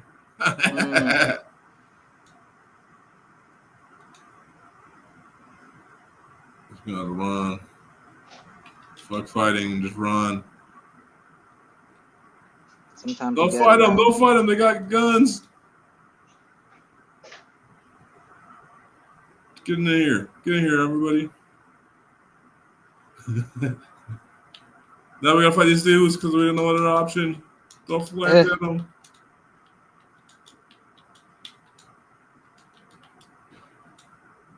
Oh god, so far. Oh damn, well, everybody got killed already. Fuck, I'm done. Oh, I think I'm gonna die. Oh no. It's me versus dudes with AKs and shit. AKs. Yeah, all I got is Molotovs. Boo. I'm just jumping. Look, I learned from Mario. Mario taught me, bro. You know, I just found a Mario and Luigi set of hats at the thrift store for like $3. I'm just gonna wear the Luigi one like a regular hat.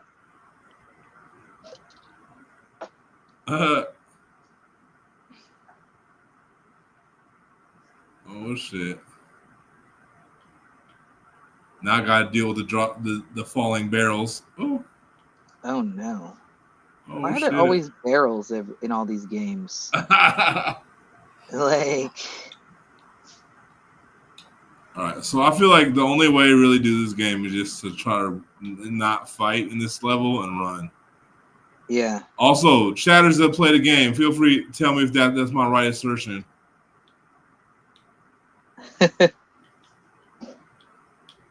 Okay, well, we've got one nail. Got a little bit of flour there. So, chatters, am I my streaming era or should I stick to video editing?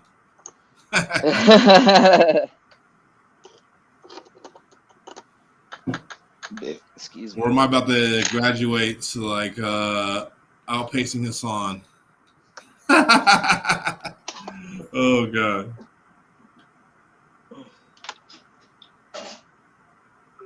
I wish I was more savvy with video games. Like I could barely. I'm so much like an Atari guy. Like I love super simple 2-dimensional 8-bit and 16-bit video games. Yeah, this is one of those super simple ones. Yeah, but it's more 3D than like an Atari game. Fair enough. Molotov these motherfuckers. Molotov the shit out of them. Molotov them all. Oh. Also, Molotov, like I feel like it's a lot to carry. A whole bunch of Molotovs at that. Do you have unlimited or do you have like a? No, there's a limited amount, but definitely a bunch of them. What if I could just switch characters by choice? Need more health. This glow Maybe I stick could is just UV die. reactive, or not glow stick. I'm This. gonna go run a bullet so I can get more health. Wait, do you have bullets? No, they do. Oh, they have bullets. Right. There we go. Now this dude got more health. Like more advantageous is more people. Let's go. Follow me. Oh, just run. Don't fight. They have guns. Let's go kill the people at the top, and then they won't have a way to pay for You the can't bullets take the anymore. guns. No. Ooh. Oh, That's not chainsaw. People chainsaws now. So, Are we on? I think it gave up on We realism are. a while ago. Dang. Is the flower in the chair? the flower is right here. Donata. Didn't we buy dabs? Oh wait, no, we have dabs. We don't have. We have those. We just don't have butane.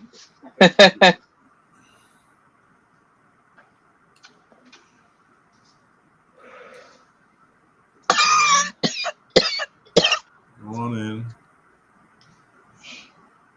I'm the last revolutionary. Oh no! I like how they make you carry a giant shit! red flag. Now I'm Is that gonna like fight a mecha? a mech, yeah. Damn.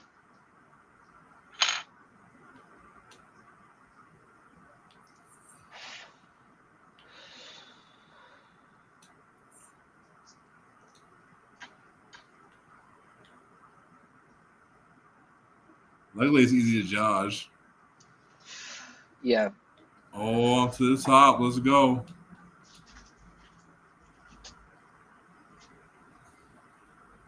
Damn, lost all the homies. Dang. That's why the chat got quiet. All the homies got. This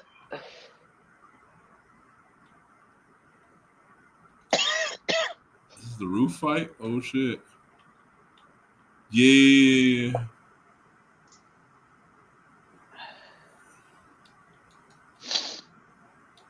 Oh.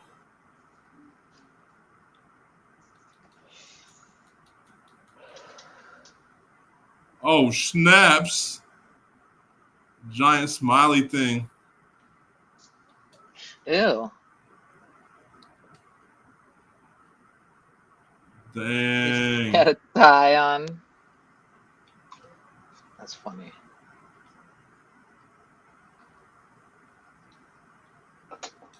I don't know what I'm supposed to do. I think I'm supposed to like break these things, maybe. Mm. Dang.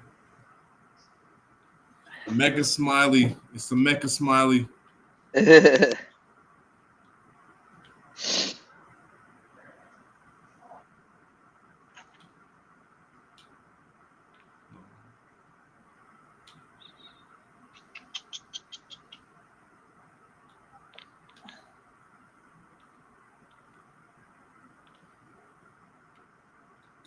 Oh, I see now. What I'm supposed to do. Oh, Attack the hand.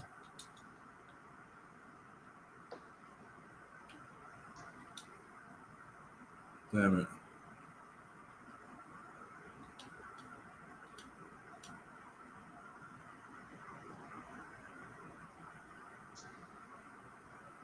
What? That's whack. Y'all see that?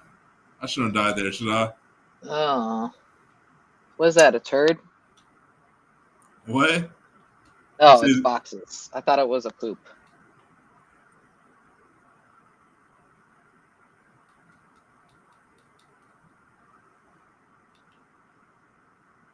Mecca, corporate, asshole. Uh, Oh God.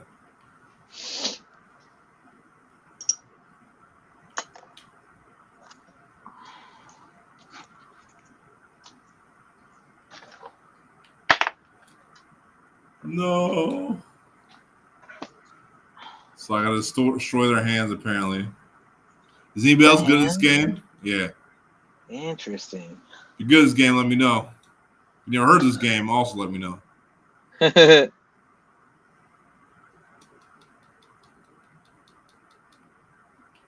I mean, it's my first time hearing about it, but I'm not in the know. Did you hear about the EA Games thing? Uh-uh. The Saudis bought EA Games. Oh yeah, I did actually. Yeah, that's crazy. Oh, so hard. So difficult. My little brother, who is in his 30s, early 30s, and much more into video games, has a much more nuanced, has a lot more nuanced opinions about it than I do. Because I hit him up and I was like, "Yo, I heard this happened. Better watch out," you know, because they're basically, he was telling me that there's this thing in some games, and it's supposed to keep you from cheating, but basically it gives the game the game has more access to your computer than you do when they implement these systems. So it's like supposed to be to keep people from cheating, but it's low key like surveillance.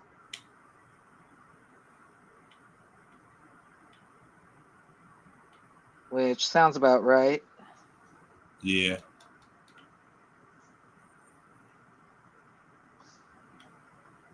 Oh shit! Now what's about to happen? Gatling guns. Oh.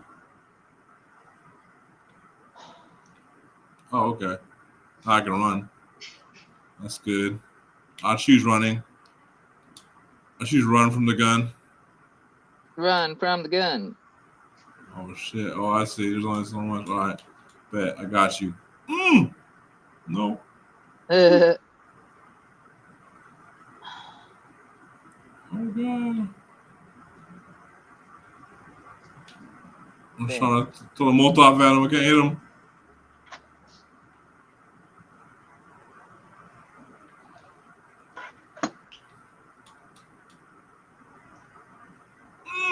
Why I can't get it over there?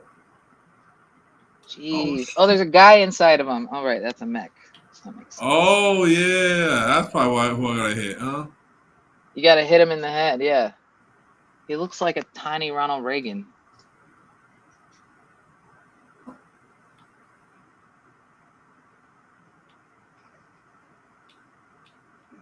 Can't hit him. I don't know what to do. Don't know what to do. Why can't it go over there? Try to make it make sense. Did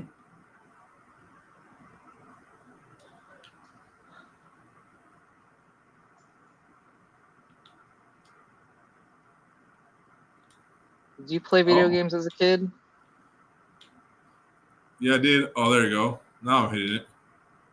Actually, now I figured it out. It's hella easy now. Nice. It's like real revolution. If you figure out the key, feel out a weak point, and you start hitting it there, you're gonna win. There you go. Oh shit, or not. Oh god. Might need to work a little harder than that, apparently. I thought I had it. Oh god.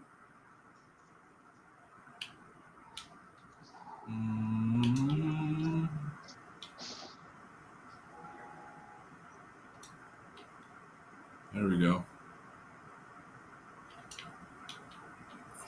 What? We win. We overcome the corporate overlords. Hooray. All right, y'all, I'm back. Yo. We beat Oh. the corporate overlords. Wait, can y'all hear me? Yep. I finished the first nail. Nice. Hell yeah. Oh shoot! So we're working. Hell yeah. Yeah, I'm Apparently, putting there's break right now. So multiple I'm actually, phases. yeah, I'm gonna stay on and get some work done, y'all. Like this is actually, I'm actually being effective. I'm gonna try Oh, look at that! Look at that kick or uppercut. I'm not sure which it was. He fucking said, "This is Sparta."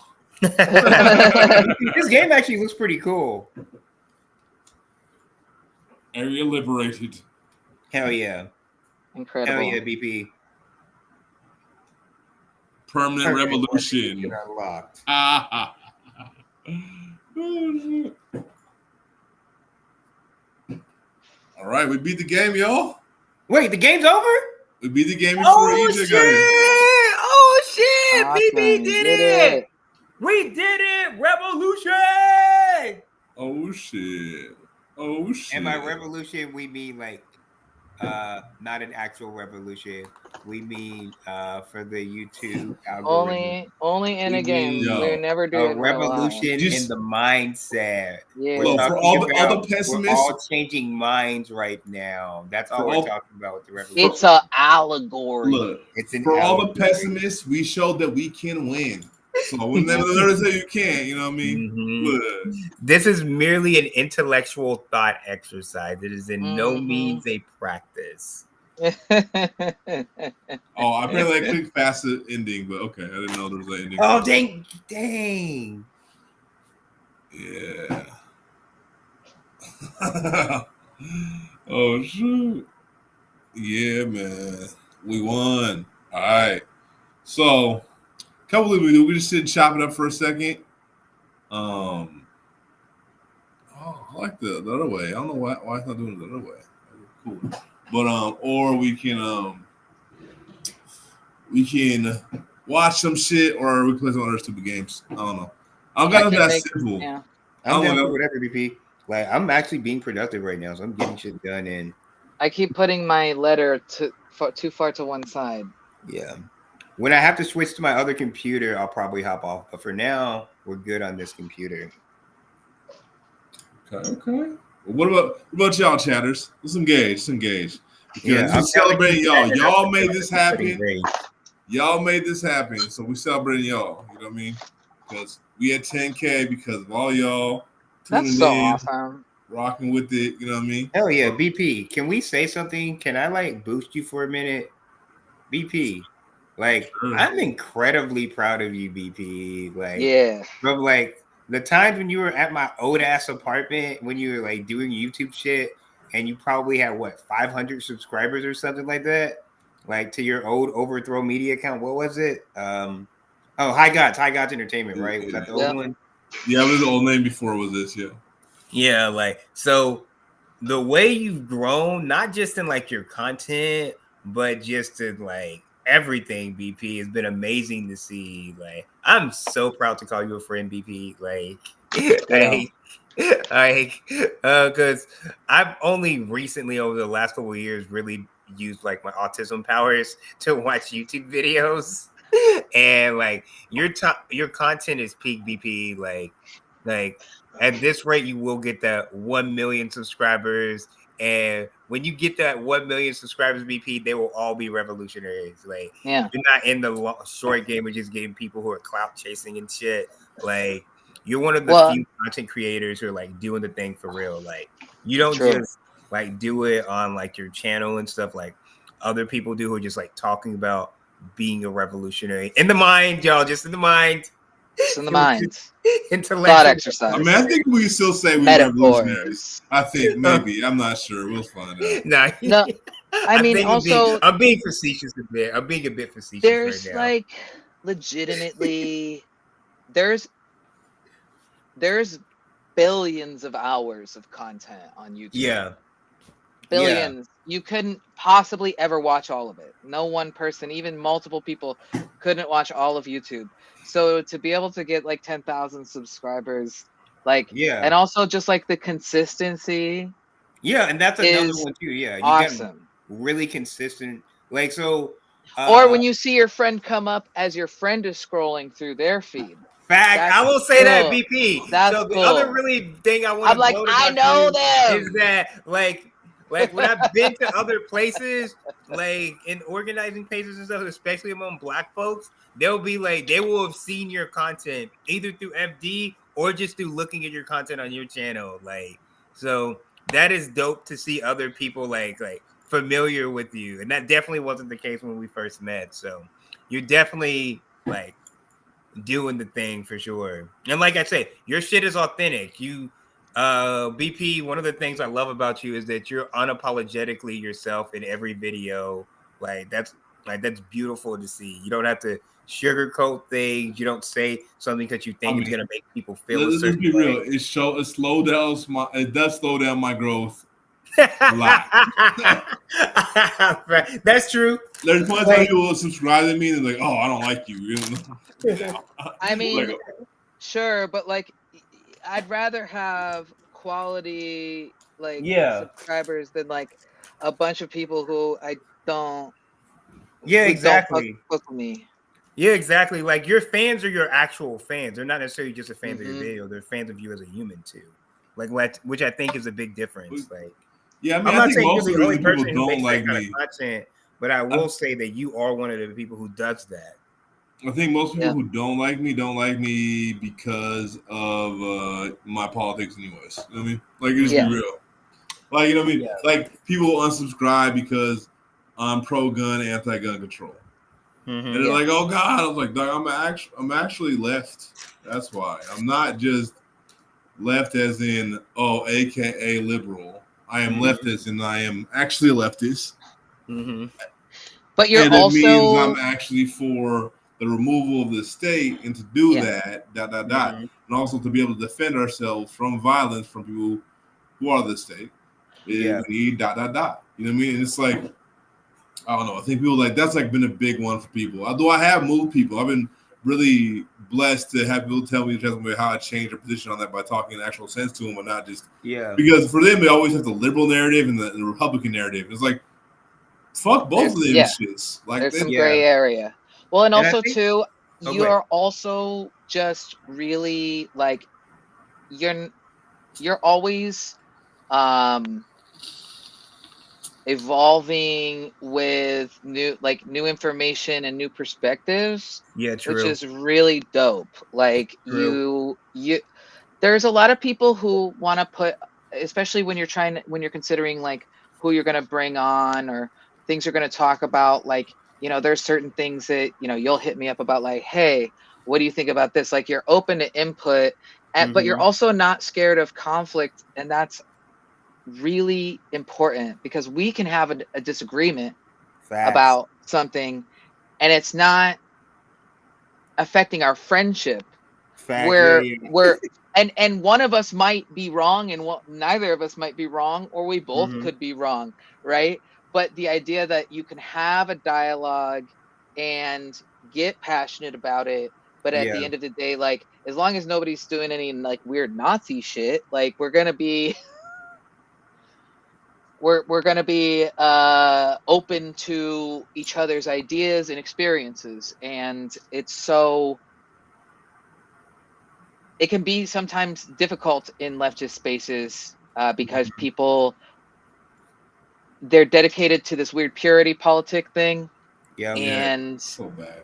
And I understand there's certain things that you can't, the paradox of tolerance, right? Like there's certain things that can't be tolerated, but there's also like, we need to be able to discuss hard things with each other and not be like, I don't think that like AMAB folks should be scared to ask questions of people who have like a uterus or are subject to that kind of legislation.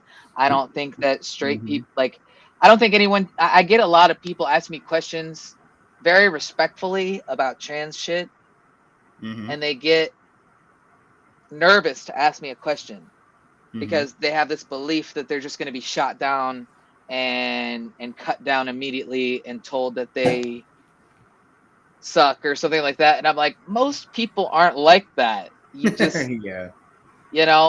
Yeah. But there And- are and- some people like that. So it's nice to have a space where we can have discussion, we can have discourse, we can disagree, Yeah. we can agree, we can work And I- through it together. I think Yeah. I think people don't understand there's a time for things, right? There's a time to Excuse me. tear someone a new asshole, but it's Yes. but it's not every time, right? Like Right. I mean, like when someone's coming with some shit, you could tell is in bad faith, and they're just doing it. You know the whole thing where the question isn't really a question. You know, it's leading into some bullshit. Ooh, That's goes when back you to our tear. That's Ollie when Burke you tear situation them a new earlier. asshole. That's when you like, you know what I mean. But if they're like, if it's like they really just don't understand and people are just really ignorant of the situation, then like you can't be mad at someone for a lack of knowledge. Are you fucking kidding me? Like because they didn't know something. Like that's wild. But like but you know when you know that we know they're lining up for their rhetoric spew, you know that's when you get up in their behind. You know what I mean? You're like nah, we know what you're doing. Yeah. We know what you're doing. We're not dumb. Stop playing like we stupid. You get what you're saying. And I think a lot of people just I don't know either they can't maybe COVID fucked people's minds up so they can't tell the difference. But usually That like did do a lot of damage. Fact. That's true. I've seen it. I've seen it in my parents. Honestly, like How so? a lot more brain fog, a lot more Mhm. cognitive. Like I'll tell them something, and they just like they're like, "We never talked about that." And part of that maybe is just them, you know, gaslighting me. Who knows? But I definitely think it's a cognitive, like, and they even talk about it. They're like, "Oh, I can't remember anything anymore." And my parents are older, but they're not old. You know, they're not. Yeah. They're in their 50s and 60s, and I have noticed that, like, and you know, I have a lot of parents because my parents are divorced. So some of them will be like, I don't know, it's those vaccines, they're making our brains not work. And I'm like, you've had COVID 6 times. Like, and but I also, when I get down to like actual, like when I take politics out of it and when I take like buzzwords out of it and just talk to people, like we are on the same page. It's just there's an unfortunate amount of propaganda, and especially for people whose minds are compromised by. Well, and here's the thing. Sorry, I'm flipping you off. I've only had COVID twice, thankfully. The first time I had it, I was like sick for like a month. I slept for like 20 hours a day for like a month. And it's like, cause I wasn't getting enough oxygen. And when I used to also be addicted to opiates, same thing happened. It suppresses your central nervous system. So you're not getting, and so I tell people this, and it's not a judgment about people who use medication or even who use, medication for recreational reasons. Not a judgment. But it's a thing of like, if you get to a certain point with certain substances, it reduces your nervous system to the point where your breathing is very shallow. You're not getting enough oxygen to your brain. And when I was using those substances, I was factually dumber because I wasn't getting enough oxygen to my brain. Now we look at COVID, which is a disease of the lungs and the circulatory system. Yeah. And the heart also, we're finding out. All of that is oxygen to your brain. And every time I get COVID, I'm not just saying other people are getting dumb. I feel wicked dumb. I'm like, I don't remember being this dumb. Like, I don't remember being this forgetful, even though I've always been a little dumb and a little forgetful. But it's exacerbated by the lack of oxygen to the brain.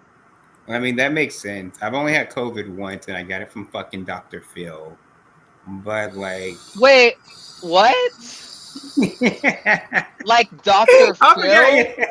Yes, we were actually on a retreat, and they didn't test before flying, and then come to the retreat, and they had COVID, and they got it from Dr. Phil. Definitely. So 100% from fucking Dr. Phil. I'm gonna pause what I was doing real quick, V, to explain to you the story and how I fucking got COVID. Please. God, I am here. So 2 years ago, BP and then one of our other close comrades had a brilliant idea for us to have our strategy retreat in beautiful Seattle.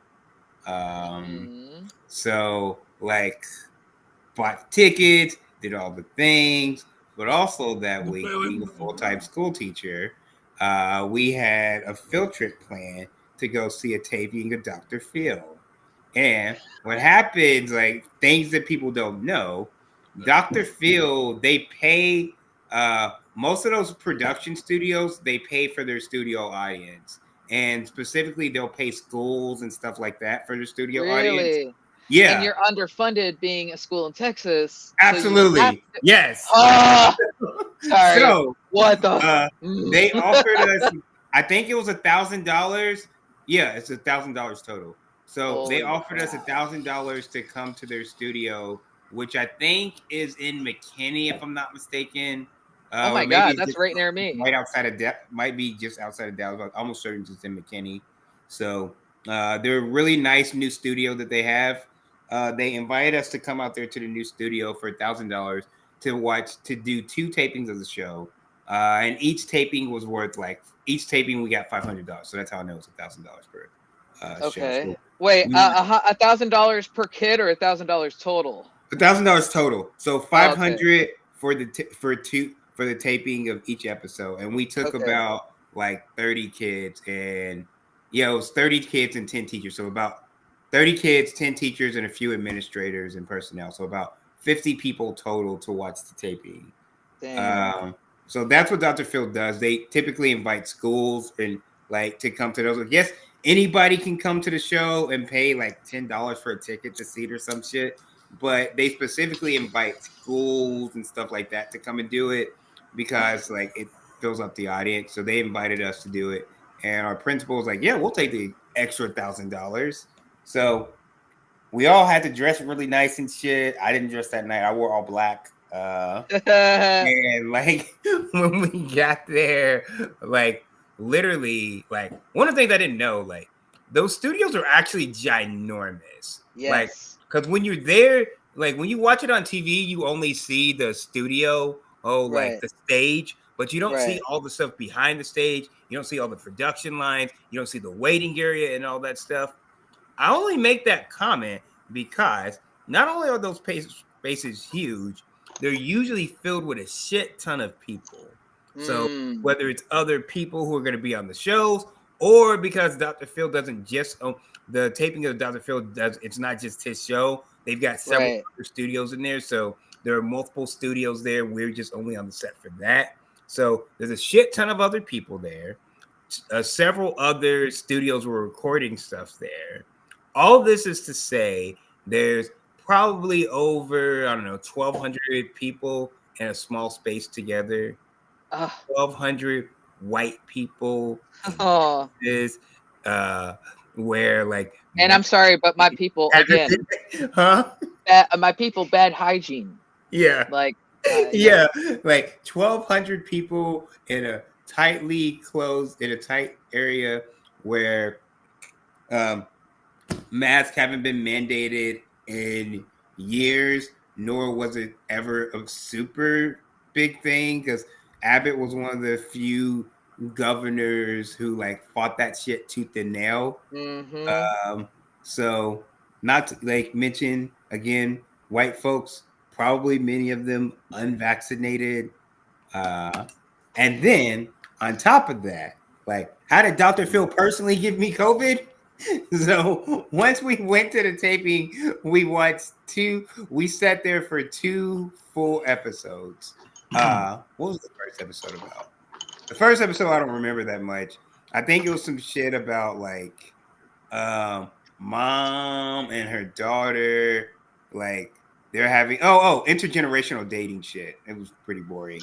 Daughter was dating an older dude, and there's all these questions about you shouldn't. And then there's a woman dating a much younger dude, and there's all these questions about what's too old to date, and Can you, if you date somebody a lot older than you and you want kids and they don't want kids, like what's your responsibility? And they had this conservative woman who was saying that like it's your responsibility to have kids and like random shit, like nonsense. Today, we're going to talk about consent and if it actually means anything. Oh yeah. So now let me get to the actual episode that gave me COVID. So on the second episode, you do Dr. Phil way better than me, V. Sorry, I've watched a lot of daytime television. Damn, I was trying to do a good impersonation of Dr. Phil, but now like that I actually tried it, yours is so much better. I don't even want to try anymore. So, say this, V, in your best Dr. Phil impersonation. Okay, all right. So now, today we're gonna talk about homelessness. Like that was the premise of the episode. So, Okay. tell me how you would say that as the topic in your best Dr. Phil impersonation. All right. Today, we're going to talk about a very serious issue that's close to my heart. Homelessness. All right. So like, this particular episode was the bullshit episode that got me sick. I'm gonna explain how this fucking episode got me sick. Outside of just how ridiculous the premise of like what they actually talked about was. Right. So for starters, there was I think it was actually in Washington. Which one was the Supreme Court case? Garden something? Oh. It was literally 2 years ago. It was a Supreme Court case. Garden something. I'm out of the loop about a lot of Washington stuff since I moved. Yeah, it's either in Washington or it was in. No, it wasn't Portland. I'm almost positive it was in Washington. Yeah. But there's basically white lady sued. She sued the park for not kicking out houseless folks because That sounds like Seattle. she said Yeah. the houseless So- people were like doing drugs in the park and doing all these things, and like it was not a good environment to raise kids in. So Right. it was creating a bad impression on all the youth. And like she said that she had been assaulted before. Like she had been assaulted by a houseless person there before, and that like all the policies that they were doing there were ineffective. So what Washington ended up doing was they did end up kicking out houseless folks, and they kicked them. They over. love doing that. Yeah, they ended up kicking them over to not the next to the next city line or something, and Mhm. many of them just were out on the street. Some of them were able to go to this local church thing, but the problem with most of those like homeless shelters that are like church based is that they're also faith based. So if a person's not Christian and like specifically like evangelical Christian nonsense, then they won't actually let them fill out the application. Or if they Right. do let them fill out the application, there's a respectability politics behind it. So like people get kicked out for like minor violations, like smoking cigarettes or like random stuff that's like Being gay. that's normal. Yeah, huh? Yeah, like being gay. Yeah, exactly. Yeah. I know of a homeless shelter. They're like, yeah, we'll help you. You just have to go through the 6-month seminary course. Oh damn! Yeah, It's it was something similar to that. crazy. Yeah, it was definitely something similar to that. Like all the different like really heinous reasons why someone could get kicked out, they were Yeah. just kicked out or disqualified. And her reasoning for like wanting folks to get kicked out of the out from like whatever the garden place was in Washington is that like she claimed that she had been homeless for 6 months, and that like because of that experience of being homeless for 6 months, she knew what it was like. Yeah, Grant Pass. Yeah. Right. Grant Pass. That's what I was talking about. Okay. Yeah. So the white lady, yeah. V does got the accent on lock. See, V, the crowd is messing with you. They're messing with you. Susan here, she was homeless for 6 months. Tell me about that. Yeah, Susan. and like, but at the same time, so I'll point out that while she was living out of her car, she was only unemployed for a few weeks or so. And like when she was unemployed, she was still able to get unemployment benefits and other social safety nets Right. be like that, like I won't say offset, but absolutely made her experience of being houseless way more convenient and way more Yup. understandable than like most folks who are houseless, right? Like it wasn't a chronic condition. So Right. she was really like that was her big talking point is that like if I can get off my boot, if I can pick myself off my bootstraps and do it, then other people can. Bullshit. Yeah. And then like I know a lot of people like that. I know a lot of people who are like former addicts or formerly Mhm. houseless or homeless or whatever. Mhm. And they're like, well, I did it. And I'm like, bro, your No. dad has money. Yeah, exactly. Yeah. And then like Dr. Phil interjected into this conversation and talked about his own experience of being homeless. And get this. So like this is what these type of people do. His experience of being homeless was when he was 16 to when he was basically 16 and a half. So basically like another 6 to 7 months period.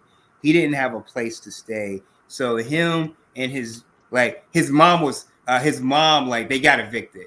Yeah, I think his mom got evicted because his dad wasn't in his life. So his mom got evicted in Oklahoma. So they didn't have a place to stay for like 6 to 7 months or so. For that period, he would couch surf at a friend's house and couch surf at another friend's house until his mom was eventually able to like get into affordable housing. His mom was eventually able to get a job, and then they were able to move out of that. But for a 6 month period or so, even Dr. Phil was homeless. So he was able to. So Dr. Phil said like, "Oh, I don't understand." VV, you got to go again. Like, say some shit about Dr. Phil understanding what it's like to be homeless because he was homeless for 6 months, and how he I mean, he never was in a housing though.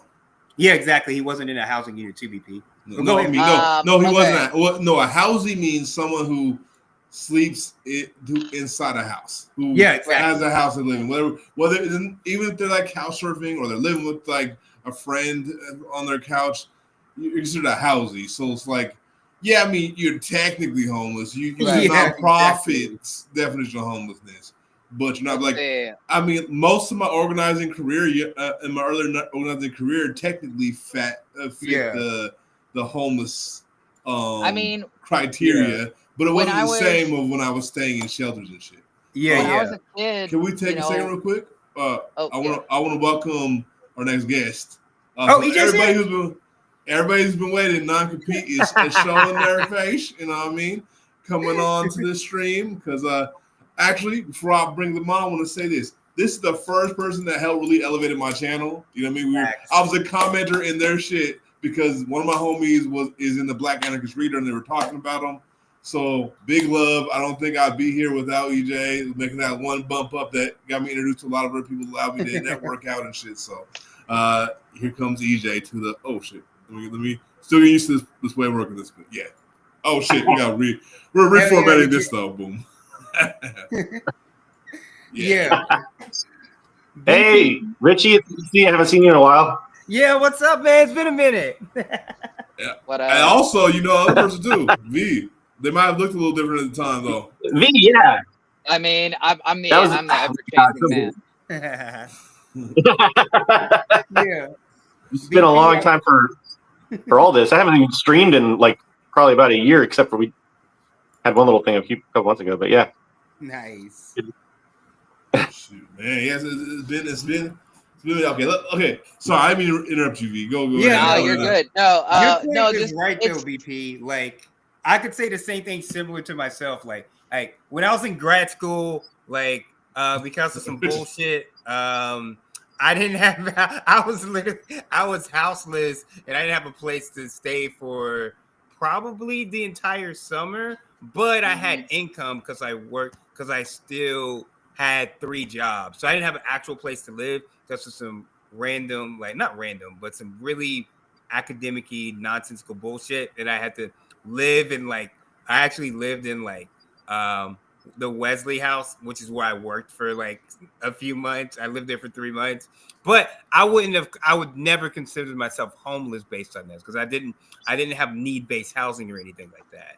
So it's funny too, because I will still to this day, we spent like 3 months living in a campground when I was a kid, and I was in middle school, and part of it was my parents had a house, and they sold it, but they're bad at stuff, so Yeah. something fell through, and we didn't have a place to live for a summer. And part of it, we were going to school, so I smelled like a campfire all the time, and I didn't understand why my teachers were always like looking at me with this weird face. I now know that face was concern, but like even to this day, let's say one of my younger siblings says something disparaging about homeless people that they heard in school, and I'll say, hey man, you don't want to talk that way. You never, because even if you don't care, you never know who around you has been homeless. Like our family was homeless, and my mother chimed in and said, no, Good. we were not homeless. Yeah. We were between houses. Yeah.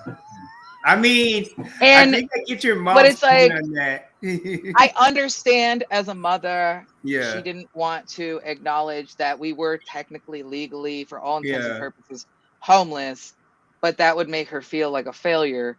So she didn't want to identify that way. But I also think it's really important to differentiate between homelessness where you're out on the street and you ain't got nobody versus homelessness where it's like you're bopping around. Because I mean, yeah, we did sleep in a tent.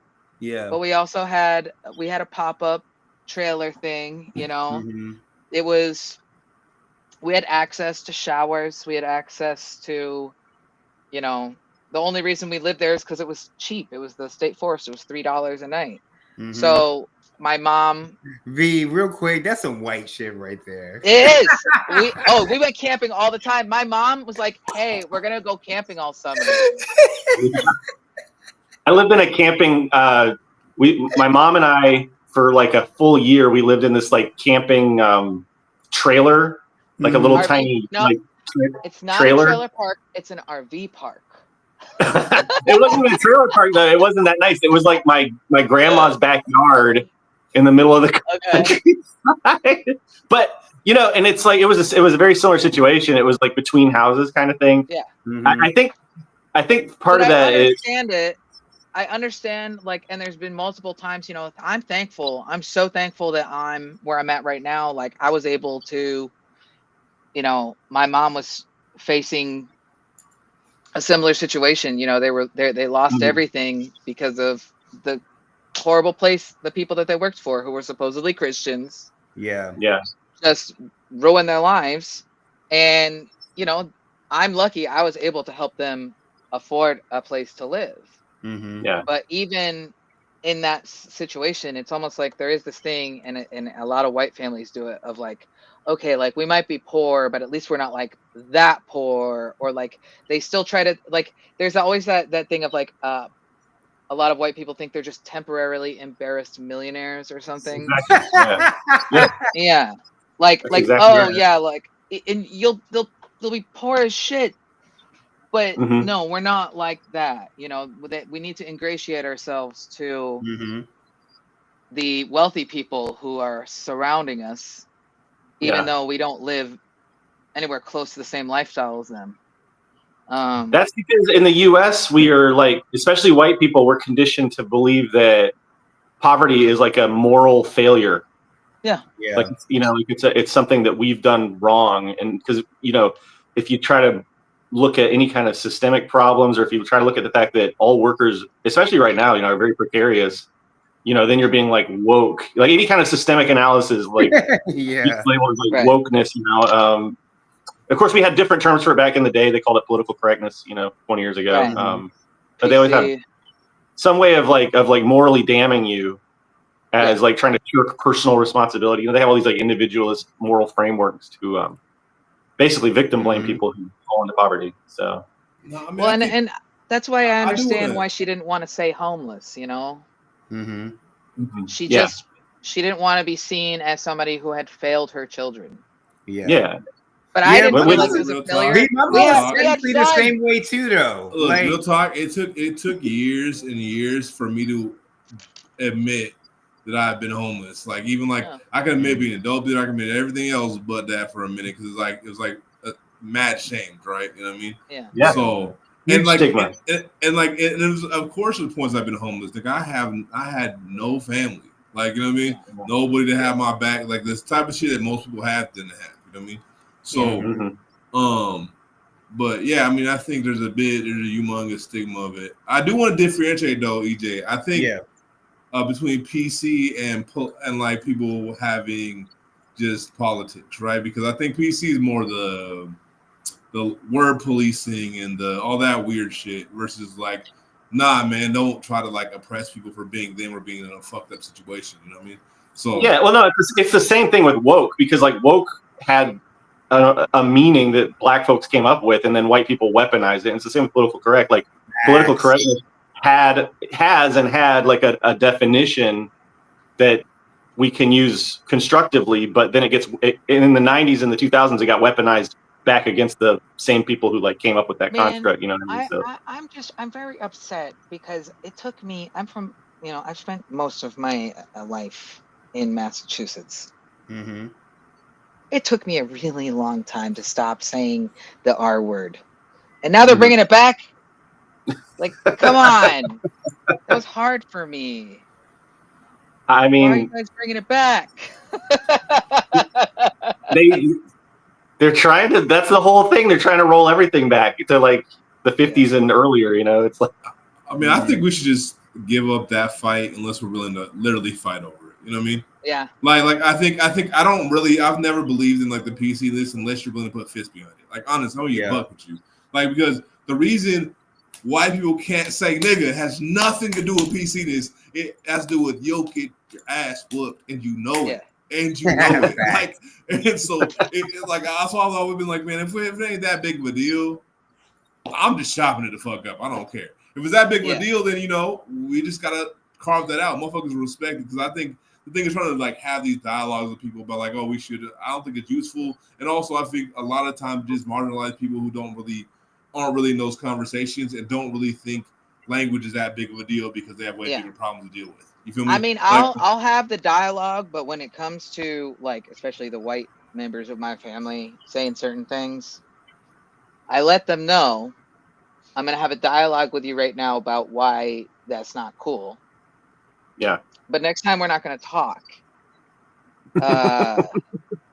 I will be that white trash guy who fights his grandpa on his wedding day if my grandpa says some fucked up shit.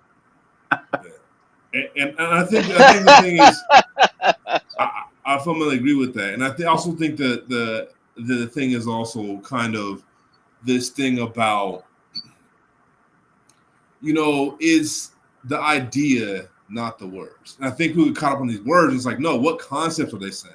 Are they spreading white supremacy? Are they spreading transphobia? Those things can be even done without people saying the trigger words. So let's stop focusing on the trigger words and what is this person saying, and then that's what you check. You know what I mean? Because there's always been a time where you can't say certain shit around me that's crazy, but I'm not going to trip out a fucking word generally, unless it was the N-bomb. That was it. That's one word I was like, anything else was like, what are you saying?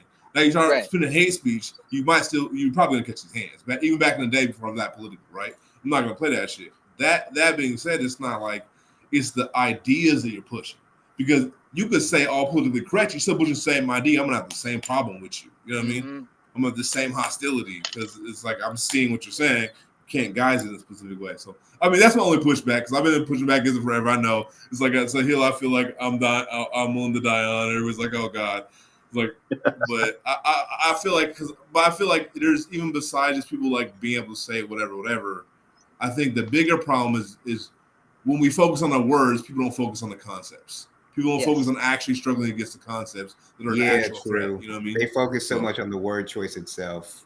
Exactly, and then it just gets lost in and I have had to have a conversation with like I would say white Gen X and boomers where I'm like, in particular with the N-word, I'm like, even if you're saying it as an example that someone else said, or you're saying it to say, like, as an example of the word, just say the N word. Don't say the actual word, because like and I frame it. I can say, oh, it's insensitive, or I can say all this stuff, but until I frame it like, no, if you say this around certain people, you will get your ass kicked. Then they start to rethink. Yeah. And especially if the person who might be kicking their ass is me. Nice. I think in the 2010s or so, like maybe like the late 2010s, there was this sort of like development in. I'm just kind of. I could be totally wrong here. This is my personal perception of what happened, maybe with like the language and everything. But to me, it feels like in the late 2010s or so, like 2015 to 2020 or so, there was this development where a lot of people started to understand. They were like people, and I guess I would include myself with that, because I kind of started to really expand my worldview around 2015, 2016 or so, like when Trump got elected, and people started to realize, like some people were saying, like, language can be harmful and language can have these like systemic oppression aspects and that sort of thing. And some people like got that, but they didn't get the full. You kind of have to do a lot of exploration to really understand why that is and how that is. But it's easy to just latch on to, like, okay, some word's bad. That's like that's like an easy, low barrier thing to like participate in, especially on social media, where you can just run around and yell at people on Twitter, like, "Oh, don't use this word, you're bad." So it's kind of like this, like, baby's first active, like, pseudo activism kind of thing, where you can see that there are all these problems with racism and shit, and you kind of understand, okay, these words are bad. So then you limit yourself to this very like ineffective word policing only kind of participation. TJ, I agree with you. I would say it probably happened in the early 2010s, and I'd say it goes in tandem with like cancel culture, or like the word portion of like cancel culture, not like everything else that's come with it and stuff. Because some people deservedly need to be canceled for sure, right? But just like, I'm older than you, so I probably was like behind the curve, and also I was like checked out of the internet from like 2011 to like 2015. I had this phase where I got the fuck out of the USA and just ignored the USA for like 4 or 5 years. Hey, I'm not mad one at thing that. I want to point out too, though, is I think the word when we come to it, the word policing and stuff like that is just highly performative bullshit. Yeah, At the end that's of the what day, I was it's gonna just say. I was highly gonna say, performative. And the thing is, like, you're a gentrifier worried about not saying racist things. Nigga, worry about being a gentrifier. Right. Worry about what you did to the community that was there. Worry about that first, because that's a way bigger problem than you not being PC. You know what I mean? And that's why it just drives me crazy. As a political organizer, I walk in political spaces with a bunch of gentrifiers trying to be like anti-racist, and I'm like, this is a joke, right? Like, you kidding, right? Like this is satire at this point. Like, you know what I mean? And then the boldest with it too. I'm like, but you're doing active harm to Black and brown people right now, but you're worried about the words you're about to say, or somebody else will say. Not even to say, or you say. But that's only as a way to stand as like this pedestal above somebody else who looks like you. You know what I mean? Yeah. Like, it's like I don't care about none of that. Like, I personally, I'm like, oh, that doesn't mean nothing to me. Well, Like, and I've said it a think million times, but go ahead. there is a very strong urge, and I say this, as someone who has felt that for white people who, like, we want to be one of the good guys, right? Yeah. Like, and sometimes your need to be one of the good guys overtakes your need to actually be helpful and communally minded. Yeah. And you gotta watch out for it. Yeah. Man. Plus, there you can get material benefits from that kind of performative. I mean, just look at like pink washing. Like how Halliburton will have like rainbow flags on their shit. Oh, yeah. And like defense contractors that are like actively, also like then they'll turn around and like pay money to the astroturfing campaigns to like, do these like anti-trans campaigns and shit. So it's just like, and then also marketing. There's the other part too, like how much of the anti-racist or the people talking about against racism, How come it's all white people? How come it's like 90% white? Like, y'all shouldn't be making money off that. I'm just be real. That's just a problem. Like, if you're making money off being an anti-racist white person, I don't know about all that. Yeah, it's weird. I'm like, it's weird. I'm like, that's just not actually chill. This is the, you know what I mean? And you see a lot of them, you know what I mean? And don't get wrong, I'm not saying white folks shouldn't be political and shouldn't have stances and stay on the right, but like, I mean, like, says you're not, like, for example, EJ, you don't make your brand off of being anti-racist. That shit would be wild, right? But there's so many people who do that, and it's like, I don't know, you should. I mean, I only like the conversation with anti-racists because I've said over and over again, fuck racism and white supremacy. Like, different conversations. Let's talk about white supremacy. I don't want to talk about anti-racism. I don't talk about people like bigotries. I want to talk about the structure that actually oppresses us and how people play into it. I mean, I talk about him all the time because he was one of my favorites. But like, I had this professor in college, Noel Ignatieff, and he wrote a book called How the Irish Became White. Love that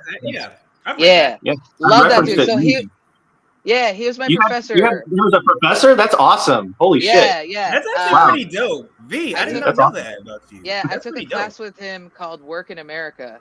So we would watch a movie, like we'd watch Moby Dick, and then he would give us like marks, and we'd have to read that and then write a paper.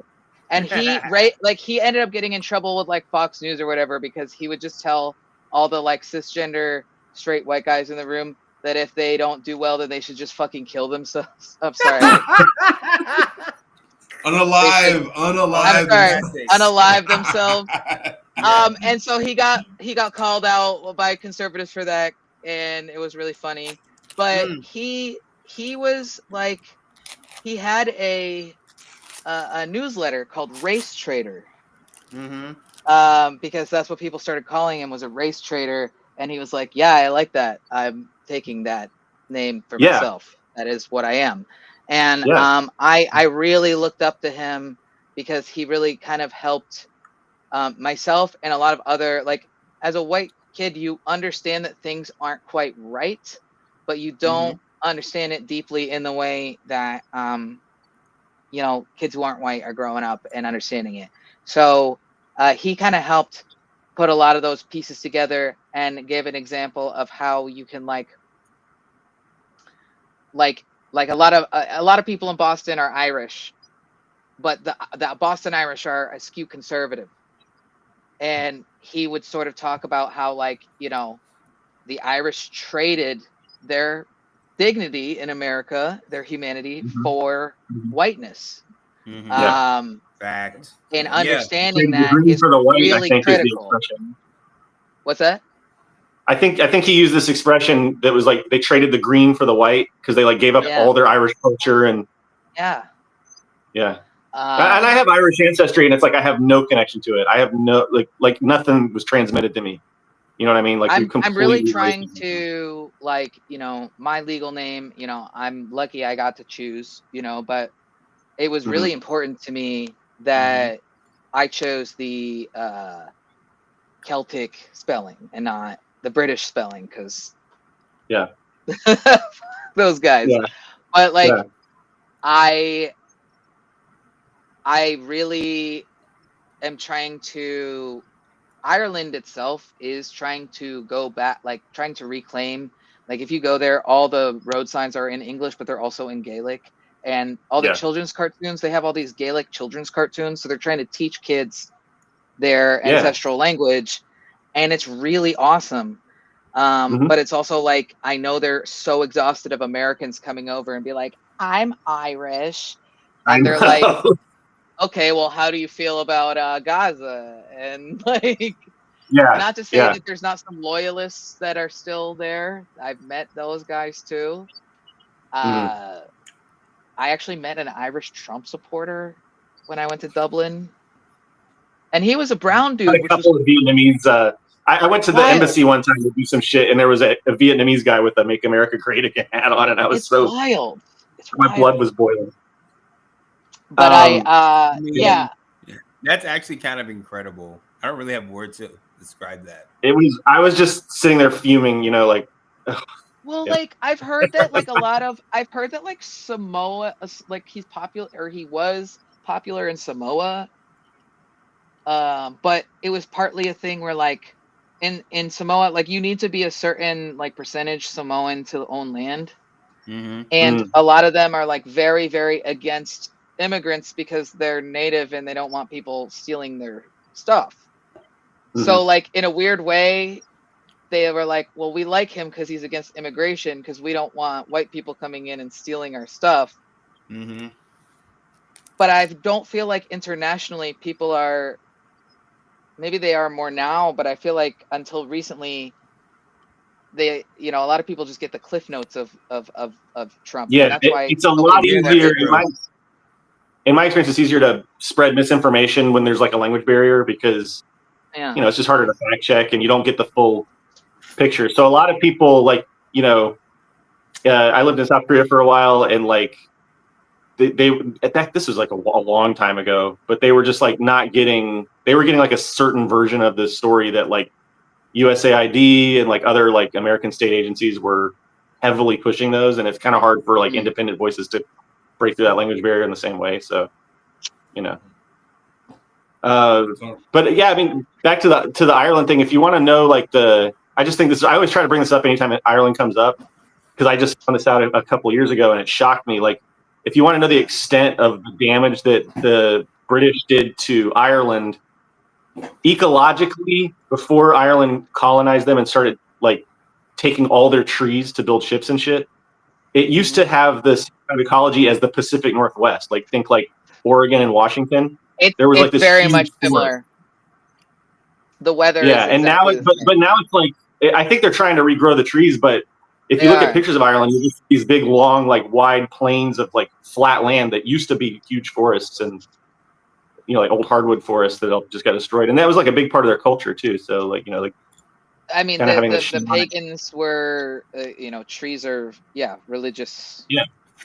So it's when I try to get back to like, it's a bit harder to research the German ancestry without running into some.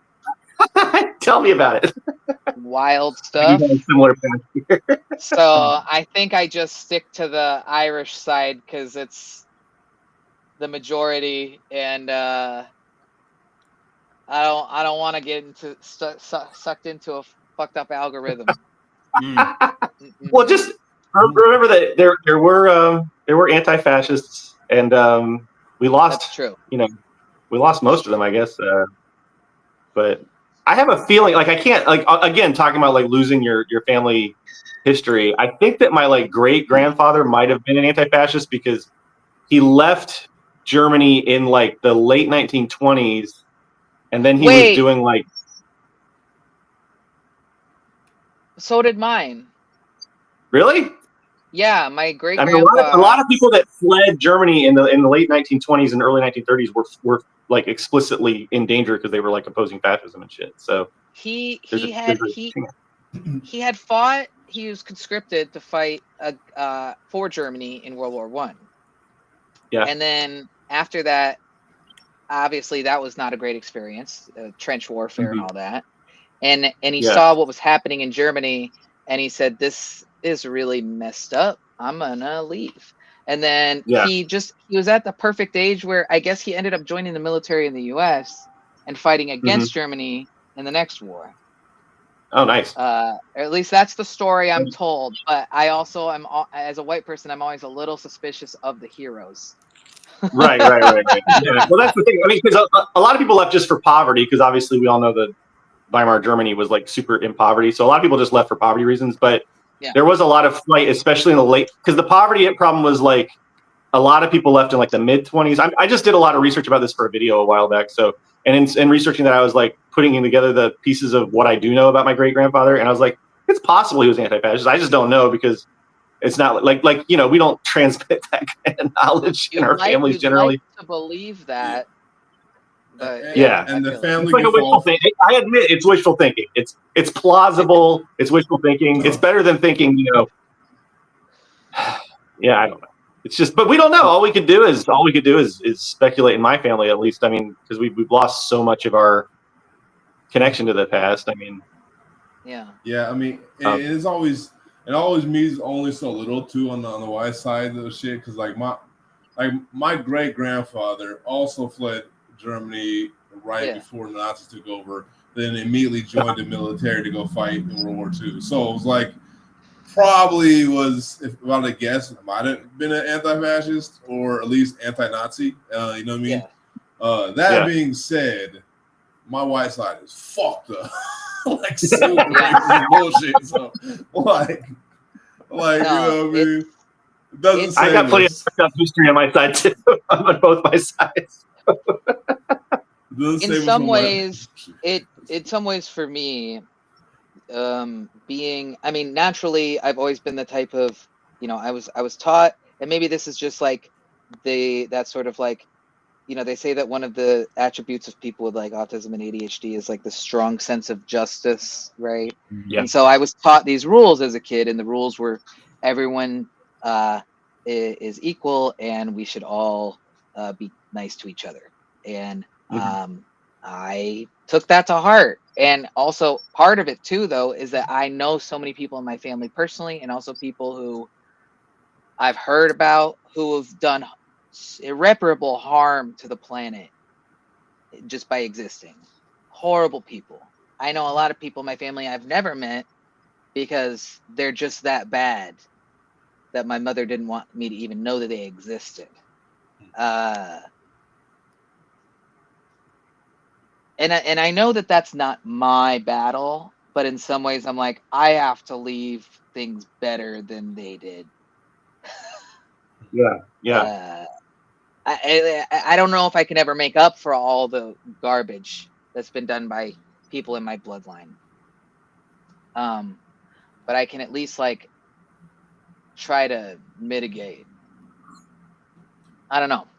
I mean, I Mhm. think also too, there's a whole thing in general, and don't get me wrong, white people answer for a lot of shit, so don't misunderstand what I'm saying. But I think there's a level of also us needing to kill the purity politics of the situation. And act Yeah. like, because the reality is a lot of our ancestors did a lot of harm. Like, Yep. I don't care who you are. I don't Yep. give a fuck. There's some of our ancestors did a lot of righteous ass shit, but like it's both. There's no family of just pure people that Yeah. and even the people who did a lot of good, a lot of times at points did harm in their life, or maybe even a lot of harm in their life. And the purity politics, I think, really starts to like hurt like shit. You know what I mean? Because people are like, yo, Malcolm would have been canceled, for example. Huey would have been canceled. Like all these revolutionaries that laid down their lives would have been canceled. Shit. Elaine would have been canceled.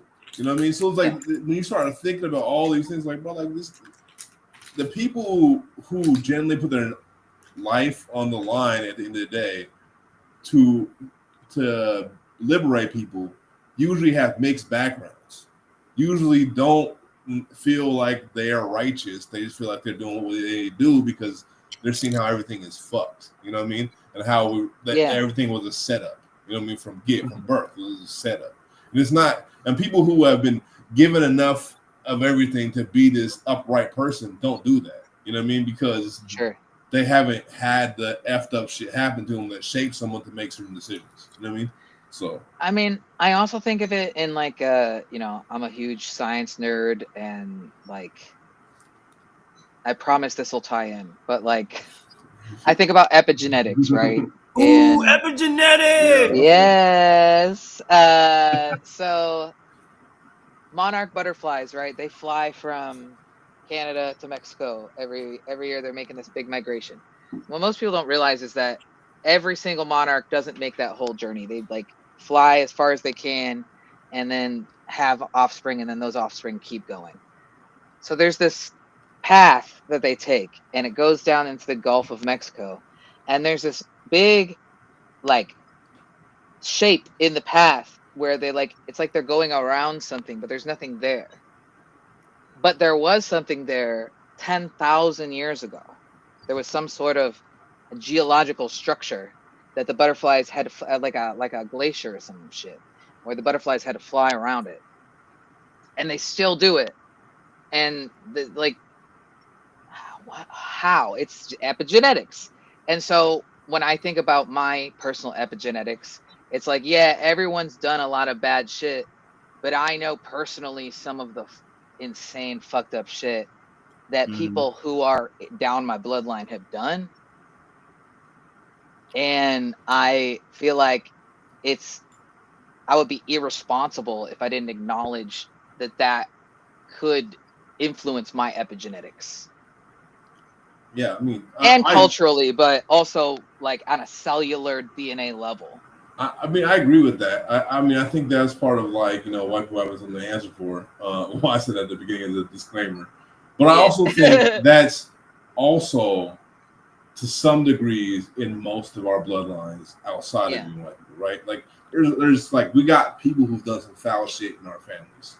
Or if not immediately, like along the bloodline, I promise you. Like it's guaranteed. And it's just the thing is like it's just because we got to think about how many people came and accumulated to make us in the first place. Lots of people. So the further you go back, the more you get that. And sometimes there's patterns of that shit.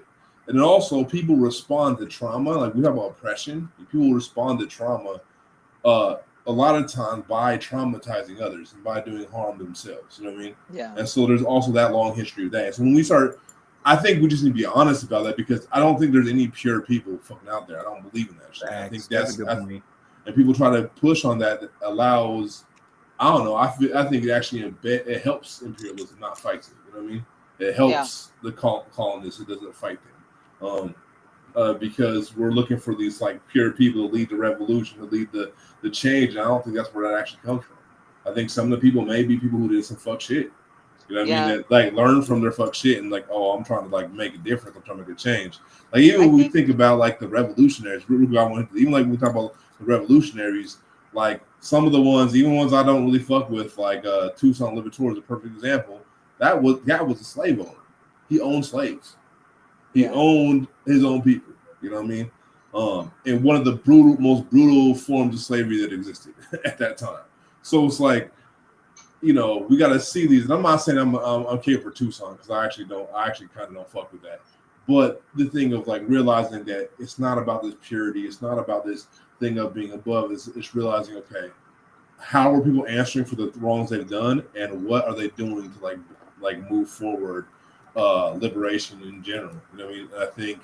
And I think also being able to always constantly evaluate that because people change.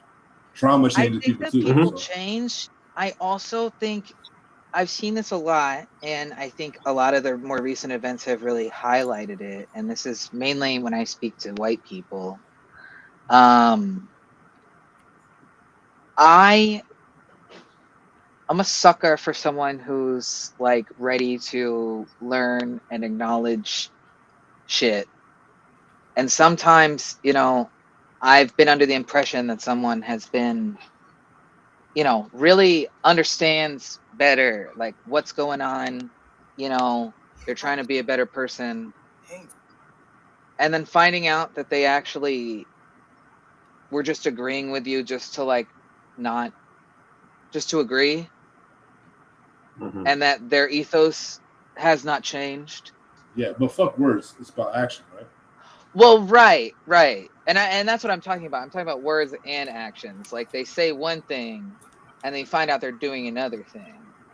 And that's tough. And I try to not let that dissuade me from continuing to encourage people to engage in like care for their neighbors and whatnot. But it's unfortunate. And I think, when I say people change, I don't mean just for the better. Now, very clear. I'm not just saying for the better. You know what I mean? No, look, that sounds more you're like so right. That's the BP I know. You're so right. I mean, I'm saying, but I'm saying all together. We got to take the whole weight of people change. Good people become bad people become good people. People go back and forth. People struggle, and it really is because there is no good or bad people. Just people being a fucking mess. And sometimes they get their shit together and stay together. Sometimes it doesn't stay together. Sometimes it goes back and forth because they're struggling. It's just real. And I'm not. And it also doesn't mean don't have hard lines because I'm always said that you can have hard lines. Like I don't. If you've done this, I don't fuck with you. I don't fuck with you at all. Like you know what I mean. And then But like I think that the reality of just realizing that like people change in all different ways, and like because good people can change to bad people, but people who do positive and bring a lot of hope and good energy to people can turn into very destructive people given enough trauma. You know what I mean? Yeah. And vice versa. You know what I mean? So it's just Well, Yeah. trauma, and I think also just like, collectively, like we were talking about with COVID, we are all a little dumber from Yeah. a disease that, takes oxygen from your brain. When I had COVID, it felt like I was doing whippets all the time. That's almost fucked. B, I don't think we ever finished the story about how I got COVID from Dr. Phil. Keep going.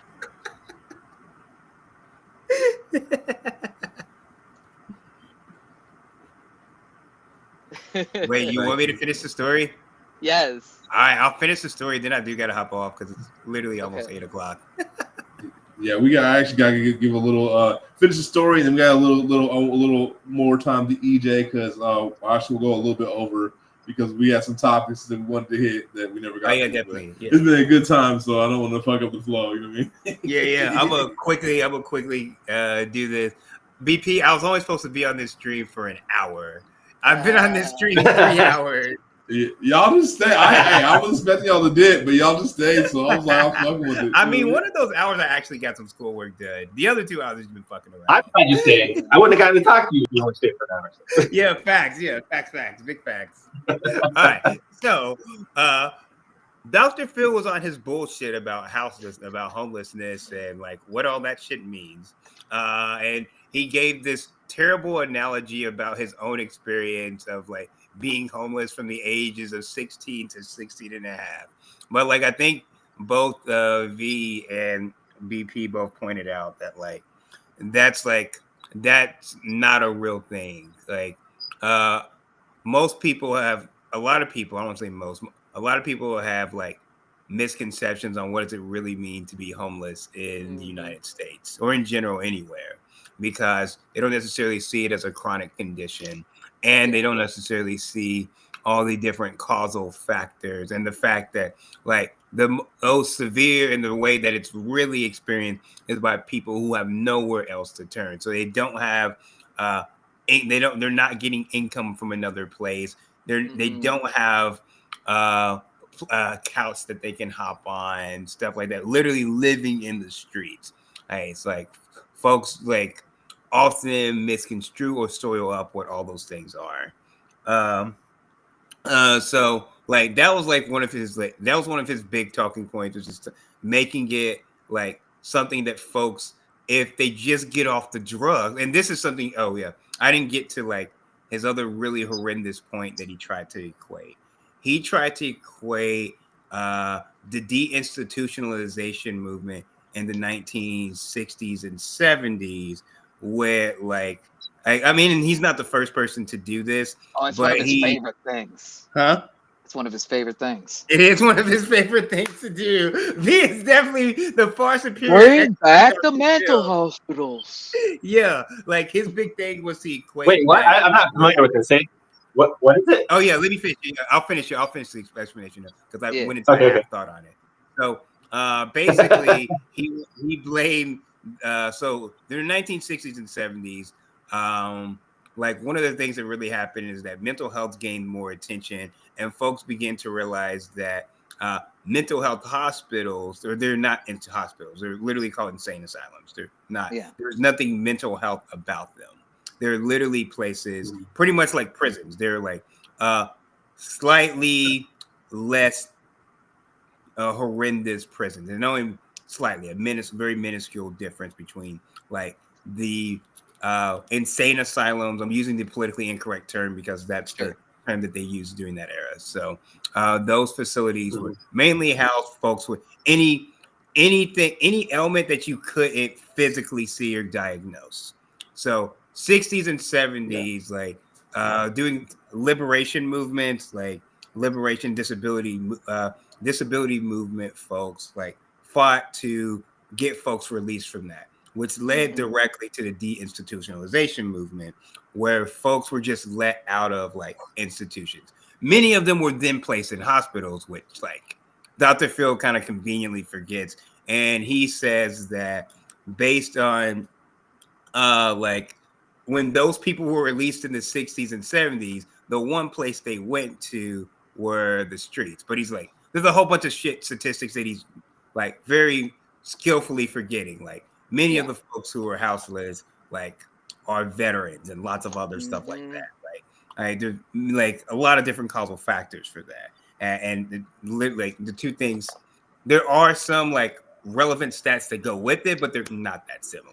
So that's what he said is like the causal factors for that. So as V would tell you, his solution to like the problems of homelessness is like, what we really need to do, we really need to have we need a hybrid, and I'm giving him more credit than he deserves as I'm talking about this. Some sort of hybrid of a mental health facility that focuses on drug addiction, basically. So that's the only issues that folks deal with. Like, and he was saying that the issue is more complicated than he's willing to make, that he can actually make space for or on this show, because like they can't go in your house, but we gotta send them somewhere. So the streets is where it is right now. Like that was one of his like overarching views on how he was describing the situation. And he even got like black conservative dude, I forgot his name, from Texas, who like, and this is like where the like his solutions gets really sinister, because the guy from Texas started the Keep Austin Safe movement around 2022, and the Keep Austin Safe movement sounds like a great name. Wouldn't you want to keep Austin safe, EJ? That sounds like a great name. Right. The real You're really good at branding. Yeah, the real name was Keep Austin Safe from Black and Brown folks and folks like keep from Black and Brown folks and folks who don't have a place to stay. So like the movement was to like clear the streets of houseless folks. So and that's where like you could get a citation or arrested if you're houseless and found on the street. And if you if you couldn't make it to like a center or whatever, a church, whatever, like you could be arrested. You could be cited and you could be arrested, then you go to jail. That's where you get to sleep for the night. Okay, like so that was a time is Dr. Phil giving you COVID? So like after he went on this ridiculous rant about all this random shit, like he invited some guests to come and dance on stage with him. And me and several others teachers went up there. I legit really did not want to go up there, but I was pressured to go up and dance on stage with them because the other teachers like kind of forced me to go. So I was standing like 3 feet away from Dr. Phil. We were dancing on stage. And I'm going to say, like, being in that environment, being that close to this awful human being is 100% what gave me COVID. Along with all the other 1,200 people who are not masked up in the area, like all those things, plus the bad luck, the aura, all of it, it all gave me COVID. Literally, the one time I've ever gotten COVID was after going to the taping of that and getting the very bad karma from him talking some bullshit about just random stuff that did not make any sense. And if flying out to the retreat with comrades without testing first, and then finding out that we have to quarantine them in the room.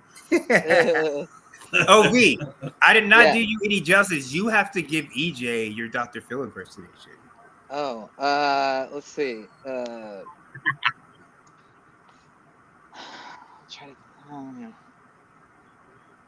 COVID, is it real? Let's talk about it. I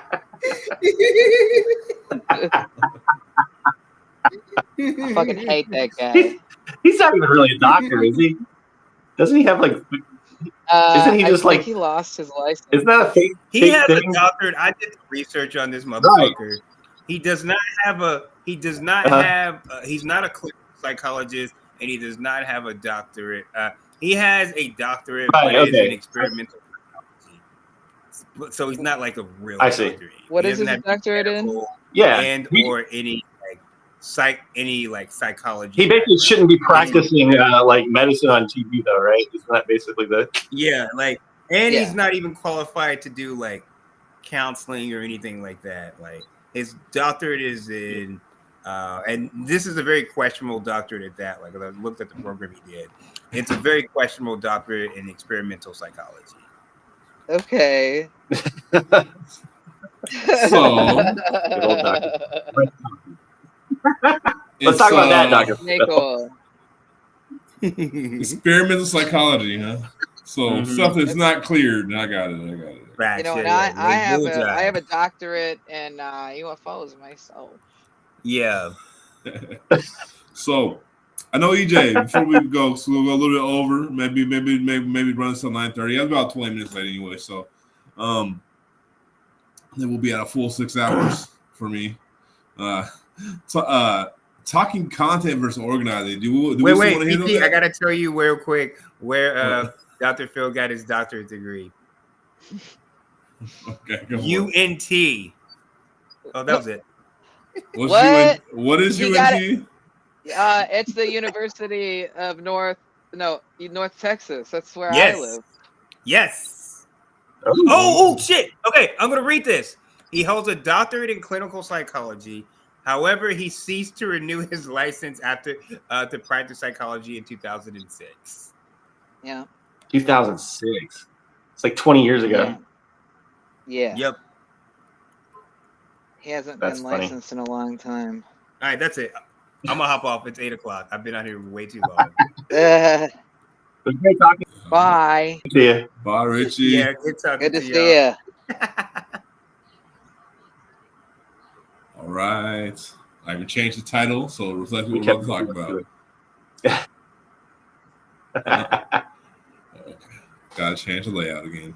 There we go. That's better. So hey, I'm telling you, I actually like this way better than the StreamYard, and it's free. Nice. I mean, like, I'll be real have with to you. look into this. Now I feel like I wasted my money for like 4 years on StreamYard. I regret my purchase.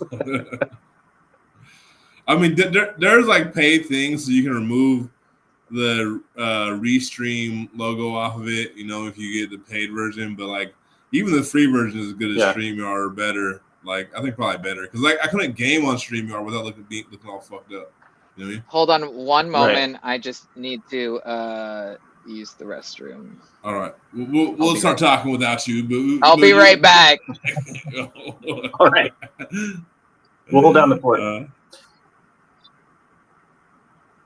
All right, so yeah, you want to talk about different organizing and content and like different, you know what I mean? I think we're going to talk about.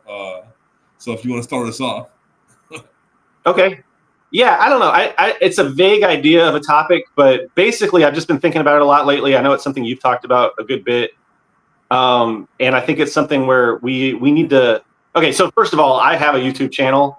I obviously see some value in, you know, propaganda and agitation and education and that sort of thing. And I think that YouTube can serve a function in that regard. But I think that especially in like, I'm just going to talk about the USA, you know, probably in the broader West, this is true.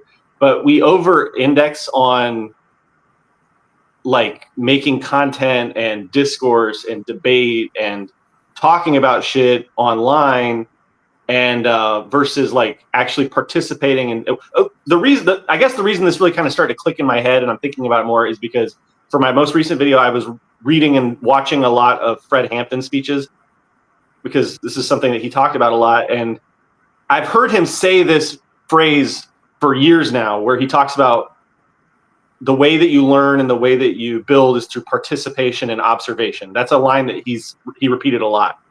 But I never really like processed what he meant by that. And it just kind of clicked while I was watching his speech the other day. And I realized like, you know, that's kind of like what made the Black Panthers so effective that the federal government had to like go and fucking viciously dismantle them, is because they were actually teaching the people in the communities how to participate in organizing and building and revolutionary activity, you know, through like their free breakfast program and through their cop watch programs and through their sit-ins and teach-ins and that sort of shit. Like they had a lot of things where they were having mass participation. And I think that what we've done since that time is we've started to move into where we're only doing observation. So like we're missing half of that equation. And I think that observation is important. Fred Hampton wouldn't have mentioned observation if he didn't think it was important. Like we do need to look at society and try to analyze society and understand the problems of society. But if you miss that participation half, then you're missing like probably the more important half, which is like learning how to actually resist and build and like change society and change your community and change the world. And so you could also think of it as like kind of a theory versus practice thing, or like propaganda versus organizing. You know, there's a lot of different ways you can kind of frame it. But basically, I think that there's too much like attention given to like what content creators say and what YouTubers say and what quote unquote thought leaders are saying. And there's not enough focus on what activists and organizers are doing and how we can get more people activated and participating in reality. So that's my, I guess, thesis statement that we can kind of explore. Yeah, I mean, I also want to say, like, I think it's also even the types of people that listen to on YouTube is the wrong people most of the time. Like, it's like, it's like I'm gonna be my Shinga Hassan bag again, y'all. I know y'all hate it, but I gotta be real. He's just the perfect example for this shit. Like he is exactly what you're talking about. The observer. He's observing things. That his analysis is fucked up because of it. Because he doesn't understand the actual consequences in reality to the theories that he thinks are right? He just thinks these things. He's like, oh, this shows because statistics, bro, but statistics show what they want them to show. Like, and that's why the gun control thing. Like, he does the horrible takes, pro-gun control, weird shit. And then he doesn't think about how that's used to incarcerate Black and brown folks. You didn't see how it's disarming marginalized communities, and people who end up with all the firearms are the fascists. He doesn't look at those actual factors because he's just talking about like, oh, this statistic says, and versus like being out there and like, okay, how does it work in practice? How do these things actually happen? Let me engage with people who are affected by these things and like ask these questions. Doesn't do that. You know what I mean? Because it's already so streamlined for them to follow a certain line, and it's a problem of just observing without actually interacting and being out there and being in spaces that are like the most marginalized spaces, the people who are being affected by it. And they're already at a disadvantage by having privilege, right? Because you already have so much to learn already that some of us had inherently because we lived through shit. You know what I mean? But those are the people that get elevated. And then it makes, you know, a lot of doomerous shit, for example, that people don't even think is doomerous. Like, oh, we can't beat the state. We can't. It's impossible. They have drones. They have tanks. Shut up, bro. You remember that episode of Rocko's Modern Life where they were like, "We can't fight City Hall. We can't fight corporate America." It was so good, and then they wonder why I'm like this. I forgot Rocko's Modern Life had a kind of countercultural, like a very anti-corporate message, didn't it? I forgot about that. Conglamo, we own you. And then, like, also the other into like what we see on this trend is also that all the people will talk down to the people who actually know from actual experience and think, no, I know because I have my TikTok and I have 100,000 followers. Yeah, you have 100,000 people. Right. Yeah. Don't know what we're talking about. They see that a lot in like in the activist community when it comes to like being an activist around like adult stuff. Like we have that a lot because it's, you know, there's a range of people. And sometimes the people who get the most clout, it's like they don't actually have the lived experience to, you know, and they end up enacting like weird lateral violence to poor workers. And it's unfortunate. Yeah. I was disabused of the notion that all people in the adult industry supported each other very quickly. We'll say that. Yeah, man. I mean, I I had a several awakening moments. Just kind of okay, because like when I first came into, I guess what you would call, and by the way, BP, I'm starting to come around to your hatred of the word left. I'm finally starting to see what you're talking about. But when I first started to come into these like leftist spaces, I came in like very naive, and I thought like everyone was going to be on the same side. And it took a few years and a lot of like, taking some licks from, just being kind of like betrayed by some people and just being like viciously attacked by some people that weren't really who they claim to be and that sort of thing. You know what I mean? There's a lot of opportunists out there and a lot of people who are in it for their own game. So it's something, and that's something we need to like. I'm so sorry. Yeah.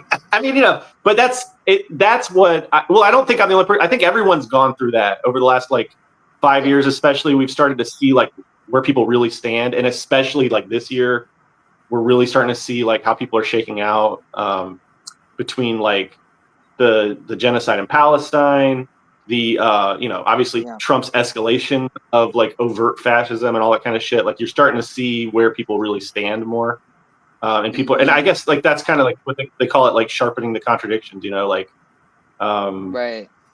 It's harder and harder to hide, and pretend that you're something that you're not. So it's like a double-edged sword, I guess. There's positive and negative aspects to it, but exactly when it's time to face the consequences of when it's time to face the consequences of what you stand for, you find out who really still stands for it. You know what I mean? And the thing is, people think like, oh, I'm on the right side of history, so good things are gonna happen to me. Like that's not how that shit works, man. Like, do you really believe that? Yeah. Like, you believe that? Okay, we'll see if you really believe in shit then, because like I mean, that's the lie that we were told, though, right? We weren't told the full history. Hollywood morality. Yeah, man. Like we got sold up the friggin' river on that. Yeah. Just like. I'm just saying this. Like, yeah, that like being aware that like just because you're a good person doesn't mean that like good things are going to happen to you is like a hard lesson for a lot of people to learn. Especially if that's what you were taught. Just treat people the way you want to be treated. I've said over and over again, life is really Game of Thrones. That's what it really is, man. That's why everybody like that shit, because that's how life really works out. You can talk about, you can be Ned all you want, and Ned lost his head. Yep. Ned lost his head pretty fucking fast. The decent dude was gone. Yep. You know what I mean? And so like it's not, and there could be good people who stick around, but it's because they realize that their morality isn't going to save them. That they're being up or trying to be upright and solid isn't going to save them. It's going to be their strategy. It's going to be their tactics. It's going to be how they move. It's going to be how they place themselves in situations. And even then, they can still get screwed. But that's how you know what I mean? That's how you survive. I mean, how you be a revolutionary is the same way you be a street nigga, man. I'm going to tell you straight up. Be aware, pay attention, and assume that everything's about to go south at any second. I mean, honestly, though, for me, I lived 30 years as a woman, so that's just my vibe. Like, just having your head on a swivel and assuming that everything could go wrong at any instance and that everyone wants to murder you because you don't know which ones don't want to murder you. Like, I often attribute, like, obviously slightly different, but kind of similar, that, like, I think it was a Muhammad Ali quote where he talked about, like, white people and compared them to snakes. And, like, I'm not going to wait to see which snake is poisonous. And sometimes, and I'm small and I have long hair, so I still sometimes deal with the, the bullshit that men like to pull. But yeah, like, I feel like there's a very small amount of people in America who aren't just like traumatized by the consistent threat of violence. Whether that's coming from like, because you're like, yeah, but for some people it's a spectrum. For others it's a real material thing. You know what I mean? Yeah. Like a lot of people live in the spectrum. I gotta say. I mean, I know that you didn't. Like, for sure. But well, no, but I also have seen so many, like white women who like saw some guy like look at her real quick in a Target parking lot, and then she'll go on TikTok and be like, "You guys, I was almost trafficked today. Bro. You guys, Look. I found a Cheez-It on my windshield. I think it's a sign that the traffickers picked me to kidnap. And so if you find a Cheez-It on top of your car, like, you guys watch out, because that means that human traffickers, that's how they tell who they're gonna kidnap. Because I was almost kidnapped, you guys. So like, yeah, there is a lot of aggrandizing. Yeah, a lot of it was like as we talked about earlier, we talked about like it's not how it works. Yeah. You know what I mean? Mhm. But look, you know what I mean? I talk all the time, I always have something. Like, you know what I mean? At all times. Like, and the thing is, like, the reality though is like life is not so we move in those same ways. And it's just, if it's not even like being ready is like, okay, I have this or whatever, but it's like the little things. It's like thinking about the possible consequences of each action you could take and how it could turn out south. And trying to take the trajectory which makes the most likelihood of success. You know what I mean? Right. And I think a lot of things that people who've lived a very sheltered life do not know how to do that. And you can really tell when the shit hits the fan. You know, like, people like who have been through some shit will just, you know, it's almost like second nature. You just snap into the zone, your adrenaline is going, and you're just like, all right, let's deal with it. Let's do whatever needs to be done, and you do what needs to be done. And then, you know, I've been in situations where, like, you know, I was dating some guy who was like a martial arts master, like a black belt and all this shit. And there was a situation, he froze, did nothing.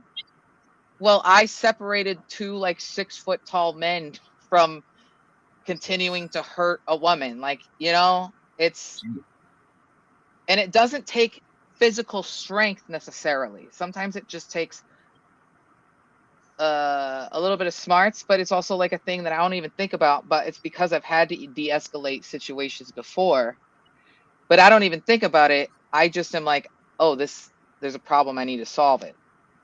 And but then this guy who's supposedly like a trained fighter, it's useless. I mean, they haven't had real combat training, obviously. Yeah. I mean, also, they might be capping too, like, because, like, I mean, I don't know, what are you really doing? Like, I mean, you know, he definitely, like, he was a fighter, like, that was legit. Like, he did MMA, like, he was actually like trying to like win some money and stuff. Like, he was a legitimate fighter, but fights have rules. Real life does not. Yeah, I mean, that thing is like, yeah, too, and like, you know, especially MMA, they like to go to the and real life don't have weight classes either. and also, like, going to the ground in real life is a bad idea, especially if you're going against two people. It's a really bad idea. And so I'm pretty sure, like, I don't know what to do in this situation, because, you know, I usually just take them to the ground and try to submit. Like, it's not working a real fight. That's why actually, on a side note, I actually really love Aikido, because it's about redirecting someone's mass and force to throw them off balance. And it's a great technique if you're small and concerned about that. Like, if someone tries to punch you, you can grab their wrist and just let their punch take them that way. It's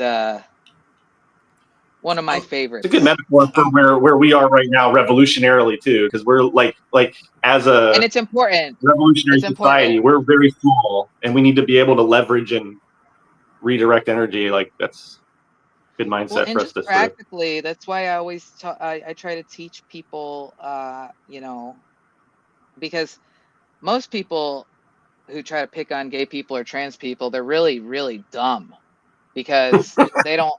You don't think I've had to fight people my whole life? Right. You're stupid. And people think that women and feminine people don't pose a danger to them, but they don't realize, like, you know, I hear this refrain all the time, like, before women had divorce, they had poison. So listen, y'all aren't endangering us. You're endangering yourselves. That's a pretty good line. to remember that one. I can't yeah. take credit. I can't take credit. It's just been a refrain lately for no particular reason. Look, look. There's a reason I prefer I'm not the best person you want to come to get trained from, but I can train someone a little bit and have to defend themselves, right? That's why I love training femme folks, because I'm like, no, the main reason motherfuckers be able to intimidate you is because you haven't learned, because it's been socialized that you shouldn't. It's not the feminine thing to do, right? But literally, it takes 5 or 8 pounds of pressure to knock somebody out. Legitimately, it's not. I do remember though one time we were hanging out, and I have I have various weapons all over the place, and I'm a big fan of an ice pick, because the wooden ones can be used as a Kubaton while they're closed, but then if you really need something more, you can open it up. And I just remember BP being like, bro, that's fucked up. And I'm like, only if you are an asshole. Look. No, I'm just saying ice picks are fucked up. People don't know about ice picks. So here's the thing: is ice picks. Wait, this discussion needs a content warning for any Trotskyists who might be watching.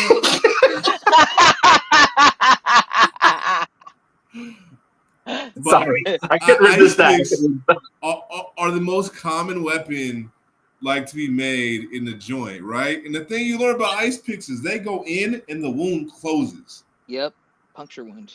So you can get hit 10 times and be bleeding internally.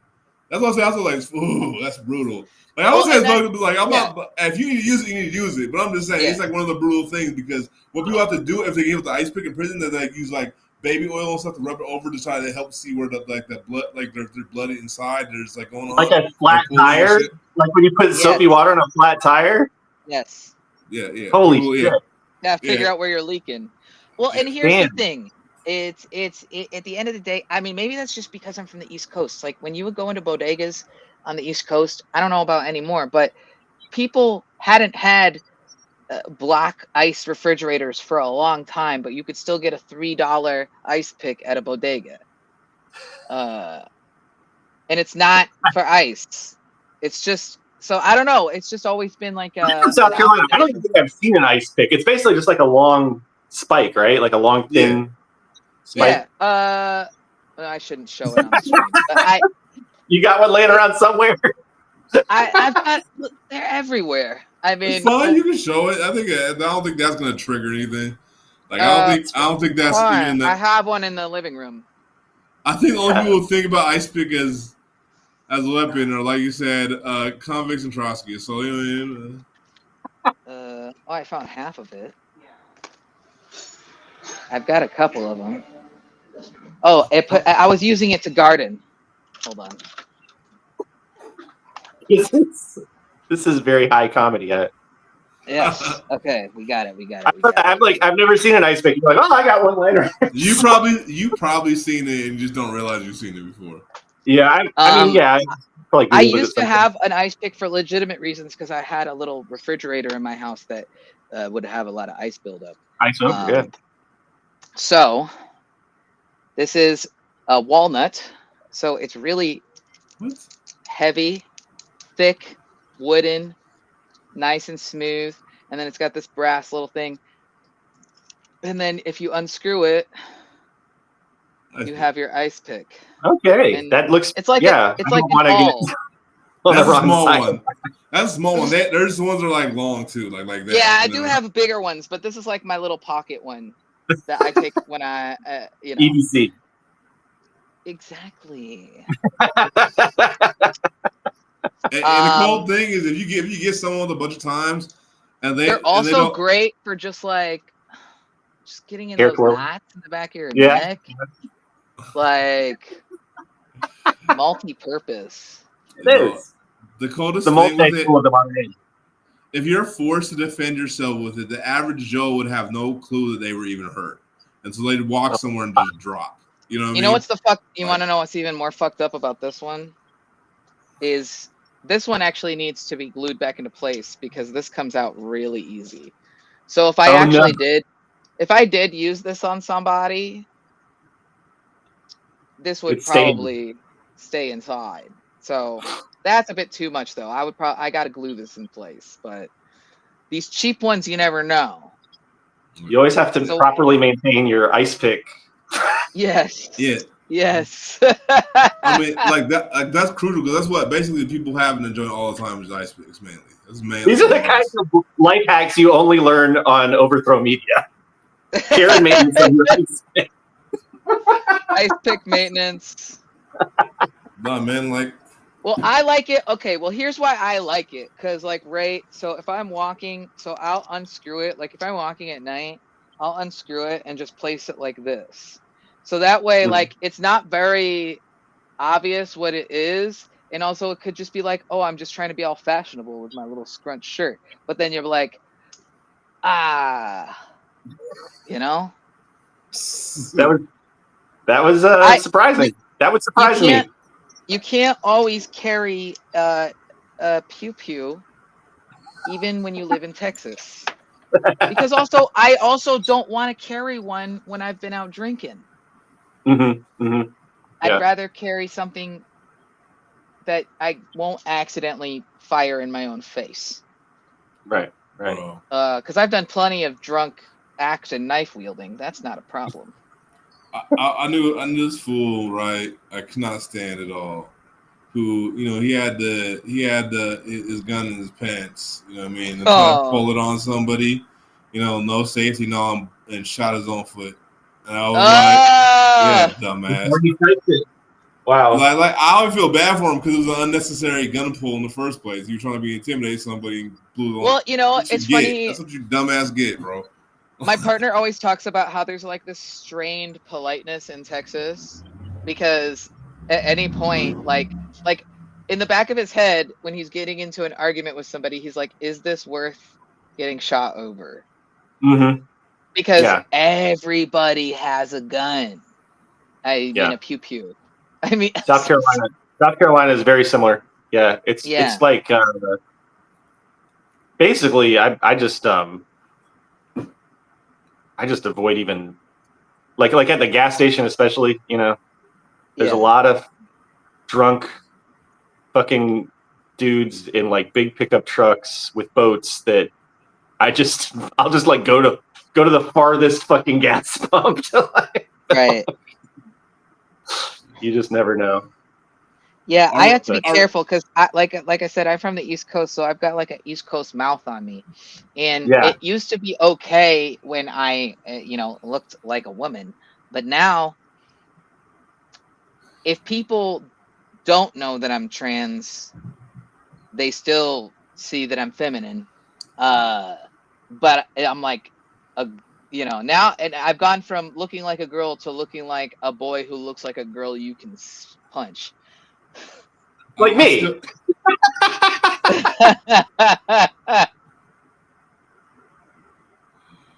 It's I gotta be careful. Okay, look at this nail. I want to show y'all the.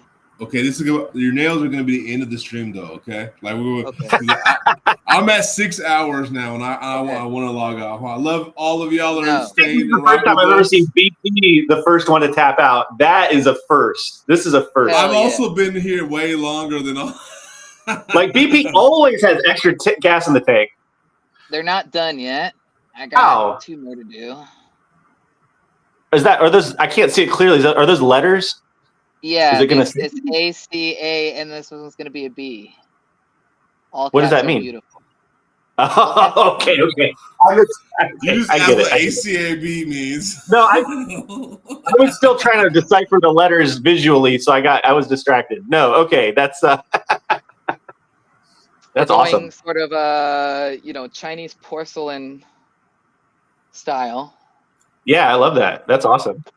All right. Well, with that, I've been streaming for 6 hours now. I think ACAB is a good message to end on. Yeah. I want to show love for everybody who rock with me, V and EJ and Richard and FD. Everybody came on. Even the folks that love to run it, even though they couldn't make it. You know what I mean? And same thing with Jordy. And Bill too, because Bill was originally going to come, but then they had they canceled way earlier though. But Yeah. love to everybody and love to all the subscribers. I appreciate all y'all because we got here. And yeah, so that's why I show this love by staying on for 6 hours. You will probably never see me do this again.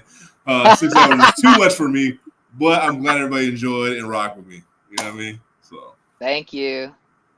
Thanks for having us, and congratulations, VP. Seriously, that's awesome. 10,000, and you know, I can't wait for the 100,000 celebration.